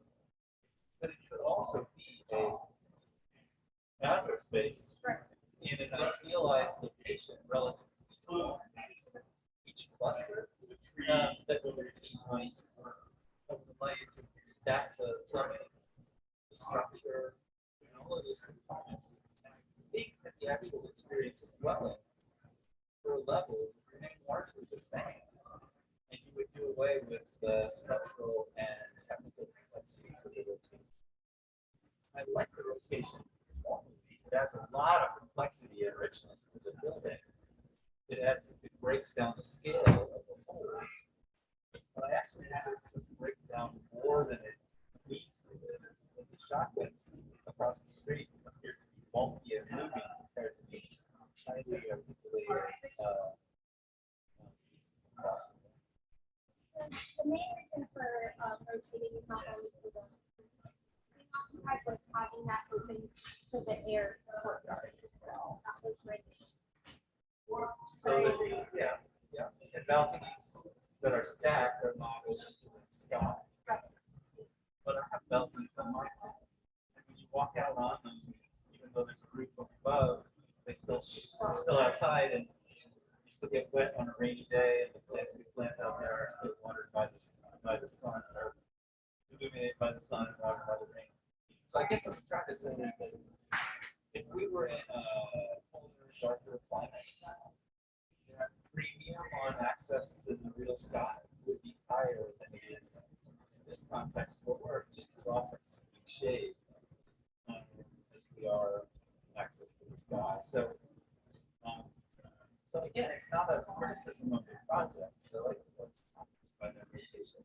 I just wonder if it's one tier too many, and already accumulation of units, interesting orientations, formal complexity that reduces their scale relative to the context. You've already done that with one piece, and the rotations might be superfluous. It's a question that we could ask Moshe Safdie too.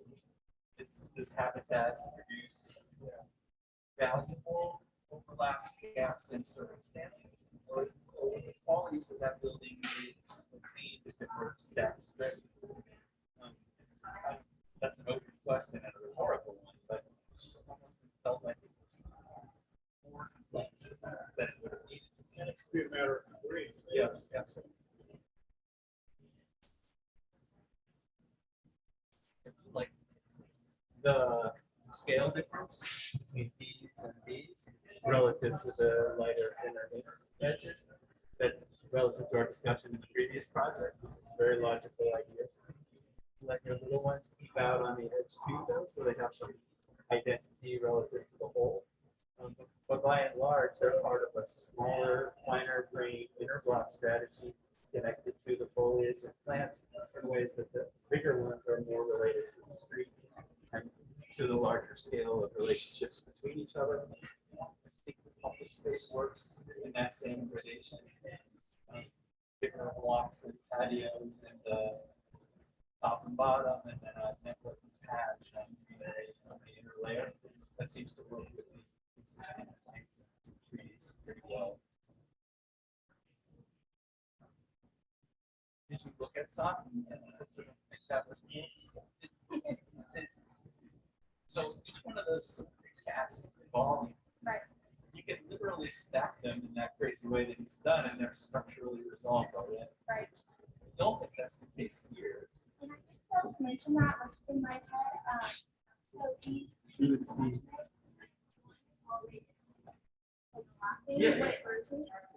So I did try to follow that module. But I see a super skinny, that washer is all. That is actually a, like, But there probably would be some kind of structure going between here and here. likely, I think, looking at the section and having this. This is a super boring practical thing, and then I'll stop. If you put a bathroom or a kitchen out like that, the space underneath it would normally be the way that the plumbing would make its way to the ground. The plumbing drops at 1/4 of an inch per foot after a 12-inch curve. Take that curve plus the 1/4 inch per foot, you added all this depth that in a tight organization becomes difficult. None of those things are impossible. You just want to decide if they're worth it, you know, relative to what you get.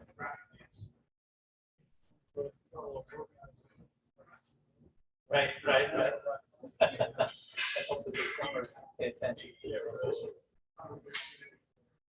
I tried to explore some plumbing in my house.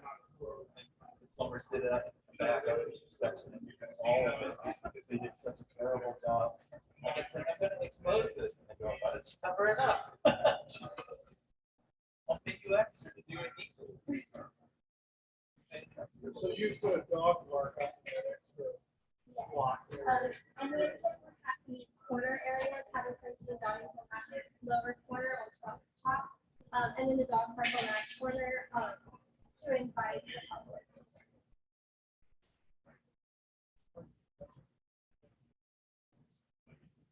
I mean, putting it down here.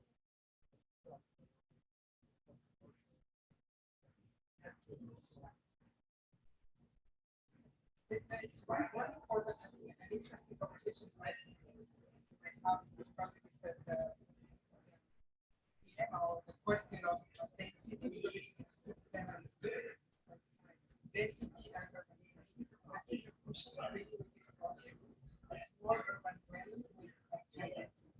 And I think that is, and what you have to do is to fix it and to kind of fix it up. You have to break the parts as much as you can. Achieve integration inside the density, which I think is an excellent how and if the figure that was in the ground for what's interesting is a constellation of volumes floating. So the peaks that urban brain is happening, but it's also happening section. That is an interesting conversation for how density looks.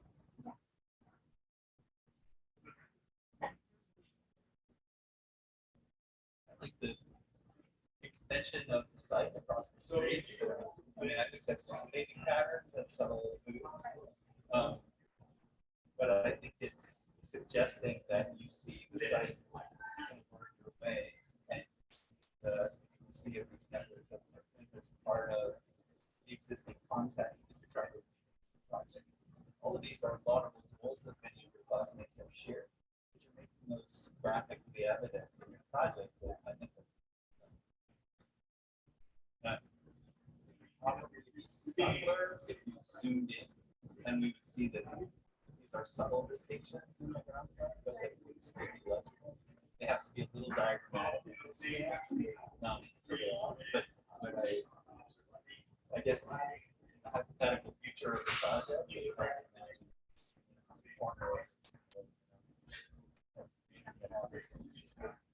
again, it's things like that that you do you really need to do other things. You need to do all the moves. Bruce and I are fond of telling students that this long career in front of you, a finite number of moves in your head, so you need to use them all at the time. Select it.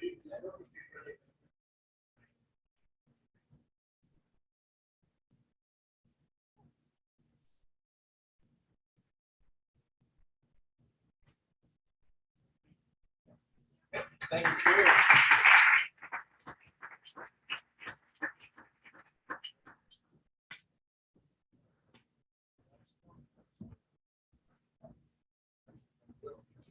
My professor had a request if we could take like a 5-minute break before the next session. Okay, sure.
Very sparkly shoes.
I don't.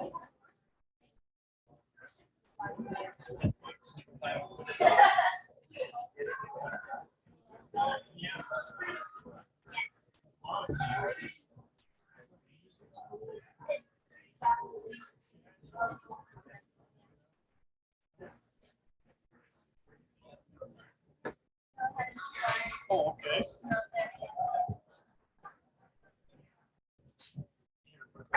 Yeah. So, hello. I'm very well experienced in Lighthouse Lighthouse Harmony. So Lighthouse Harmony incorporates different units and houses from previous projects of this semester, which then creates the entire layout and meta home. It showcases the sectional house in turquoise and pink, the horizontal home in purple, and the vertical home in yellow. So I'm going to jump into the different homes that I created during this semester. So first, the horizontal house was designed with the idea of subtraction. The home showcases cuts through a rectangular object in order to allow for sunlight, and the subtractions also created room for courtyards and a complex interior geometry. Yeah, there's the dog. Next is the vertical home, which was designed around the stairs that became the main center of focus for the project. And the rooms are designed within the stair as well as around the stairs. So for example, the bathroom, all the showers and toilet areas and the sinks are on one floor, with the sinks being surrounded by the stairs.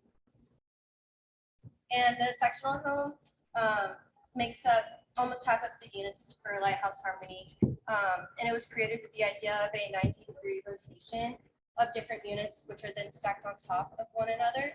And the rotation of the units then provided terraces for the units above, which then added to the different sectional qualities of the home.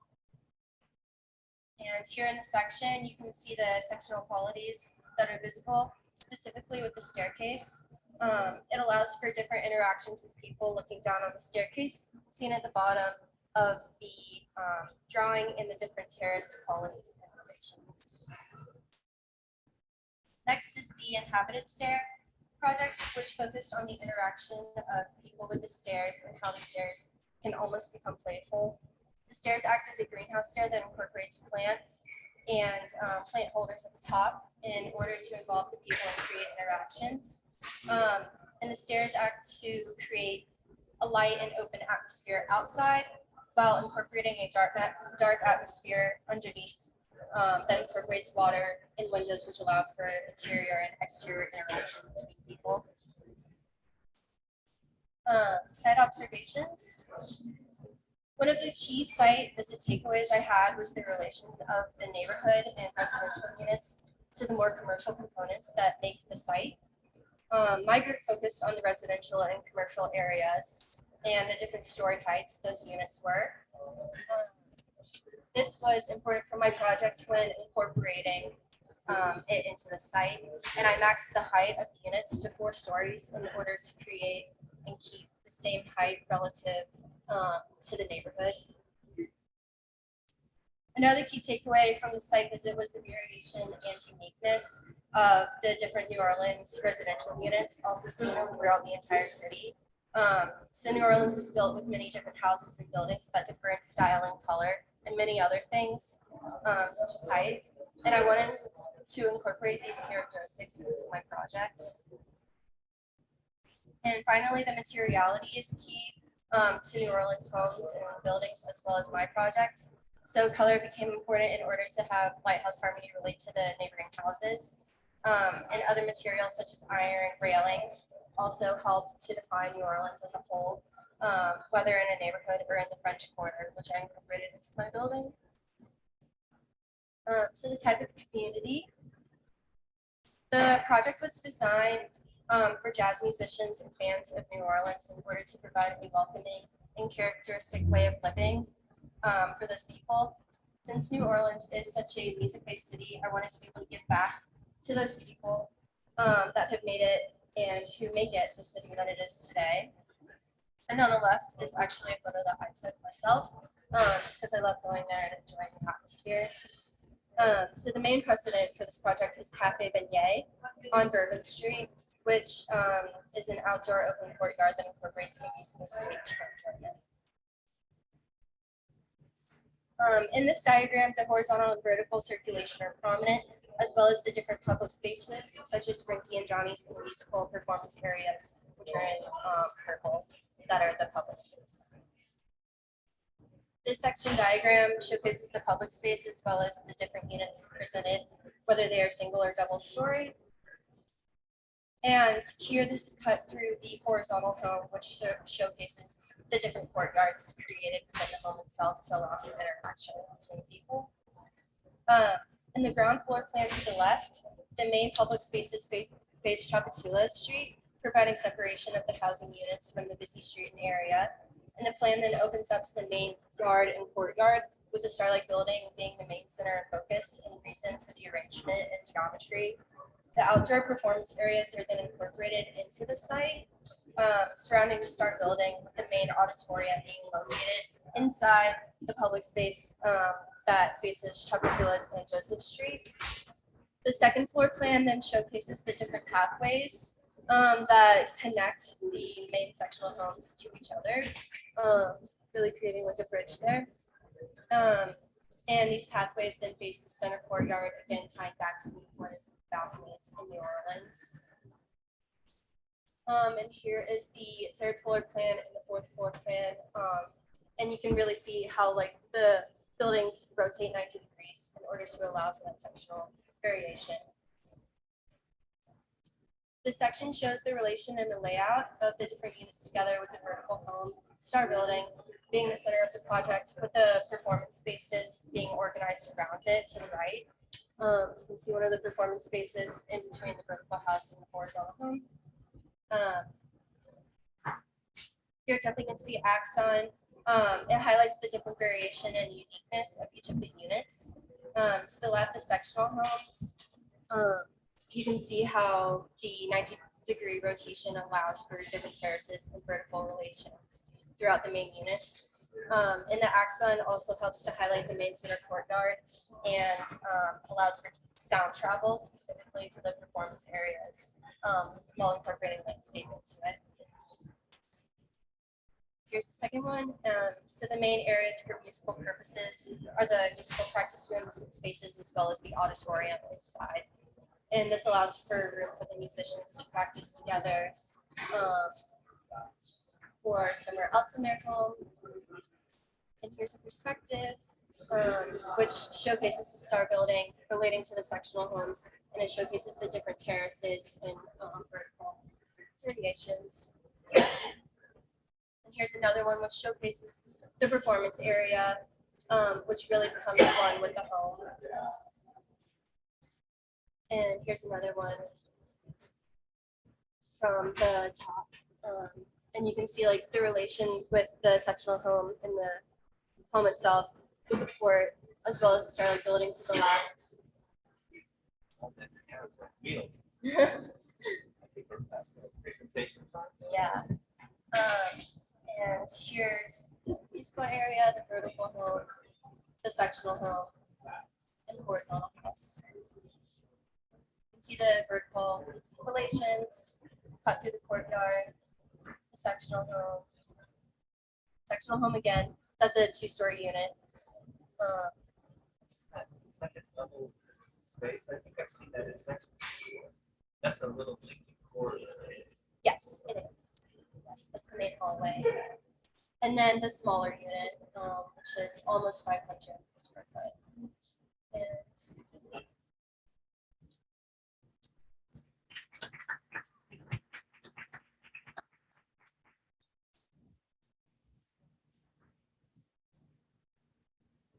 starting out mostly by referring to things that your project is like.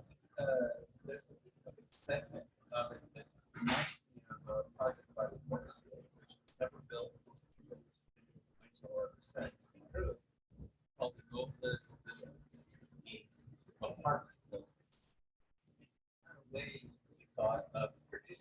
outdoor spaces, like a courtyard, in everyone's apartment, even if it was way up high in the air. And it gave a sort of checkerboard of large facade openings from a distance when you saw the building. Several of the elevations you showed us reminded me very much of that. He used the internal deck access system so that all the units that face the sides of the units that face outward were just those big tall facades with their big openings. The facade was a series of walkways wrapping around a kind of shared internal space. Big difference between ours is that in that internal space, we've also got a little tower plugged in there.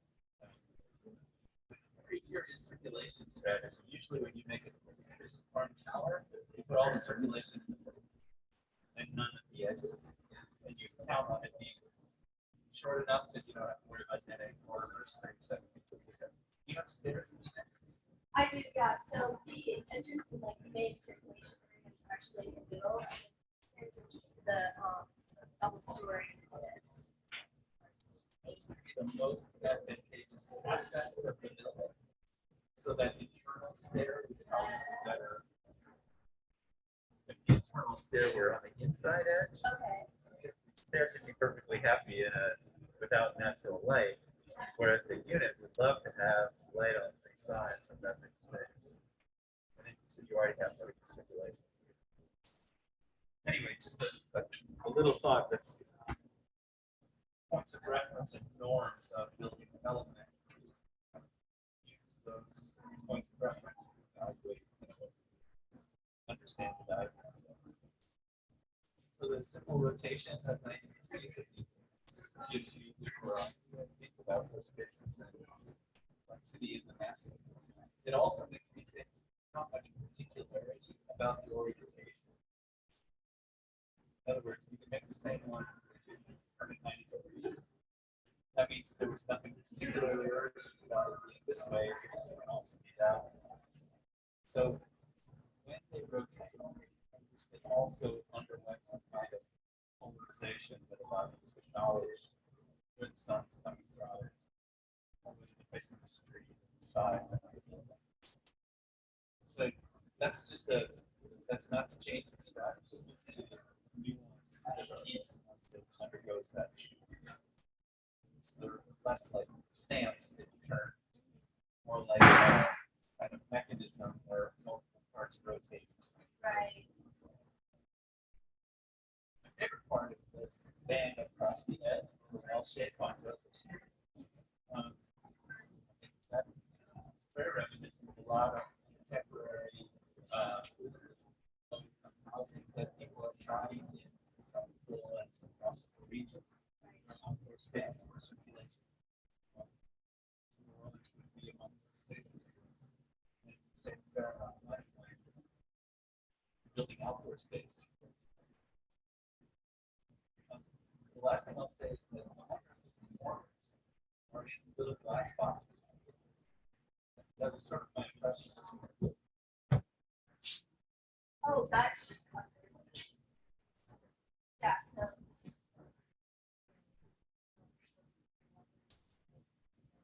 Nice. But they're all like this. They have a roof over them, and then.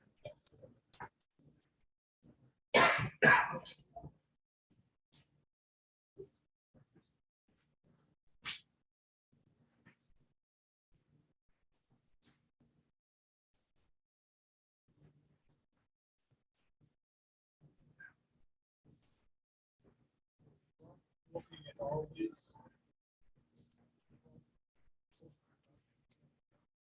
Scale.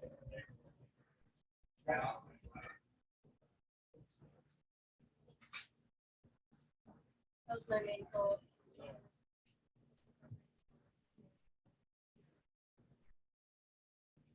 There's a bit of a scale phenomenon that happens in projects. People rarely realize that the ceilings in the shotgun house are 14 tall. Right. And then the raised 30 or 36 or more inches off the ground.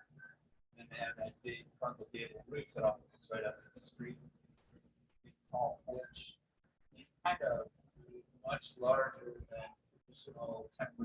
building scale for the Orleans building. And when we build a normal scale, let's say normal, typical US normal scale building across the street, it's got 8-foot ceilings, and it's got thin floors, and it doesn't have those outdoor spaces or those big little roofs. And all of a sudden, we can get 3 stories of about the same amount of space. We've got 1 story. Yeah. So the good side of that is that as an abstract assessment of volumes, temporary buildings are not overwhelming. That's not a perception of the motives that exist. Sometimes if you're generous and graceful, the temporary buildings can be very cool. Every time I go to California to see I walk into the 8-foot ceiling houses, and they all have a lot more money than me, but I can much better. And the kind of compression and air conditioning everywhere, it's just a very different sense of it. I think it's doing a lot more to address issues of scale of outdoor spaces on the exterior than you are in controlling the height. I think it's nicer for the occupants of the project and just as being on into the neighbors across the street. You were to make smaller set apartments and set the top floor out. And the sight line would make it very similar in scale, even though they were more dense and actually larger. Sometimes looks like that somebody shot the shrink ray and shrank it to 90% of its real size. Yeah, it's kind of 4/5 scale. They use that Disney to make the buildings. It makes them that much less expensive. And visually, it's photographed, they all look, what people imagine. But when you actually walk up to them, it's a bit of an Alice in Wonderland. Way, they're smaller than Well, because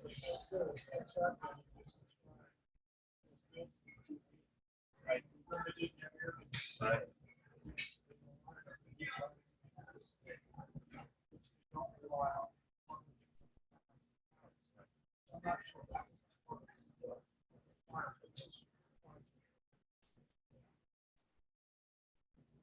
But I guess the default understanding at the ground level is the same height as the upper floors, and that they're all 8 or 10 feet tall. I think those are things that tweak and understand better.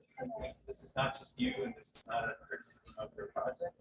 It's the sensibility that you can acquire studying architecture in the subtropical city that actually sells them really well when you go back north, if that's what you're headed at school. That there's kind of generosity of space and capacity to use capacity, even if you don't always do that. Really great technology. And so, of course, bulk scale is very fascinating. This is another layer of the real experience of volumes and the scale of space. Hypothetical next task. You would let's say hypothetical really clearly. You're not working on this project.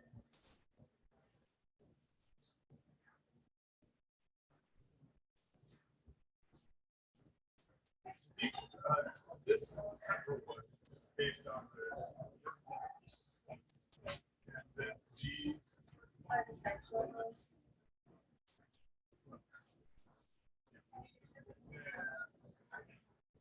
It's the horizontal. This is the horizontal. It's already that I cannot create at the beginning of the semester. So then the first and third floors, but then the second and fourth.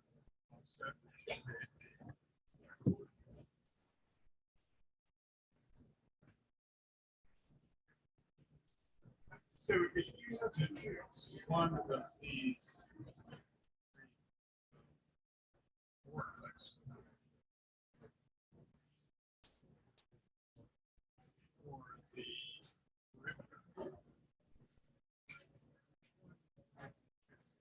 is each one of those specific to its orientation? Like this one has to be facing north. Because they all have the same relationship to your street. Most of this one. So,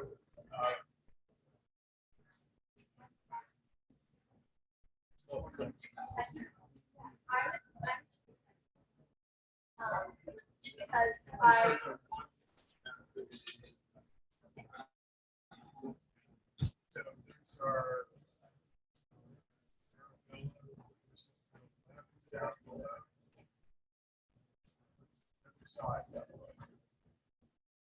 That's easy.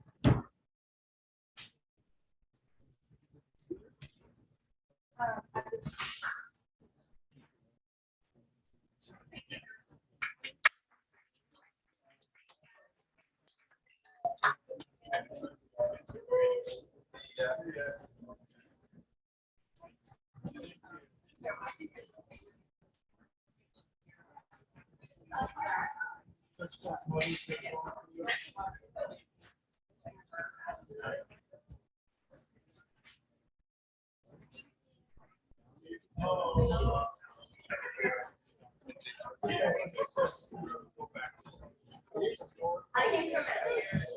So it's the south, yes, the south. Yes. Right.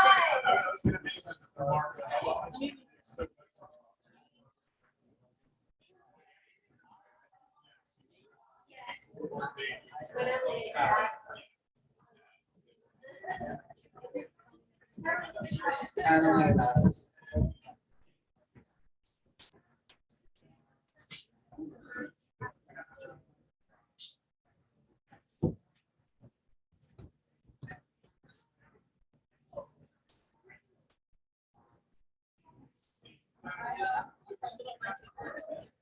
really, I was with you.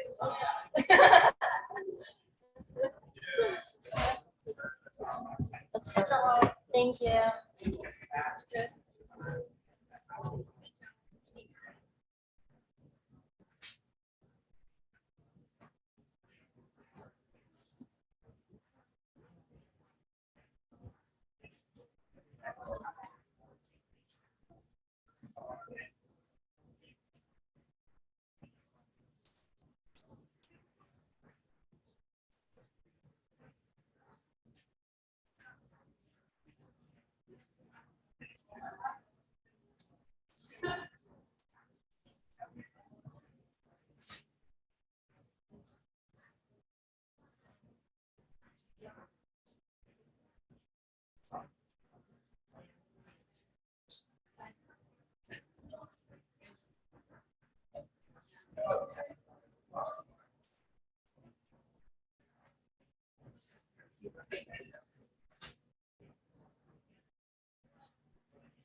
Dangerous game I'm playing.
When you're done, will you help me with this notebook of yours?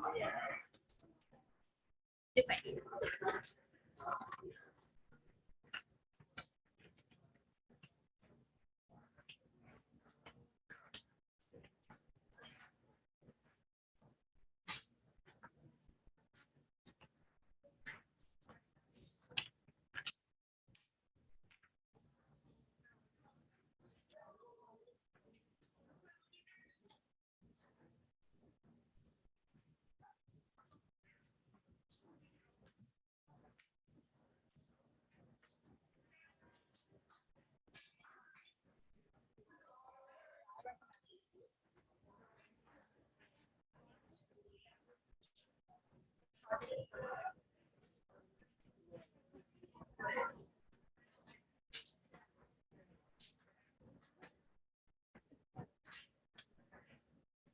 I said it.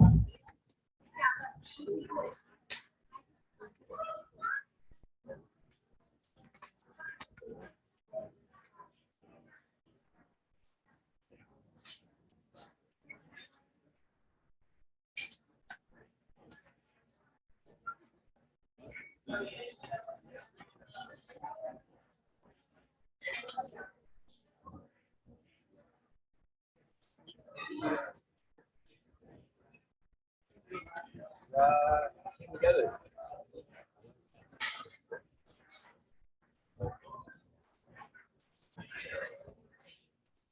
Like, look at the rooms, man. That's a bedroom. Oh, right. Yeah. And I like brought it back. Yeah, except it's like, except I put in built-in furniture. I want to show that.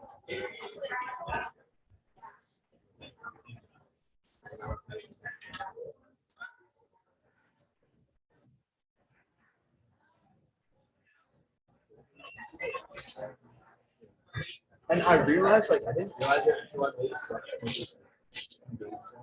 That I could have made this one 6 and this one like 5. And I was like, oh, This section comes and here, students, if possible. We want to know what you see, what you saw, and your perceptions about the project you have seen, advice to students, feedback, etc. I'm going to start here with Wendy, and then we pass it on.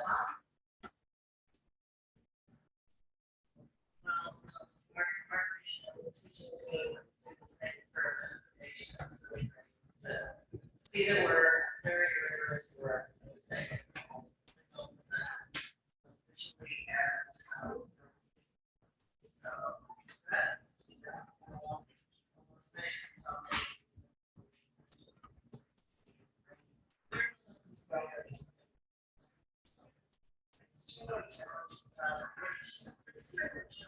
project. Really have to know that all the way from really the smart and thoughtful scale.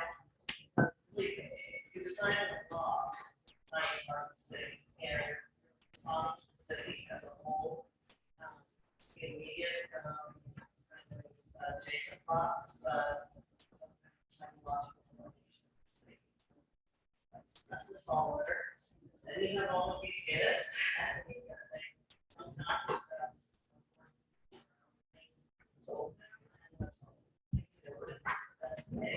these relationships, negotiations with existing members. Committing them, it won't work as it doesn't work.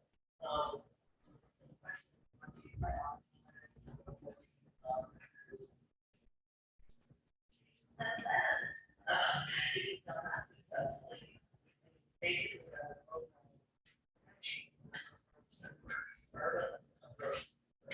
they gotta think about these urban spaces and making privacy, interaction with space.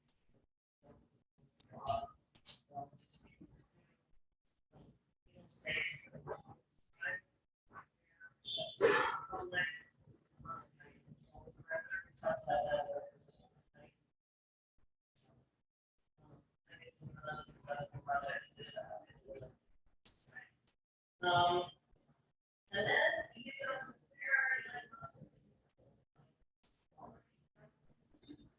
housing space and really nice, very space where there's kind of intended in your own rooms or kind of reference conditions.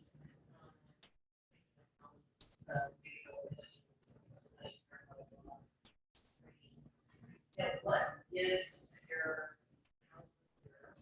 values as a whole? Quality of space, quality of experience.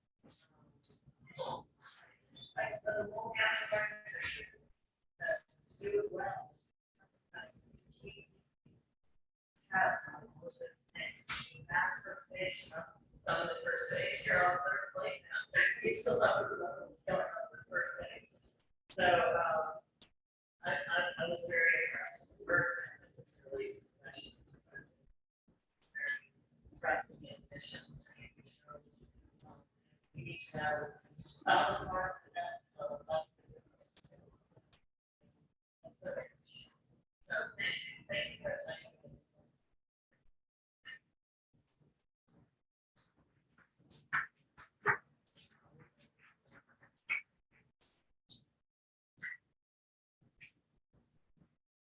Well, the one thing I when you're practicing, you don't use the same jargon as when you're enacting. However, looking at it more from a practice perspective, I was very impressed with the very things that you're mentioning and the ability to think in context as opposed to I have an isolated design project.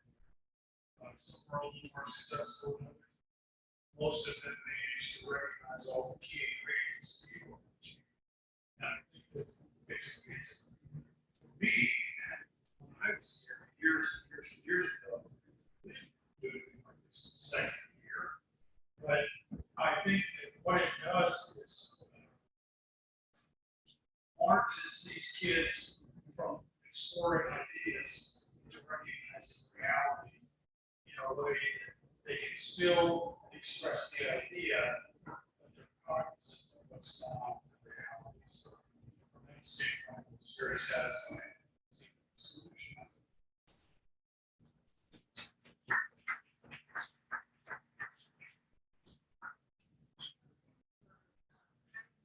This is my first time today watching this.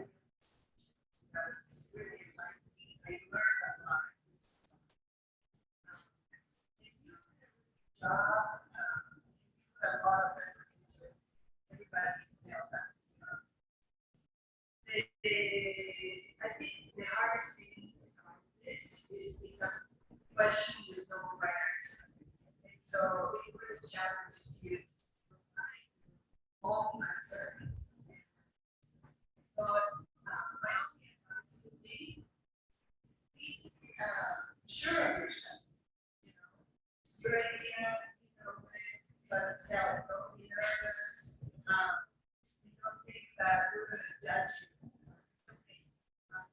So